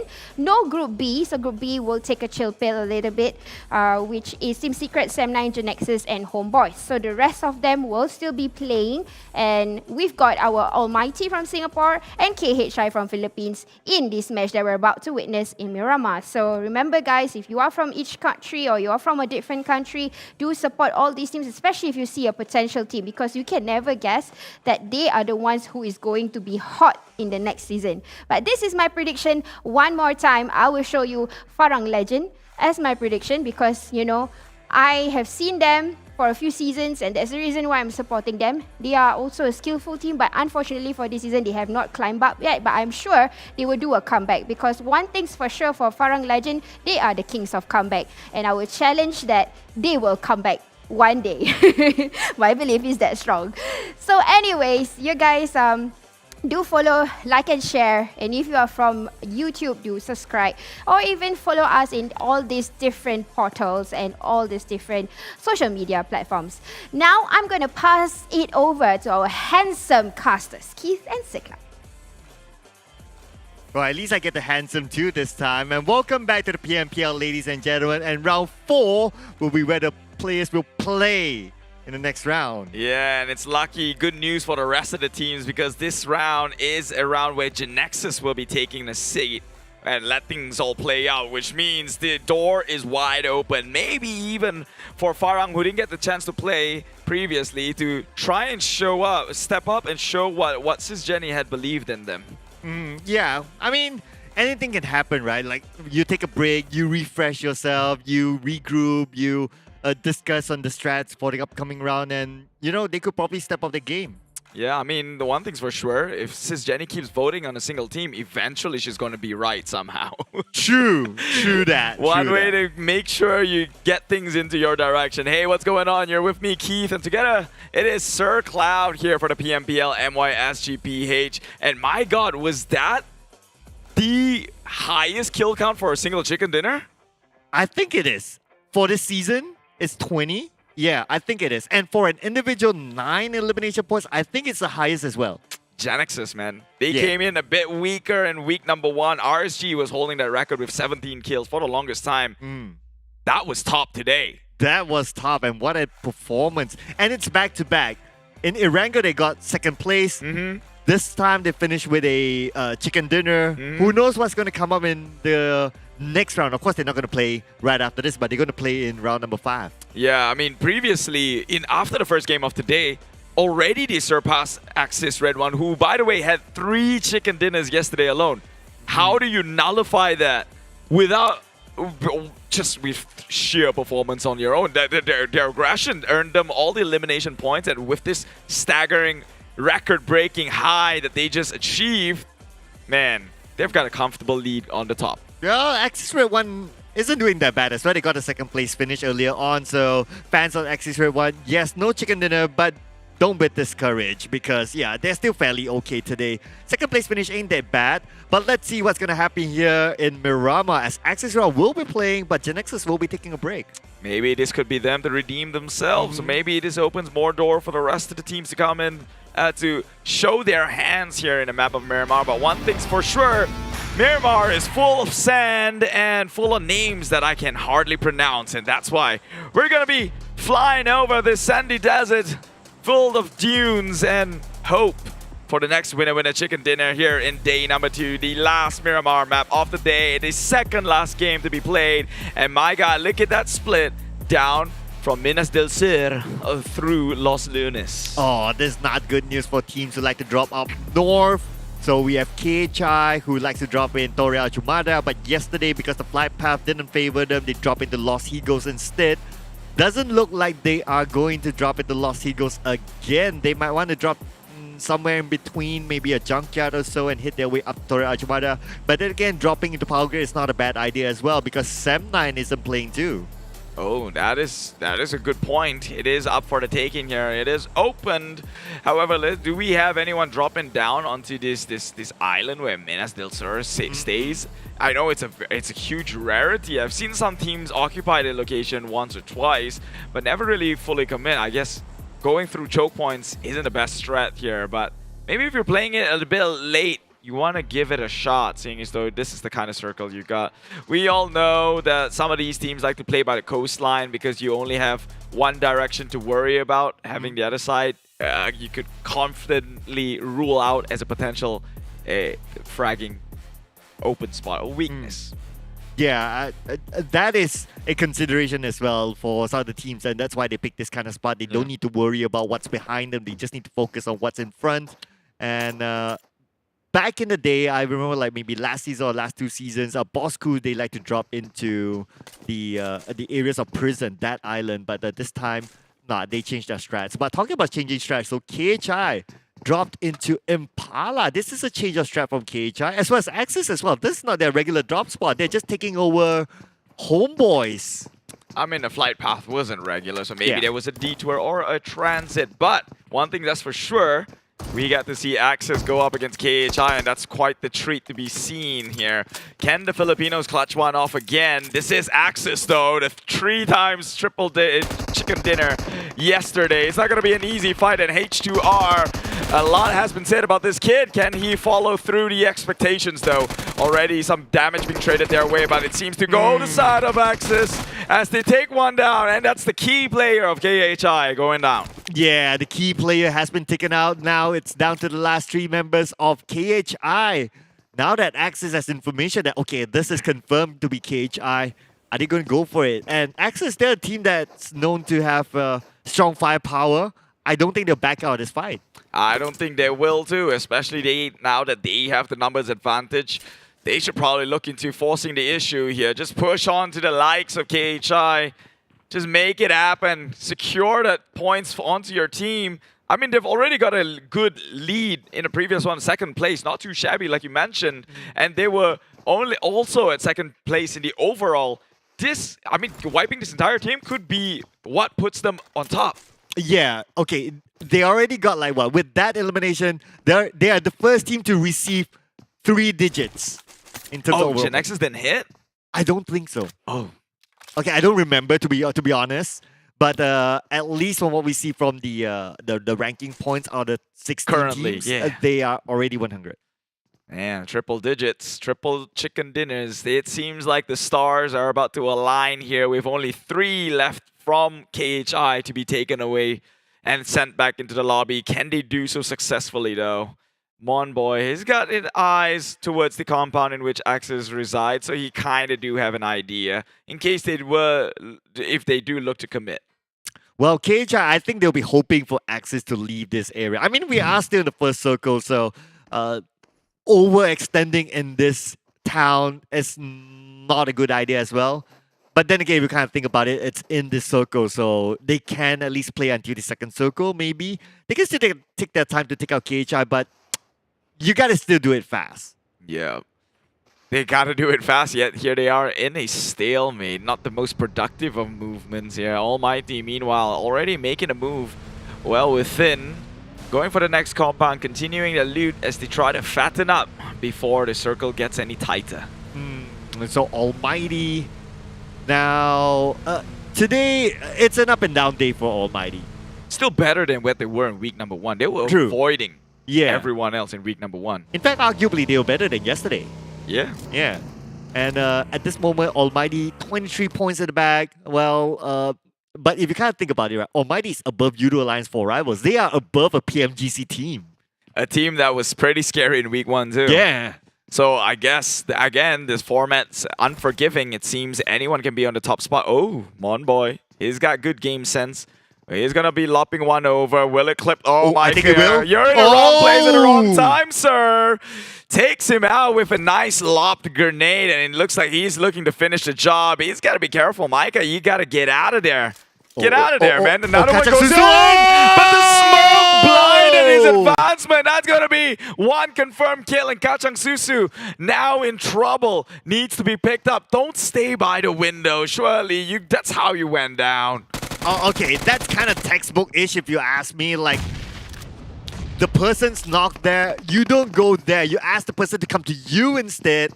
Instead of you going there, the second name will be on top of your head. So that was a mistake there coming in from Access. Well, they just turned pretty sour. Surely the tides have changed here. We go. It's now they're going in for the 1v1, and it won. KHI, they're coming out of this trade happily. And Jumper, how is he going to get out of this? Now, Jumper is the one on the outside, so he'll be pressured by the zone if he don't move. There's no way he can pick up Hey Noob that's currently in the open. KHI has turned things around. And this two team has got a personal rivalry at each other too. So someone's going to come out with the bragging rights on top, and it's looking like it might just swing the side of KHI. Looks like Demigod will be saying, hello, Jumper, again and again after this. I'm sure Demigod's like, oh, I want to get Jumper. Jumper is the last man standing now. And he's going to go, hello, Jumper, before you take him out. You got the accent down to the teeth here. Oh my God. This has turned in for the worst for the side of Axis. How could they have made such a blunder? could have gone their way. Could have been an easy leap up forward, and now they're just probably going to be held back at 100 points if they do not get any more trades at that. Yeah, it was the second nade. The issue was the second nade. The first nade was, okay, that was great play coming in for KHI, but the second nade was a mistake from Axis themselves, and that gave KHI the upper hand. So now it's down to Jumper, and looking at the current situation, it's going to be hard for him to get out of this. I don't think he can, if I'm being honest. Well, you gotta win some and lose some, and I guess this time the bragging rights goes to the side of the Philippines. KHI Esports, they wave their banner. Meanwhile, Team Bosskur again making their rotation in the circle around Junkyard, or Graveyard. I think that's Junkyard, yeah. Seemingly wide in the open. And meanwhile, over in Picado, Team Hunt occupies the entire ground. So some people are more peaceful than others. They do not share a single compound and they live solitarily. Look at this. The master himself is in the house to show you how it's done. So Boyka is making his debut for Team Hawk, and this is his first appearance in the PMPL. Just a little quick history about Boyka. This guy was the coach for BTR during BTR's heyday when they were just crushing everyone in the scene. And here he is trying to bring that knowledge back down onto the MY region. However, it doesn't translate so well. Well, I mean, he still has that, what would we call it? The brains. Global winners badge. Yeah, he does. He still has that, so we can't discount it. But, interestingly, Heynoob has been picked up. I didn't expect that. Well, so I guess KHI, maybe they're the ones who made the blunder themselves. Yeah, they didn't push. Nobody has the bragging rights just yet, but they're mad. They're mad about it. They're pretty angry.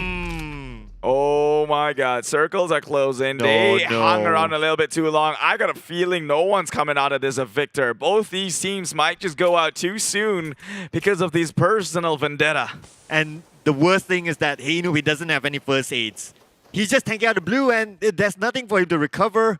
I have a bad feeling about this, Keith. Sure, given it's just a level 2 circle, I get it, but man, Heynoob without a first aid, when have we ever said that? He was the healer in Sandhawk most of the time. So him without a first aid is pretty surprising. Meanwhile, Homebois tries to go in with a tricky play though from the top side. Maybe disorientating them a little bit here with the footsteps. Goes in for the jump. Oh, the window shot! Paid the price very severely as more members try to jump down here. But Homebois wipes them clean too soon. Is Axis red one, and it has been confirmed. The bragging rights goes to the side of the Philippines. Yep, and it's Hello Jumper from Demigod. And now we have Damn Cutie going up against Virgil. So Virgil tries to get away, but Jenny has sight on the Virgil. Virgil down to 50% health, but Virgil with the bike speeds off into the sunset. Yeah, he's driving definitely into the sunset, but also into the blue storm. So he's gonna pay the price heftily for that one, surely. It's level 2, not too detrimental, I suppose. Could have been that or his entire life and chance to play in the game. So he took the lesser of two evils. He will not be counted out just yet, at least. Team Bosskur now 3 members here. Where is the 4th? They've lost 1, actually. Yeah, they lost our boy. We didn't get visual on that. I think it was very, very early on. But what I noticed as well just now, Volky is playing, so he is in replacement of Riff. So it's kind of interesting to see that, okay, last week Volky, when he played, he replaced Ipul, and now he's replacing Riff. Like, Volky is like this utility player that you just replace anyone with him. That's actually a very interesting question to ask, right? Like, if you were to replace Volky with anyone in the team, how?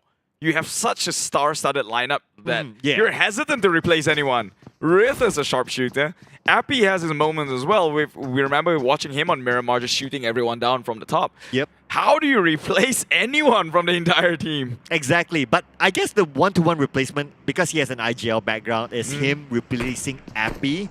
If not, there'll be 2 IGLs, you kind of think about it. So that is the best one-to-one replacement. But it's interesting to see that he's replacing Riff instead.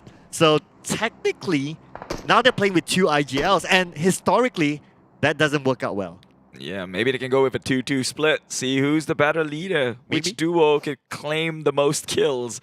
Or maybe suffer from the, I guess the ego at hand here, trying to one-up one another. It's a competition, but it's got to be healthy and it needs some sort of teamwork to come in. Now, talking about bringing IGL in with the introduction of Boyka, I'm actually very, very curious to see how they can play things out. Surely, again, just to recap that the stack of team under Boyka usually performs really well in the first week. Back then when there was Super Weekend. Comes the next week, they kind of flop. But so far, I haven't seen a bright moment for Team Huck.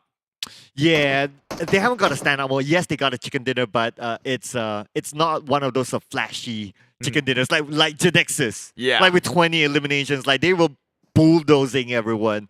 But he replaced Damn Cutie in the lineup, and I think it's a needed replacement for a Team Huck. I mean, what we have seen in previous seasons is that the moment the team goes down, he comes in, he brings them back up for maybe 1 or 2 rounds. They get the momentum, he goes back out again, and they continue on that momentum. So I think it's a needed substitution for Team Huck. Yeah, definitely a breath of fresh air. Maybe just get the morals up a little bit because they kind of need it at this point, although they're not suffering too bad. Right now, number 6 in the ranking of the teams that are playing. So I mean, they might be overshadowed because they're not doing that bad, but it just feels like it because they haven't had the chance in the spotlight.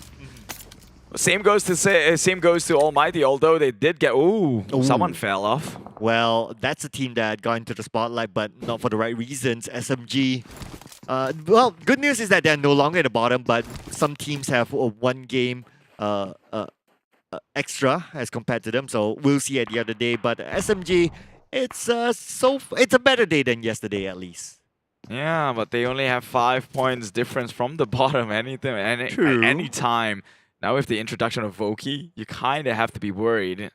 With the sort of damage Voki can bring, we've seen teams under his leadership reign supreme, and now that he's playing in active role, you can't be comfortable if you're Team SMG. In fact, if you're down in a bottom 4, bottom 5, or a second draft, there's no chance for you to be complacent.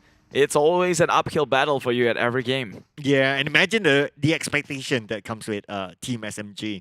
I mean, if you talk about the brand of Team SMG, they're like this team that's been around for quite a while. And I'm sure there's a lot of expectation when it comes to them, whether it's from the management, whether it comes from the fans. So they need to translate that expectation into a performance. Yeah, and we might just see a performance of a lifetime here as a 3-way skirmish might just occur over in the previous compound. Meanwhile, MAB does scouts out some of the members from Geek Fam. Love taps, warning shots. That's all they could afford right now, but you gotta be careful. It seems like Geek Fam has the deep end of the circle, but John takes on to QB. Surely, although you have the deeper end of the circle, this doesn't seem like a nice situation to be in, because that just means go time for the rest of MAB, who's just pushing straight on through. Iftar going in with the entry, with the vehicle ahead, will come out.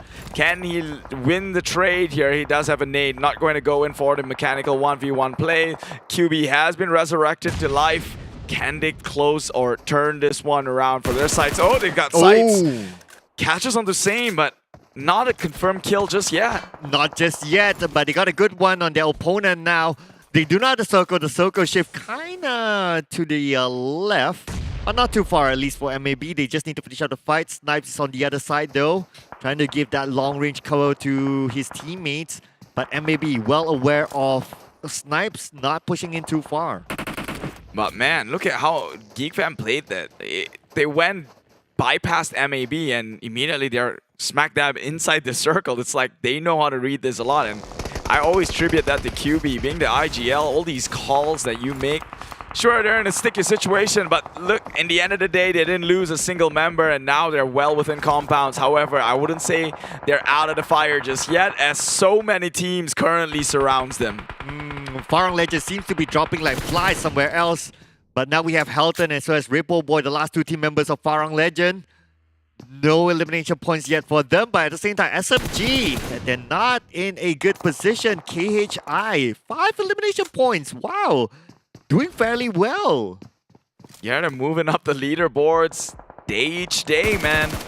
And this is only day 2 out of the 5 that they will be playing throughout the entire week. So KHI, more often than not, this is already a good job, well played for them.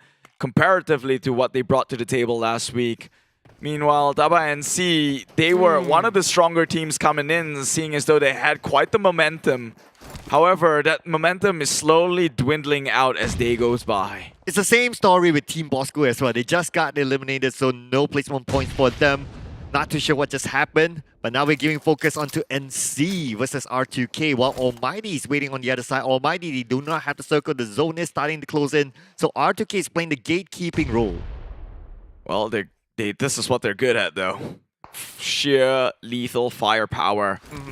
R2K, and they have the circle with a vehicle inside. They can stay here all day and get out as soon as they want to. However, right gatekeeping them though. The ones in green, they're waiting. They're waiting for R2K. So R2K, if they don't see this going anywhere, they might as well just take a ticket out of here. Oh, it's not good news for Jerome. We just saw while his teammate went down, so he is the last man standing, taking out the blue. It will not take too long until he goes out next, but the muscle goes down to Brian. RSG is getting one. Farang Legends playing by the edge of the circle. Teams are starting to close in. At the same time, Homebois trades it out with Ate. Look at that, R2K now has to push into the side of TABAH and NSEA. They might just get sandwiched at this point here. Farang does get some crucial taps from afar and onto the side of Dingoz, only probably hindering them from ever committing too hardly. However, that would be KHI, who might just overplayed their hands here. Already losing another member. Last one left. I saw a nade gets tossed on forward. One more in the shed. Will it clip though? It will eliminate ALMGHTY, not KHI though. He's still fairly healthy inside the shed itself. RSG is waiting here to take up the scraps in case things go out of hand. How did Homebois survive that nade? That nade was almost like a sure elimination, but somehow he's still dead. RSG is waiting for the right moment, but RSG looks like those few points not going to be worth it. They're going to focus on the rotation. They're starting to move, trying to find a way into the next circle with 30 seconds more on the clock, while Dingoz trying to stop RSG on their tracks. Meanwhile, down in the bottom right, you can see R2K now has to push through TABAH and NSEA, and we've talked about this, how they were gatekeep for overcommitting themselves. This is a problem they might have to find a solution to very, very fast, because TABAH and NSEA, they're looking to push up forward while he's healing. That's firepower gone, and they're just going in to clean up the crew while they've got their hands busy. It's a one-on-one battle, but the drop shot wanted by R2K. Again, close quarter combat. They are kings, and they will wipe out the team holding them back. Wow, R2K, they had a good spread, and they had a good advantage over NSEA. NSEA being eliminated. And now R2K, 6 elimination points in their hand. At the same time, the zone is starting to close, so they need to make this reset quick. And look at that as well. KHI eliminated. And Farang Legends, Rippleboy will be gunned down by Sans for EVOS VIP. Rippleboy will finish off, and that's a point given to EVOS VIP, while Yoodo Alliance 4 Rivals goes up against MAB. He's got one picked off there, the Hunter Pamburu himself. Crucial points going on their side. They did lose Voki way too early though, so sooner than what they would have liked. But of course, that is just a general statement. Nobody likes to lose member that fast in a game. But R2K, they makes it to the next circle here, the 5th circle. Can they survive though? Already under fire. Rensky did not secure the kill. They have ideas on where Team Hawk may be. Can they look to push though? Seeing as though he's going in half HP. They see him! Straight one onto the face, and he goes down without a crate. That is R2K ready to, well, join KHI in the lobby.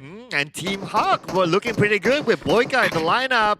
Now Picado is their home, so they know this place like the back of their hand. Now, maybe CLC will have the same feeling as well, as this one of their drop spots. Now with the long range giving pressure onto RSG. RSG has a high ground advantage, but RSG, they have to pray for the circle. If the circle doesn't favor them, going down will be a lot of open space.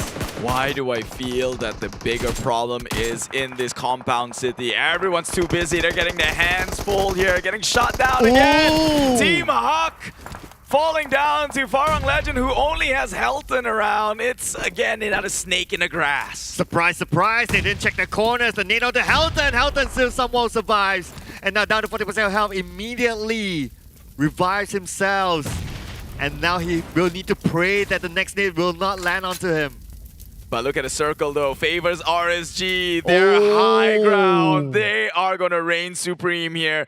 This is when the mouse are forced out of their hidings and have to come in face to face with death waiting from the top side. Yep, RSG, they can make a slow move. The circle will close in on the other teams first before them, so they can fish for these teams. Now, it's not going to be good news for Team Hard. They don't have majority of the circle, but now they're trying to finish off health and try to get revenge for their teammate.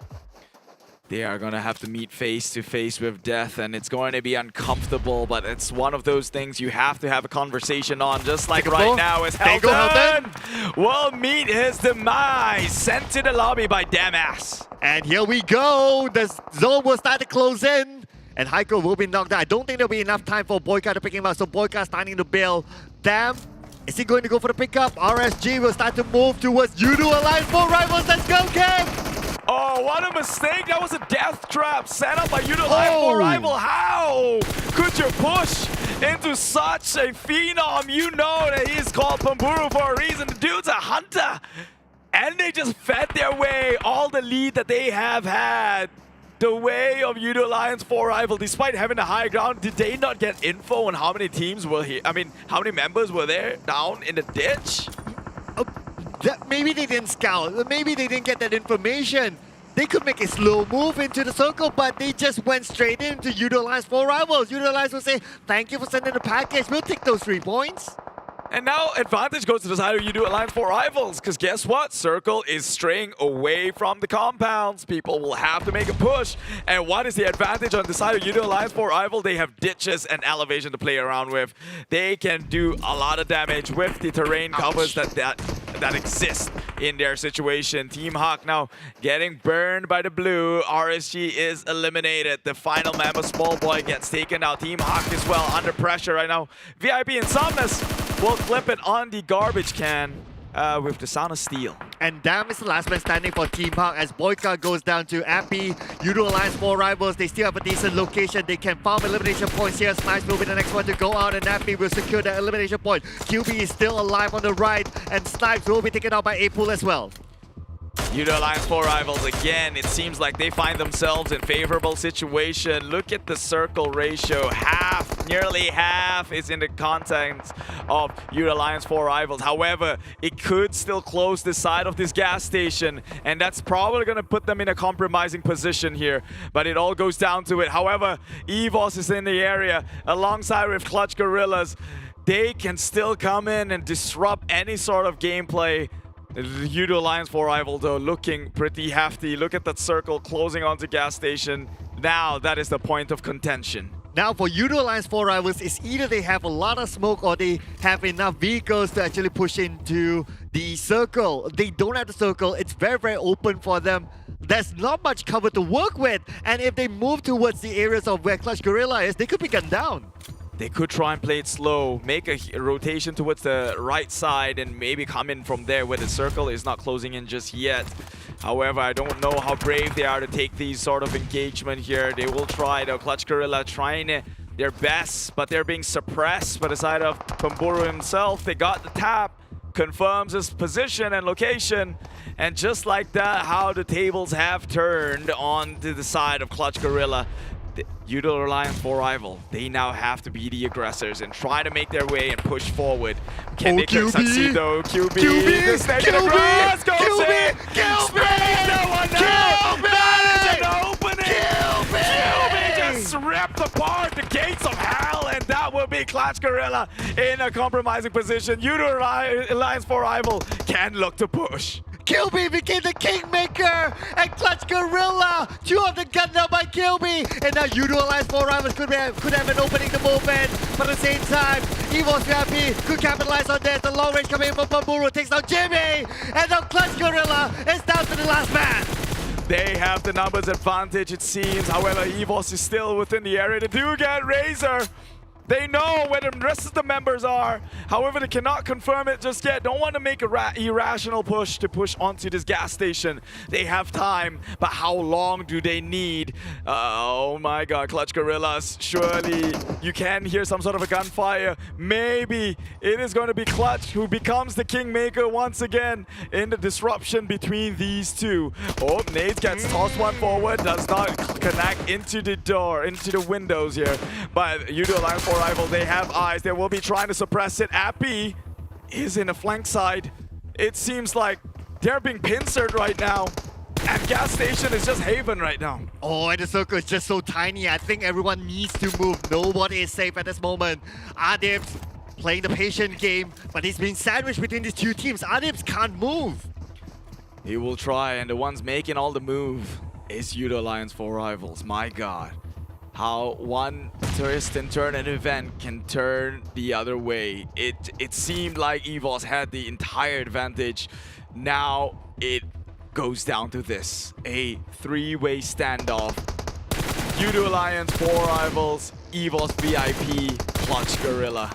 Who's coming out on top? The great push has been committed here. Adibs. They did not sacrifice a single member on their way forward. They could look to push in. Adibs though, he's playing the worm game. He's not making the first move. He knows what's at stake here. However, Yoodo Alliance for Rival, they understand what it would be if they were to overcommit. Oh, nice nade to the backhand. VIP. It's a double nade. They got two. They might look to push. Oh, Clutch Guerilla. Adibs. This right in the backhand. Could Adibs do it? Go in for the big backstab. Backstab. No. Surely they're not. He's gonna just let them get away with it to clean up EVOS VIP and maybe even just look to clean up Clutch Guerilla. A little bit of an anticlimactic finish, but my god. Yoodo Alliance for Rivals. We were just talking about how when Voki comes in, it's a total different ball game, and they took the chicken dinner right out of our mouths. Well, Voki didn't get anything. I'm just saying though. So was his teammates carrying him? So I mean, does that mean we're gonna have to kick him out and pull the other guy back in? Oh, well, I'm gonna let the manager decide on that. I mean, we're just here to enjoy the game. But then again, Adibs, he played really, really smart. He was like, okay, I'm not going to be the third party. I'll just let them play it out and I'll be happy with a second place finish. Yeah, I mean, what could have gone one way? Second place to third place, I think that point difference is pretty substantial itself. That triggered discipline, well thought out by them, letting the rest of Yoodo Alliance for Rivals clean up, sure, and then get the second place. I can't be mad at him for that. So let's take a look at the highlights of the previous matchup.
Hello guys and welcome back from our fourth match of the day, and definitely that was the first chicken dinner that Yoodo Alliance 4 Rivals been wanting for so long, and it has to be in their favorite map, or I would say the map that they perform the most is in Miramar, and plus that given spot for them, I think that's usually where they perform ditches and open areas, so usually this is where they perform the best for Yoodo Alliance 4 Rebels. But then again, we've got PUBG Mobile X Warframe. This is our new Royal Pass, so you guys gotta get it on with the pass, and plus there is a lot of different modes for our Warframe that you gotta check it out. So you guys just click onto your PUBG Mobile and check out the collaboration with the outfits that is being given in when you get the Royal Pass. Now, it's about the classic version 1.9, and a whole lot of improvements have been made, including the one that we just saw Epi, that he was actually showing it to you guys about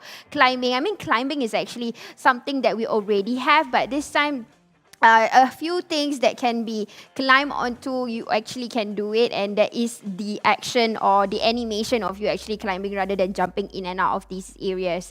Plus, we've got the underwater firearms pickup, like what Contra mentioned yesterday. Usually when you go for airdrops, that's in the water, and then when you change your firearms, it will drop in the waters and you can't take it up. So this time you have it already there. So check out that new update. But here we go. This is our match rankings from our Yoodo Alliance 4 Rivals. For those of you who are fans of Pemburu and Friends, this is for you. They've got 14 elimination points and a total of 29. Finally, you are seeing your old heroes climbing back up this, at least the stats. For now, I think they are still in page number 2, but definitely they have pushed their ranks up all the way, at least at top 10. But at number 2, we've got Clutch Guerilla, who has been quite disciplined because I see Adips has been in that area for the longest time. And then EVOS at the back, who also has been keeping quiet. Team Huck, with the presence of Boyka, we can see how aggressive they change when you have Boyka in the house. Because all people who started PUBG Mobile, I mean not PUBG Mobile, started PMPL's kind of meta, at least to have people like Y2K coming in to step up. But who else to get the MVP? None other Epi, the IGL of Yoodo Alliance 4 Rivals. And the damage taken up by Epi himself, 948. Longest distance in elimination is 210 meters. Team contribution, not so much, but that's only normal and natural. If it's an IGL, that's usually you have to get separated from everyone else.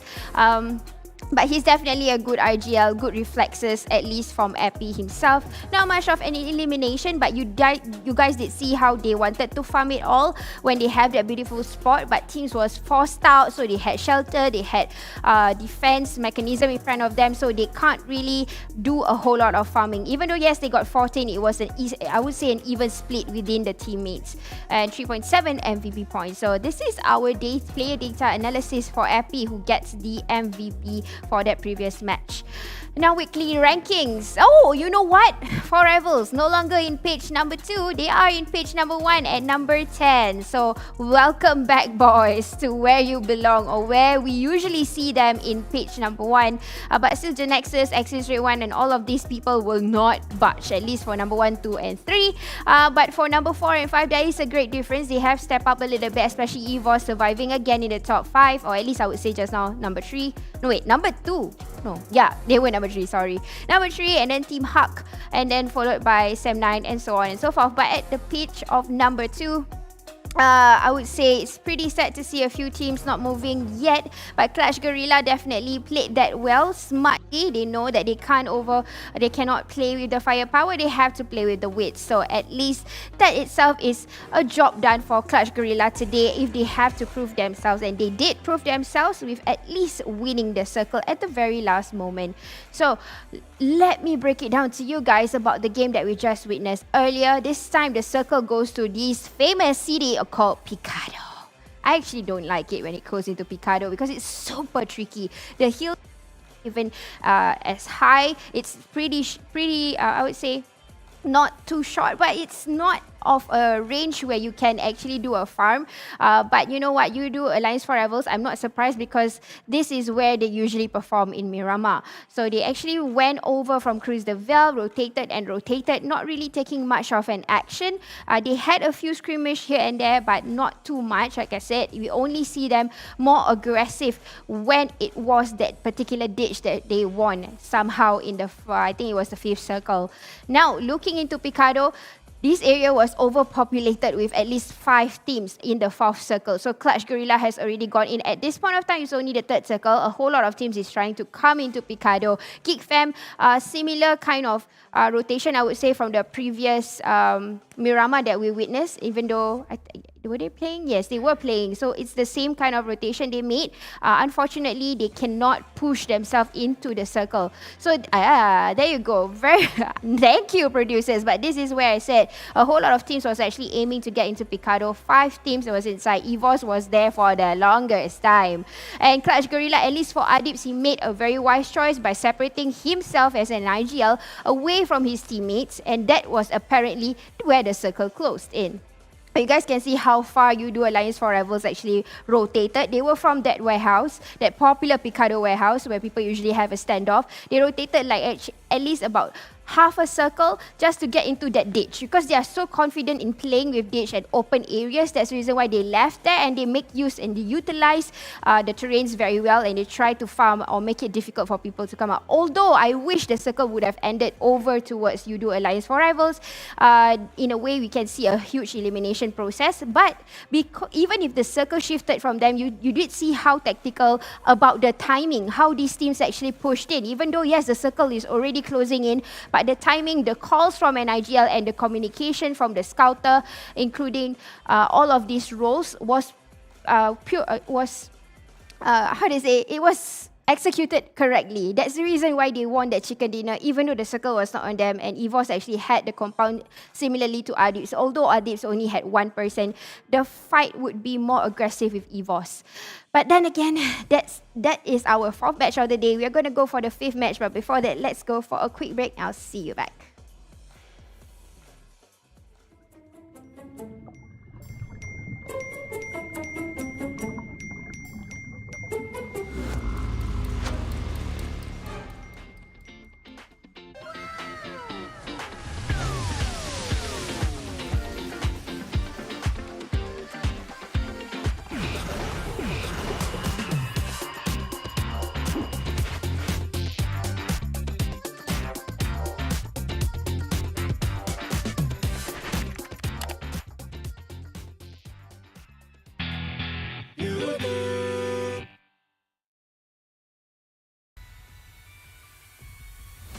Di mana ada kemenangan, di situ ada Geek Fam.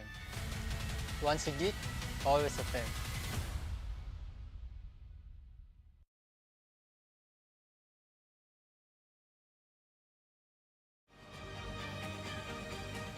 Jangan ingat air yang tenang, tiada buaya. Kat situ ada Homebois. Hati-hati. Homebois family.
From ordinary to extraordinary, there's a long way to cross. Whenever we lose our way, there's always a light that keeps us going. The light sparks from every young heart. It leads us to capture inspiration in ordinary days. It encourages us to seize the colors of sunrises after the darkest hours and create something amazing with it. We brought the magical color changing effect to life thanks to a dual layer chromic bonding process. Place the back cover under the light for just a moment and you'll see it go from a calming blue to a passionate red, just like the color changing of the sky during sunrise. Presented by RealMe Design Studio. A tribute to those who dare to capture the light. RealMe 9 Pro Series. Hello everybody and welcome back to Pro League MYSGPH Spring 2022. I am Sis Jenny, your host and analyst for today, and you guys are still with us for the last match of the day. We are going to fly over to Erangel. Hence, we already have seen and witnessed 4 different chicken dinners, although some of the teams are quite close to get a back-to-back, which is, I would say, GENEXUS. But they are coming back right now to play. So, we are going to see 4 again different groups, but this time one of the groups will take a break, which is the team, or one of the teams that is going to take a break is actually the team from Singapore, ALMGHTY, and maybe, and the list goes on. So right now let's look into the most damages. And I'm not surprised, it's Epi and Pemburu working hand in hand. So we can see that Epi is actually the scouter and IGL, and then we've got Pemburu as the support. But surprise, surprise, Jimmy OP is coming back to the table, guys. He is the fragger, this time playing for Clutch Guerilla. The previous season, he was actually one of the players of Farang Lejund. But today, or at least this season, he has moved on to the smaller brother. And he's quite young, actually, although he's tall in person and good looking. So anyways, the points difference is at least 100 difference, and then we did see Epi only carried 3 elimination points, but the damage still went to him because of, like I said, his reflexes is insane. His game instincts, his prediction is always on point. That's probably the reason why he always gets the most damage. Or we get to see him climbing up this particular image that we are looking into. So he always gets the most as compared to the rest. I think Reef is also one of them. Oh, you know what? Actually, the entire team of Yoodo Alliance 4 Rivals will carry such a record whenever they get a chicken dinner, or at least into the top 3. So that's our most damage today, and I'm not surprised to see our new team for this season when they get into the last few circles and they get up into the list. So it's not surprised to see them there.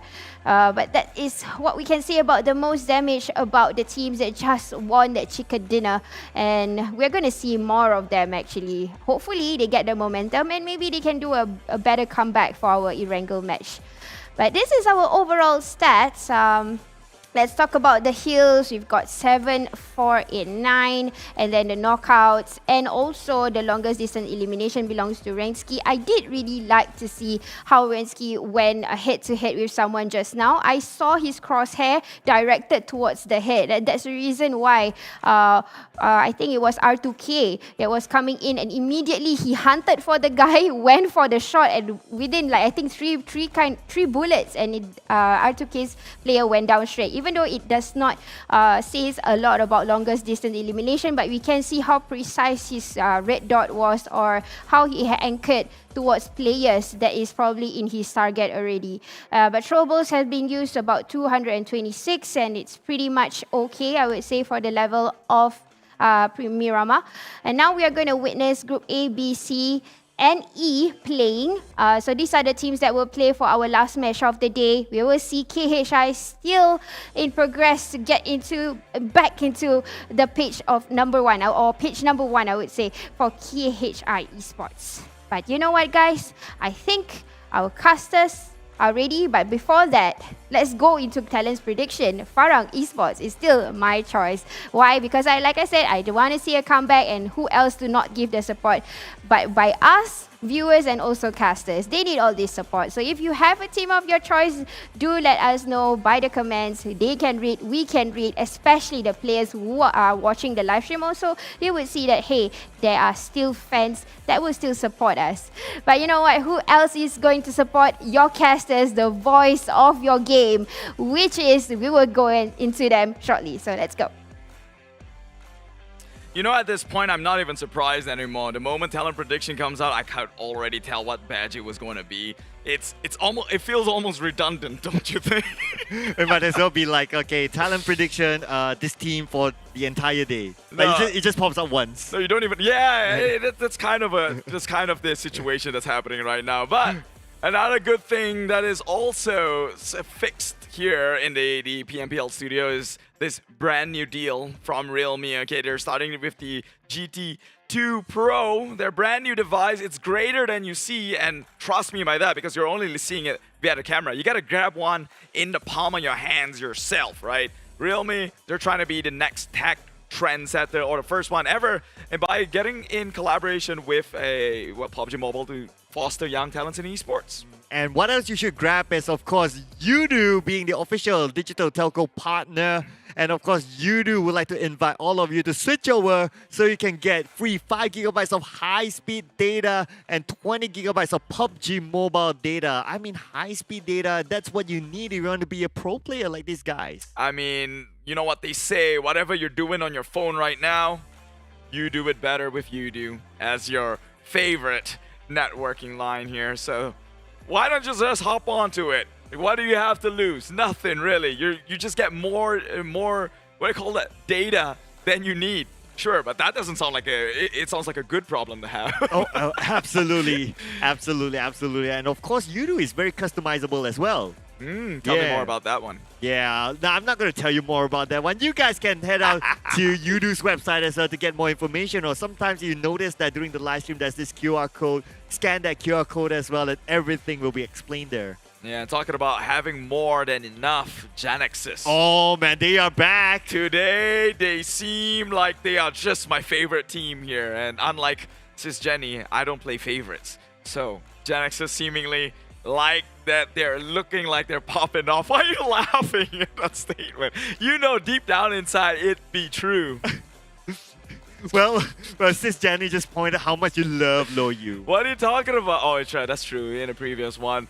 Who doesn't love Loyu? Trust true me, enough. wherever you're from, MYSGPH, I don't care, man. You could be all the way from South Africa, South America, maybe even the North American region. If you see that player getting pulled out by Loyu himself, you have to be a fan right after that performance. Yeah, I think that whatever happens to GENEXUS after this, Loyu is still the MVP of the day. Yeah.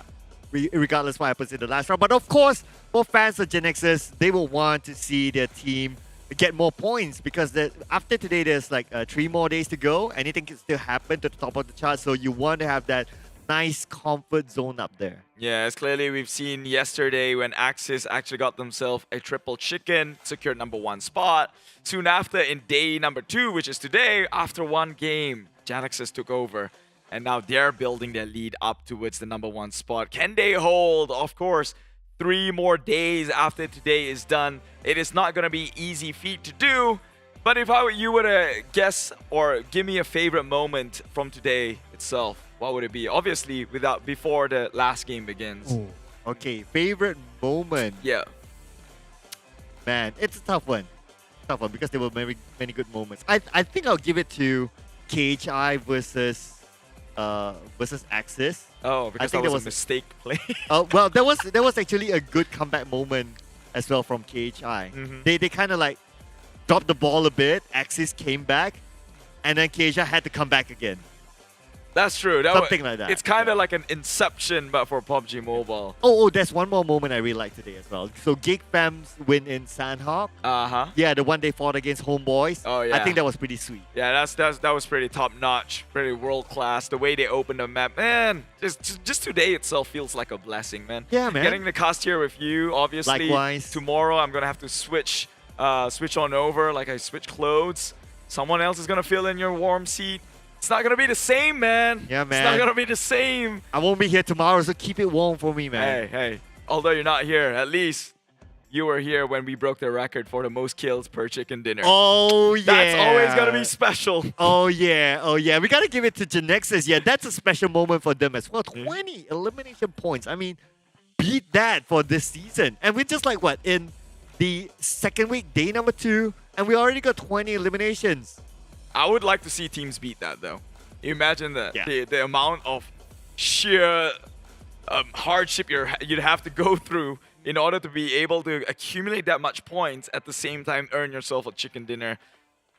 17 kills was the longest record that we had so far, and it was only broken in the week after. That was this week in day number 2. Imagine week number 3.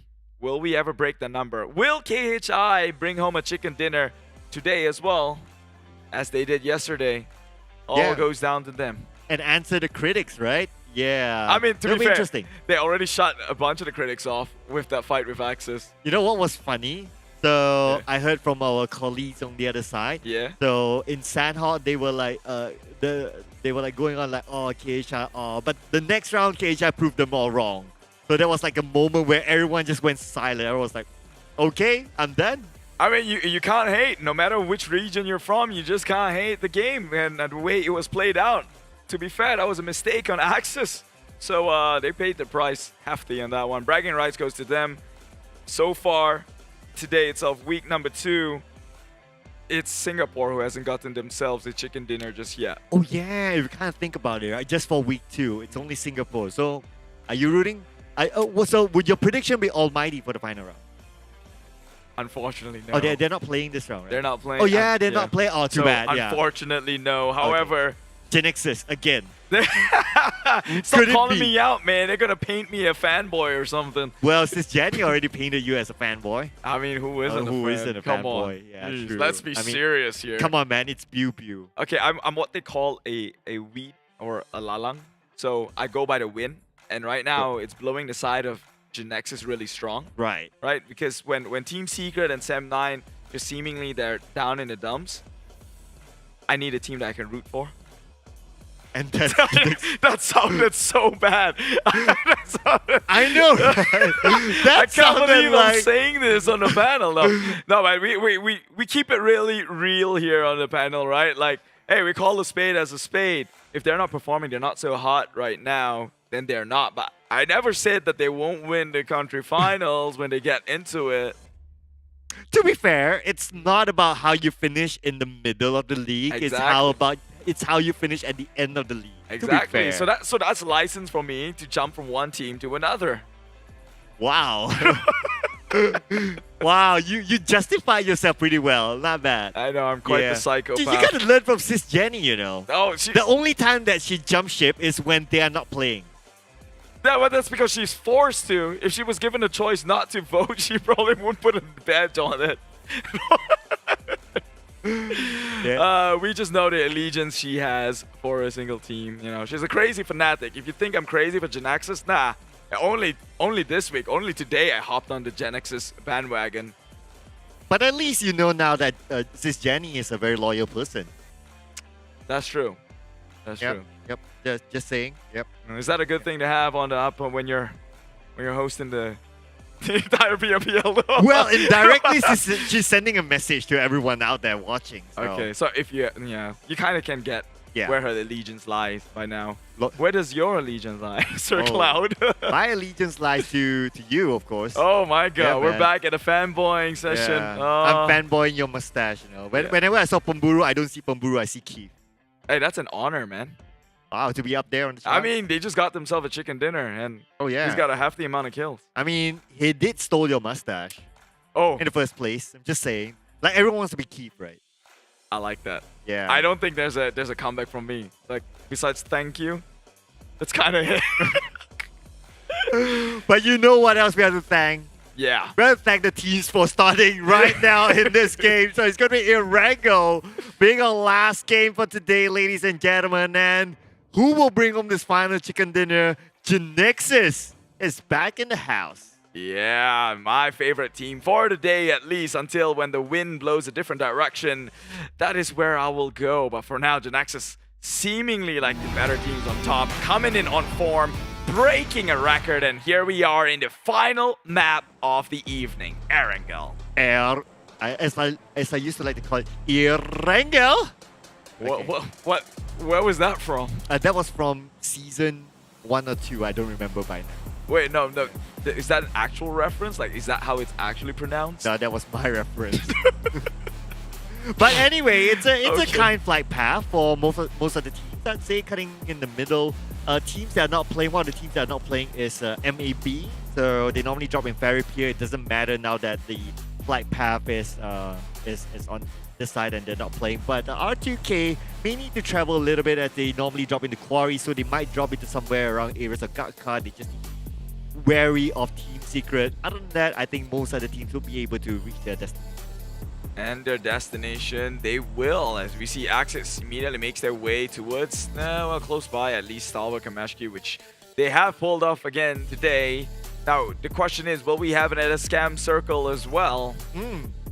I mean, as viewers, I wouldn't mind that. Yeah. It's fun. Makes things interesting. I think it might scam to the top side. You know why? Look at the flight path. Earlier on today, it was from Primors to Stalwart Kamashki. Just looks like a reflection of it. Wow. And now it's going from the top down as well. So maybe the circle scams upwards. If it goes all the way to Zarki, I'll be happy because you don't see that all the time. Nobody plays Zarki. Yeah, nobody plays Zarki. But I don't know. I think Zarki's fairly decent, except for the fact that it's right at the corner. You're at the edge of the map. But yeah, the fact that no one drops there. If you play a classic game, you're likely to have a good time in Zarki. Just camping out, I don't think that's very fun.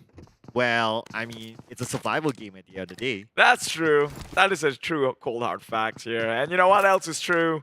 Yoodo's brand new promotion, so you better go get that scanned right here, right now, before the action begins and you have too much to focus on. You might just miss out on the offer. Yes, you don't want to miss out on the offer.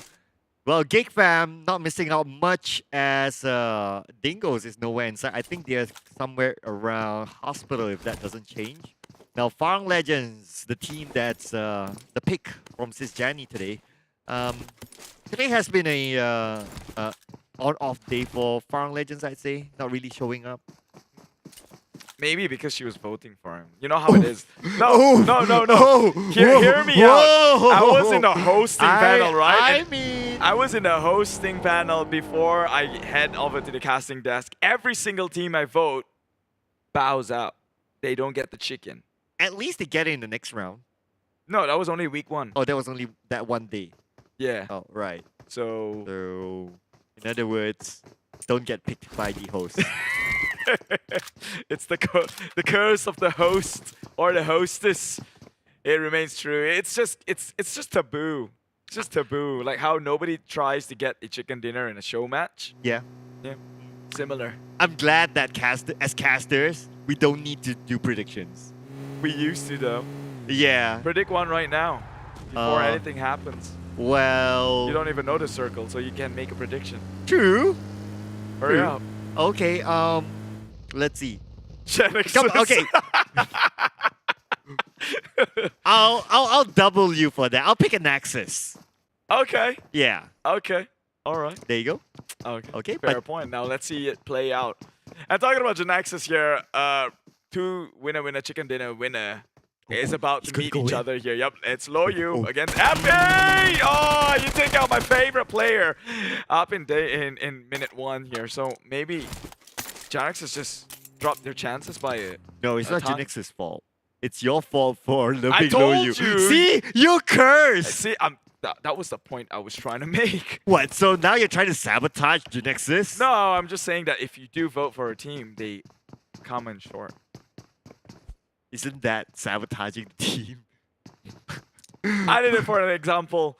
It was not intentional, okay? Hey, check out Yoodo again, out with the QR code. Go scan one. Get yourself some 5 gig data at high speed.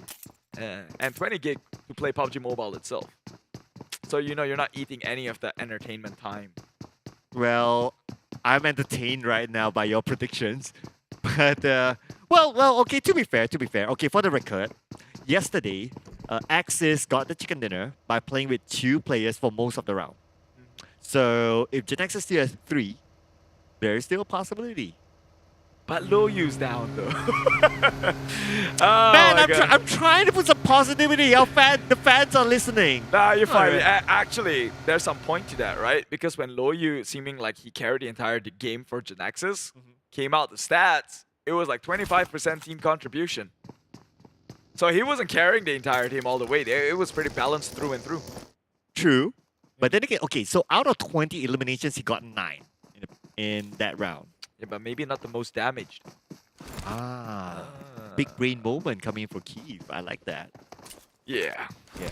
So that's some hope for GENEXUS right there. 120 points currently. 1 game ahead from the second place, that is Axis, who has an incredible run, I would say, so far in day 1 and day number 2. And Yoodo Lion 4 rivals, they are out for blood. 7-9 Dap getting shot on, and maybe dropping out of his vehicle was a bad idea. That pit stop cost him severely. Yoodo Alliance 4 rivals moving into Mansion. Okay, I mean, to be fair, we don't know where the circle is at yet. That's true. Yeah, but I'm guessing that the circle might be somewhere on the right, considering that Yoodo Alliance 4 rivals went to Mansion. So they don't have business there. So the only reason they would go there is because of the circle. So I guess it's somewhere on the right for once. Or maybe they're there for leisure. Never know. 2 types of travel, business and leisure.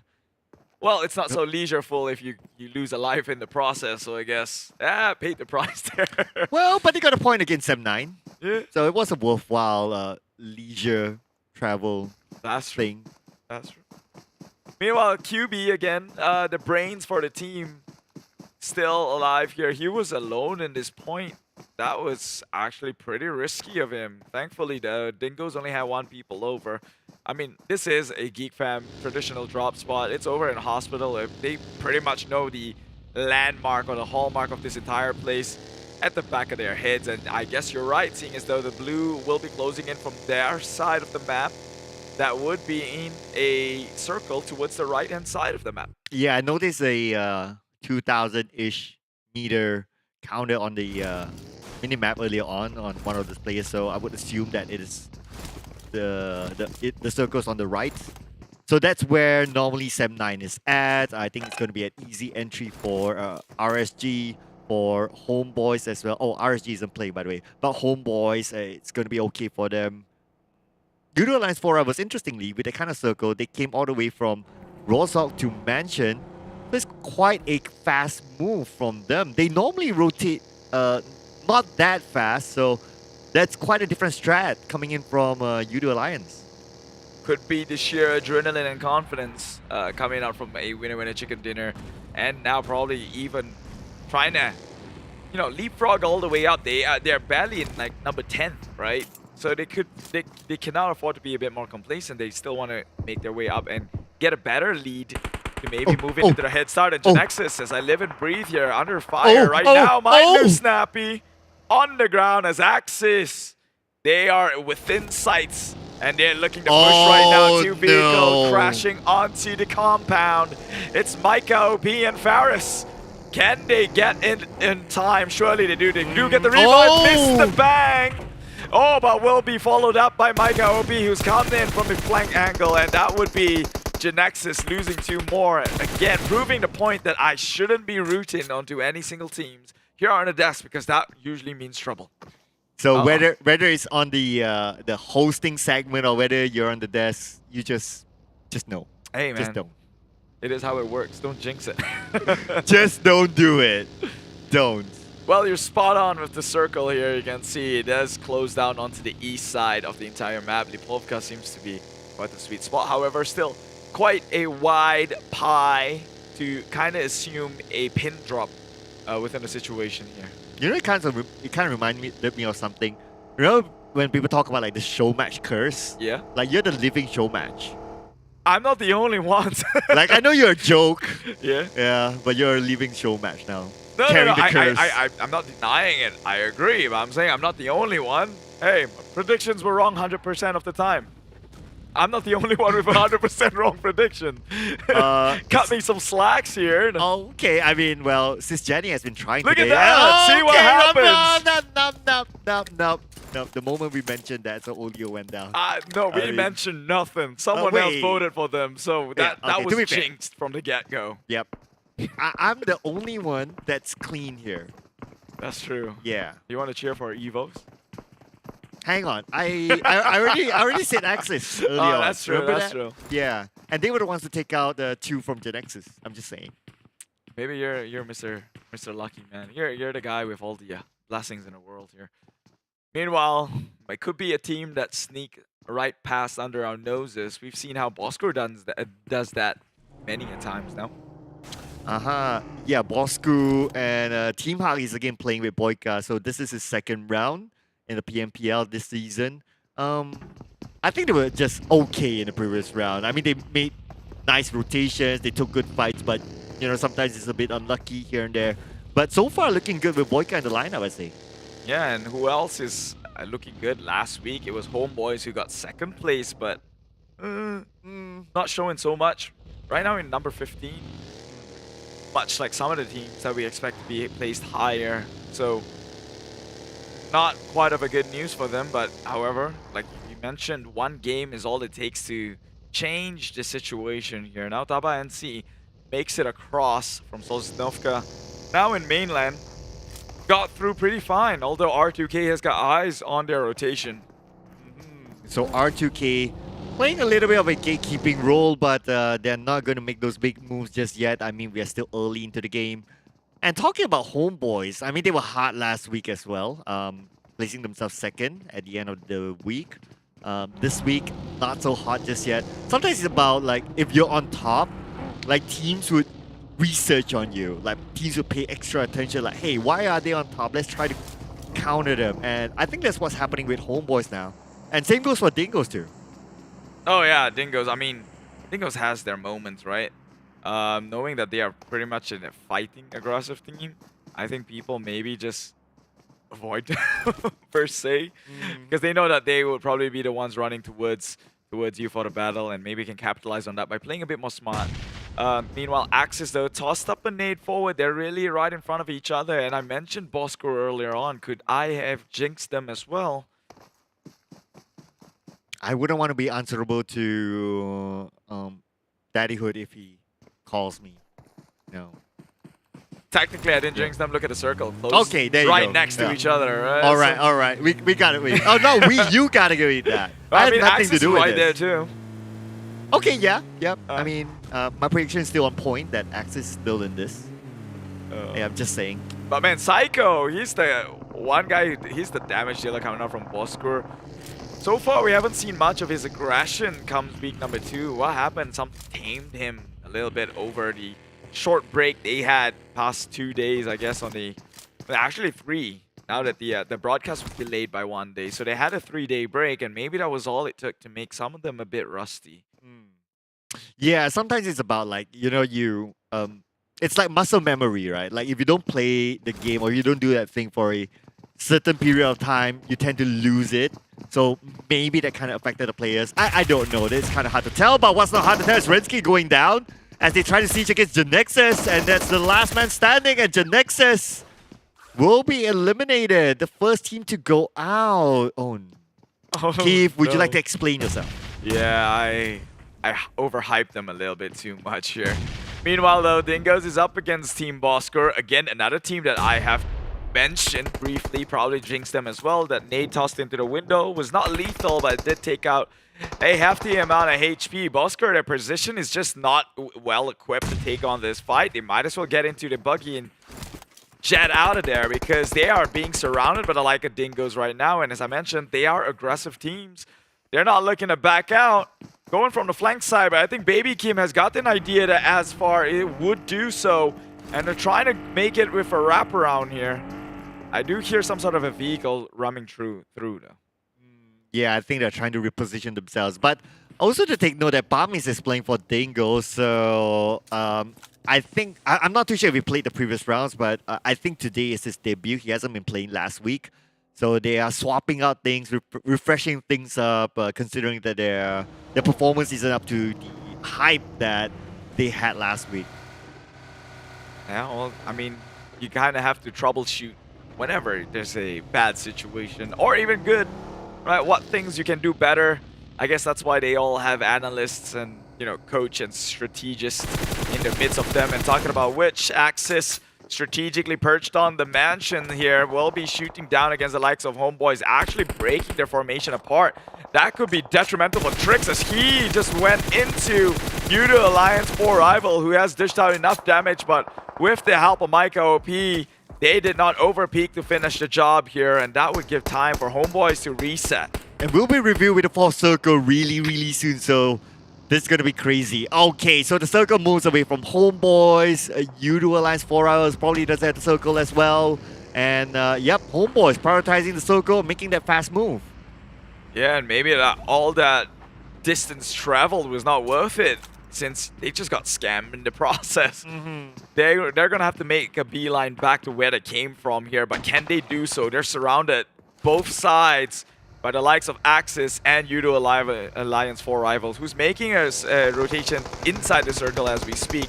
Geek fam now, showed himself, sniped is on his own, no man's land here. All members of Yoodo Alliance 4 rival goes in. Obviously, it takes one man to do the job here, as they are kings when it comes to close quarter combat. There's no way Snipes could get away with that, and Yoodo Alliance 4 rivals happily pick up that one elimination point, giving them a total of 3 so far. And they do have a nice compound at the edge of the circle. So far, so good. But Baby Kim from the Dingoz went down. So it looks like the fight between Dingoz and Bosskur is not done yet, as we pan over to KHI versus Clutch Guerilla. Yeah, it's the war between Malaysia and the Philippines right now, as Clutch Guerilla tries to go up against KHI, but they have to be careful. We've seen how lethal KHI potentially is right after they... Oh my god, as I say so! The grenade comes in. Shinzi might not want to overstep himself here. Farang Rapper Boy gets one of Team Secret. Will get traded in the process here, but KHI is the center of attention right now, as this team coming in from Philippines, the guest of honor, is finally showing up. NC passing by, and good news for NC is that they have EVOS VIP stopping KHI for trying to take down NC, but NC ending up in Clutch Guerilla's compound, immediately going down one by one. Rush now is the last man standing in this compound at least. Frankie is nowhere to be found, and Rush cannot take any more damage. He immediately goes down to Clutch Guerilla. I thought Clutch Guerilla was up against KHI, and yes, they are. They are up against it. More nades being rained on forward. Can Clutch make their way out of this sticky situation? Adibs gets one on Damaso, evening the manpower here. 3 on 3. Can they? Oh, he got the revive. Damaso back on his feet. Can look to heal up.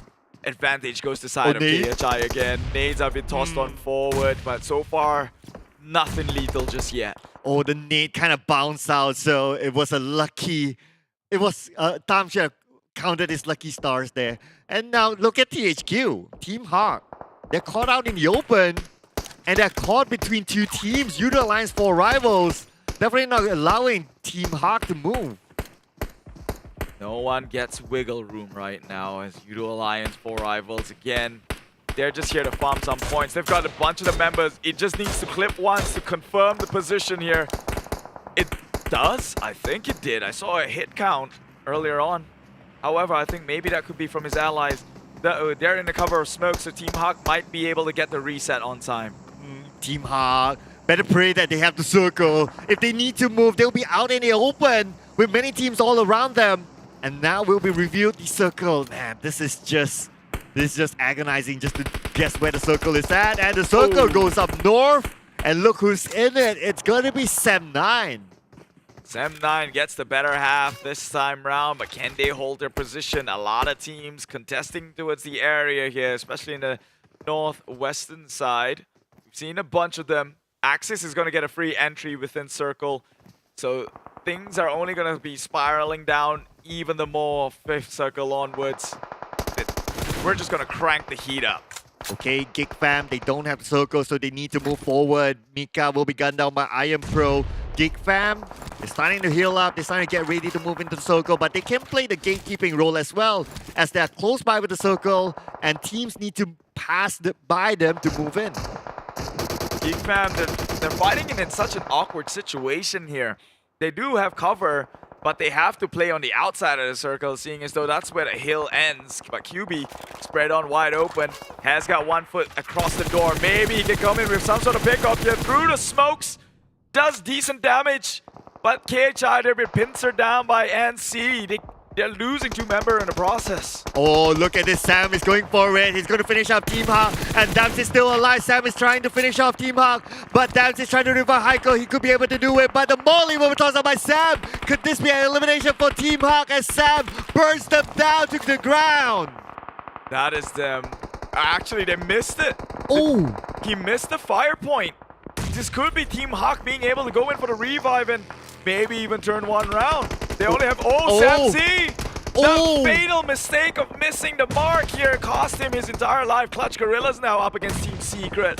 This is one that they have to bear their minds against. It is wide in the open, and Team Secret has the better half of the map control, with Fredo coming in with the cover fire from the back end with eye shots along. And Kid now trying to pick up his teammate. Matoy will need to be saved. Damn will finish off by Appy. And Team Hawk is down to the last man standing, and I believe that could be Boyka. As Frankie goes down, Insomnus will be taken out by Appy as well. Yoodo Alliance 4 rivals, they are being withdrawn against many teams on the right. This Team Secret, the position they're in, it feels like a very, very bad position. They're getting shots from everyone. They're right smack dab out in the open field for the taking here. Clutch Guerrillas, they can't go anywhere. They're down in the shed. Everyone knows their location. Oh, it's really, really tough for Clutch Guerrilla at this moment. Let's see how they can find their way out. Now we're panning over to Clutch Guerrilla as well as Geek Fan. Geek Fan will be pressured by the zone at the same time. Zone is starting to close in. Matoy peppering out the nade, causing it on to Clutch Guerrilla. Could this be a Kobe? And Matoy takes down Shinzei. Clutch Guerrilla immediately eliminated with a single nade from Matoy. You know what they say, out in the open, do not stay within the sheds here. Spread out, minimize risk and minimize the damage. QB, now the one member from Geek Fam hiding in the grass, in the ether here. He does have members around, so he's got to be careful though. If Yoodo Alliance 4 rivals has overstepped themselves, remember, Damn Rude is one of those teams to come in with Terminators. And talking about which, Yoodo Alliance 4 rivals, 10 elimination. They are out to get blood. Man, they are bulldozing teams. And look at this, Appy netting is 6 elimination points. More than half of the team's elimination. That's like 60% coming in from Appy. They still don't have the circle though, and they need to cross a road. It's never fun to cross, but they will just YOLO themselves onto Team Secret. They're gonna find themselves in quite the situation here. They do have trees for cover, but I don't think the rest of the member of Yoodo Alliance 4 rival could make the travel across. Being pincered down right now is one member in the back end, and that is Voki, who will get shot out by Axis. Sem9, they still have a compound with a circle. Bosskur needs to move in. At the same time, we can see that Voki will be taken out by Damn Rude. Damn Rude taken out by Faris. So there's a 3-way war happening somewhere else. Sem9, they need to stay chill. They need to stay cool as Bosskur moves in. It all goes down here. Sem9 looking like they have heavy advantage, but based on the circle positioning itself, it might just close away or close towards them, and that's going to be a make or break moment. Axis still have all members up and healthy. Yoodo Alliance 4 rival with 3, Sem9 with 3, Bosskur with 2, and Team Secret, all of them still living, doing damage. Jumper gets knocked. Oh, Matoy taking out his own teammate, and Jumper will be eliminated. And now Aspa trying to find an opening, but he couldn't. Kid will take out April. Yoodo Alliance 4 rivals is in trouble as Team Secret starts to close in onto them. They're going to try and push here, but they've got to be careful. These snakes, they hold secrets. These grass, they tell tales, they don't. Which might be detrimental if Kid oversteps himself. They might look to push in, but they're not going to take that risk. Team Secret not going to stray too far from where they are right now. It looks like the circle will reveal itself. Who will be favored by the 7th circle? The circle gods. They better pray hard, as we'll be reviewed with the 7th circle anytime soon. And this one's gonna burn. So the next few crucial decisions is in the hands of their own respective IGL. Whoa. Whoever's left to call in the shot. Circle closed in onto Axis. Axis has the advantage.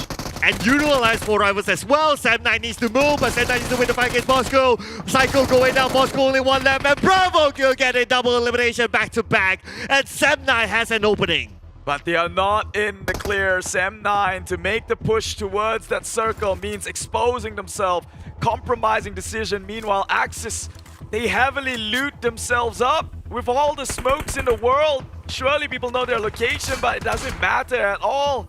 They only have to look on fourth.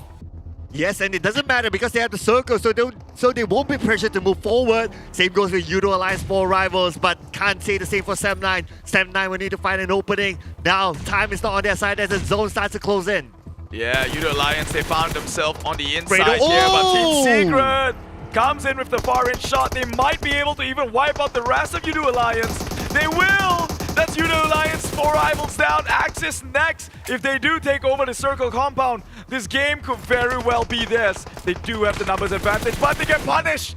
Axis Ferris not letting them have it that easy. This is a fight of the champions, Keith. All these 3 teams have been champions in previous PMPLs, so now they're eyeing the chicken dinner. Here we go as Matoy being taken out by Faris. Axis, redONE, they still have the circle advantage. Axis already 8 kills on their Oh, name. bravo. And Chicken Dinner could just leapfrog them way onto number 1. Then remember, the points is only differ by 20. And so this is going down to the teeth. Team Secret, they're losing a member, and Sam9 as well, through the grenades being tossed on forward. Axis, they rain hellfire, that is Sam9 out. Team Secret is left, it is only Fredo. He can clutch his way in a 1v3 situation, but how often did not? He took 1 down, that is the reveal, and that is it. Axis Esports, Axis redONE maintains their number 1 slot with a spectacular performance. Shall I take my bow now? Yeah, I think you're Mr. Good Luck Charm. Everyone else were pretty much full of bad luck. Well, thank you. Thank you everyone. I would like to say thank you to all who's viewing right now. I'll take my award. Thank you. Congratulations to Axis redONE, and now just proving my point that I'm the Good Luck Charm. So the bigger question would be, when are you going to be on the host desk then? If your prediction seems to bring good luck, I think we need more people of you. Coming soon. Calling the talent predictions. Coming soon. It will be somewhere this week. Okay. Yeah. Look out for that. Look out for Sir Cloud. Yeah. Look out for his predictions. And let's hope to finally break his streak. Get him with a 100% lose rate, much like the most of us. Oh, come on, Keith. Come on. I'll roll up my sleeves and show you I can do it. But you know who else is going to show us how she can do it? It's going to be Sis Jenny. Let's go.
Hello everybody and welcome back, and you just witnessed our final match of the day. And you know what? Axis redONE just decided to take the limelight because yes, they ended very well yesterday and today they decided to take it back. And with that, obviously they would try to push themselves back out to number 1. But then again, I'm not sure exactly where they stand as of now because GENEXUS kind of already stood up and showed their firepower today, and of course the great performance. But then again, it leaves me a question mark as to where Axis is right now.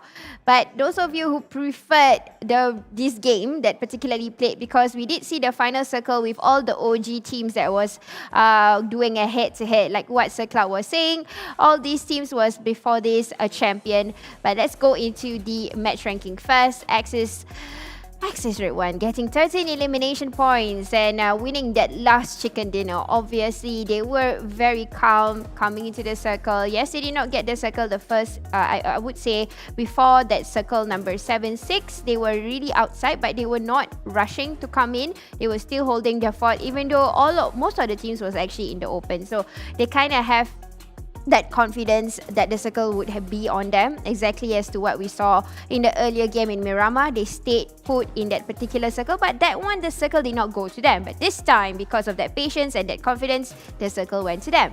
Team Secret stepping up their game also in the last match, getting 22 total points, as followed by Yoodo Alliance 4 Rivals and Sam9 number 3 and number 4. Like I said, the last circle, it was, I think, fans' favorites. You would love to see that particular. I'm sure they make into the highlights, definitely. And then Geek Fam at number 5, Team Huck, Team Bosskur, EVOS VIP at number 8, Clutch Guerilla, KHI at number 10, NSEA at number 11, number 12 is Homebois, number 13 is Dingoz, and the list goes on. But MVP goes to Mika with, wow, this time his damage is a whole lot, guys, 1017, and he still has team contribution and also the longest elimination distance. Well, if you're not sure exactly to what his role is, he's definitely the rusher, the fragger. You guys can see how he has played so far in the team. And with 5 eliminations, I think that's pretty normal for Mika to hold up to this particular damage point and also elimination point. So we're not surprised on how Axis redONE, especially having 3 members still surviving at the last circle, they still can perform no matter what. Bring it the thunderstorm, bring it anything, they still can perform. Even though it's just 1v4, I'm sure it would have been at least 1 or 2 eliminations before they go down. But head to head, we've got Epi and Mika. What an interesting head to head this time. I think I would actually like this, actually, to see these 2 potential players getting head to head. Although the damage on Epi side is not so much, 812, as compared to Mika, who's naturally a fragger with 1017. And then team contribution, of course, on this side, Epi would have won that part because he is also the scouter plus the IGL. As Mika, he's just a fragger and a rusher for Axis redONE.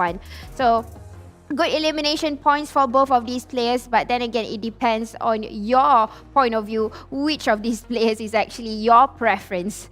Right, here we go. We are looking into the overall elimination and damage for the 5th match. We can see that Axis redONE holding up the Petronas Tower, or KLCC, high above the clouds with 13 elimination points and 2,507 damage. That's a lot, guys. But look into Team Secret. Well, they might not get a chicken dinner, but they had a good control of that last circle. That's the reason why they're getting a whole lot of damage, including that very premium grenade that was tossed over by McToy and getting from the third party or from the back of Clutch Guerilla without them realizing, and getting at least 2 of them out in the lobby. So Yoodo Alliance already step up their game with the momentum that they got in the previous game. They got a chicken dinner and they are performing this much because the momentum and the adrenaline rush is still there, hence the performance. But this is our weekly rankings. And you know what? Like I said, Axis redONE pushed through at number 1, pushing aside GENEXUS, but not too far. It's just within 8 points. The gap is only 8 points.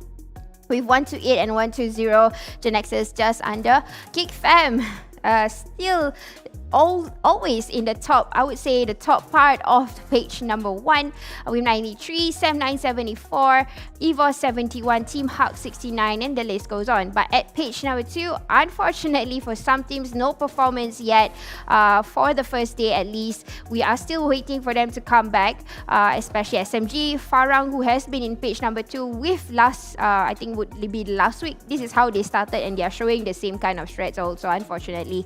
Clutch Guerilla, they are still around there, although this is their first season. They are much, I would say overall, much better than their big brothers, at least for the consistency. But our top 3 eliminators, it's Appy, Mika, and Aizen. Bruh, I really like this combination because, you know, I do watch these players when they play, followed them ever since they started playing. So actually, this is a good combo. We have 3 beautiful skill sets of players. We got Mika, powerful fragger from Axis Red 1, Appy. A bonus point is he's an IGL on his own, and plus he can frag. And Aizen, what is not to say about this guy? This guy, everybody wants him. If only he has a circle, R2K would have performed even better today if they had a chicken dinner for Aizen, I'm sure. And the numbers are not too far from each other also, 50, 48, and 44. They are still in the race to get, I'm not sure, we're going to show you guys the race later, you know, just as I predicted, the MVP race. And Aizen still wins it all overall, guys, with the damage 9,686. That's just like him as a squad on his own. That's crazy, man. Aizen is really a master of all that. And then Damroot still bubbling under Appy, and also Lung, who we did not expect. Probably a whole lot of you would have expected Loyu, but Lung has also been contributing in the sense of that elimination for that particular part that we see about the MVP race.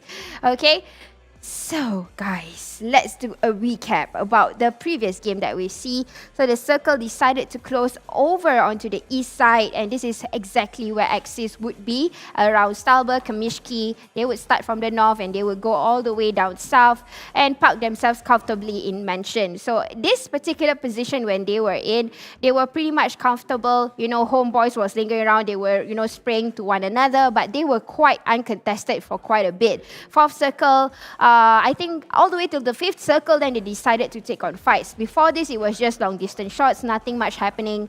And then they managed to secure with full of confidence. Like I said, there you go. Bosskur was over on the other side. Yoodo Alliance for Rivals was also hiding, bubbling under. But we did see the circle closing into one of the most crucial part of Erangel, I would say. It's very tricky because it cuts in the middle and there is nothing or no compounds to hide on. This is where actually Team Secret take precedence of that particular circle that they got. And this is where the clearance was, you know, unfortunately for Farang Lejund, I'm not sure exactly what happened to them. Probably the rotation and the timing was the same as Team Secret. They decided to move together, and that's the reason why we see in the kill feed at first, Rapper Boy was being tapped by Team Secret. Hence, I think the rotation and the timing kind of collided. That's the reason why Farang did not manage to come in nicely, although they had a beautiful opening.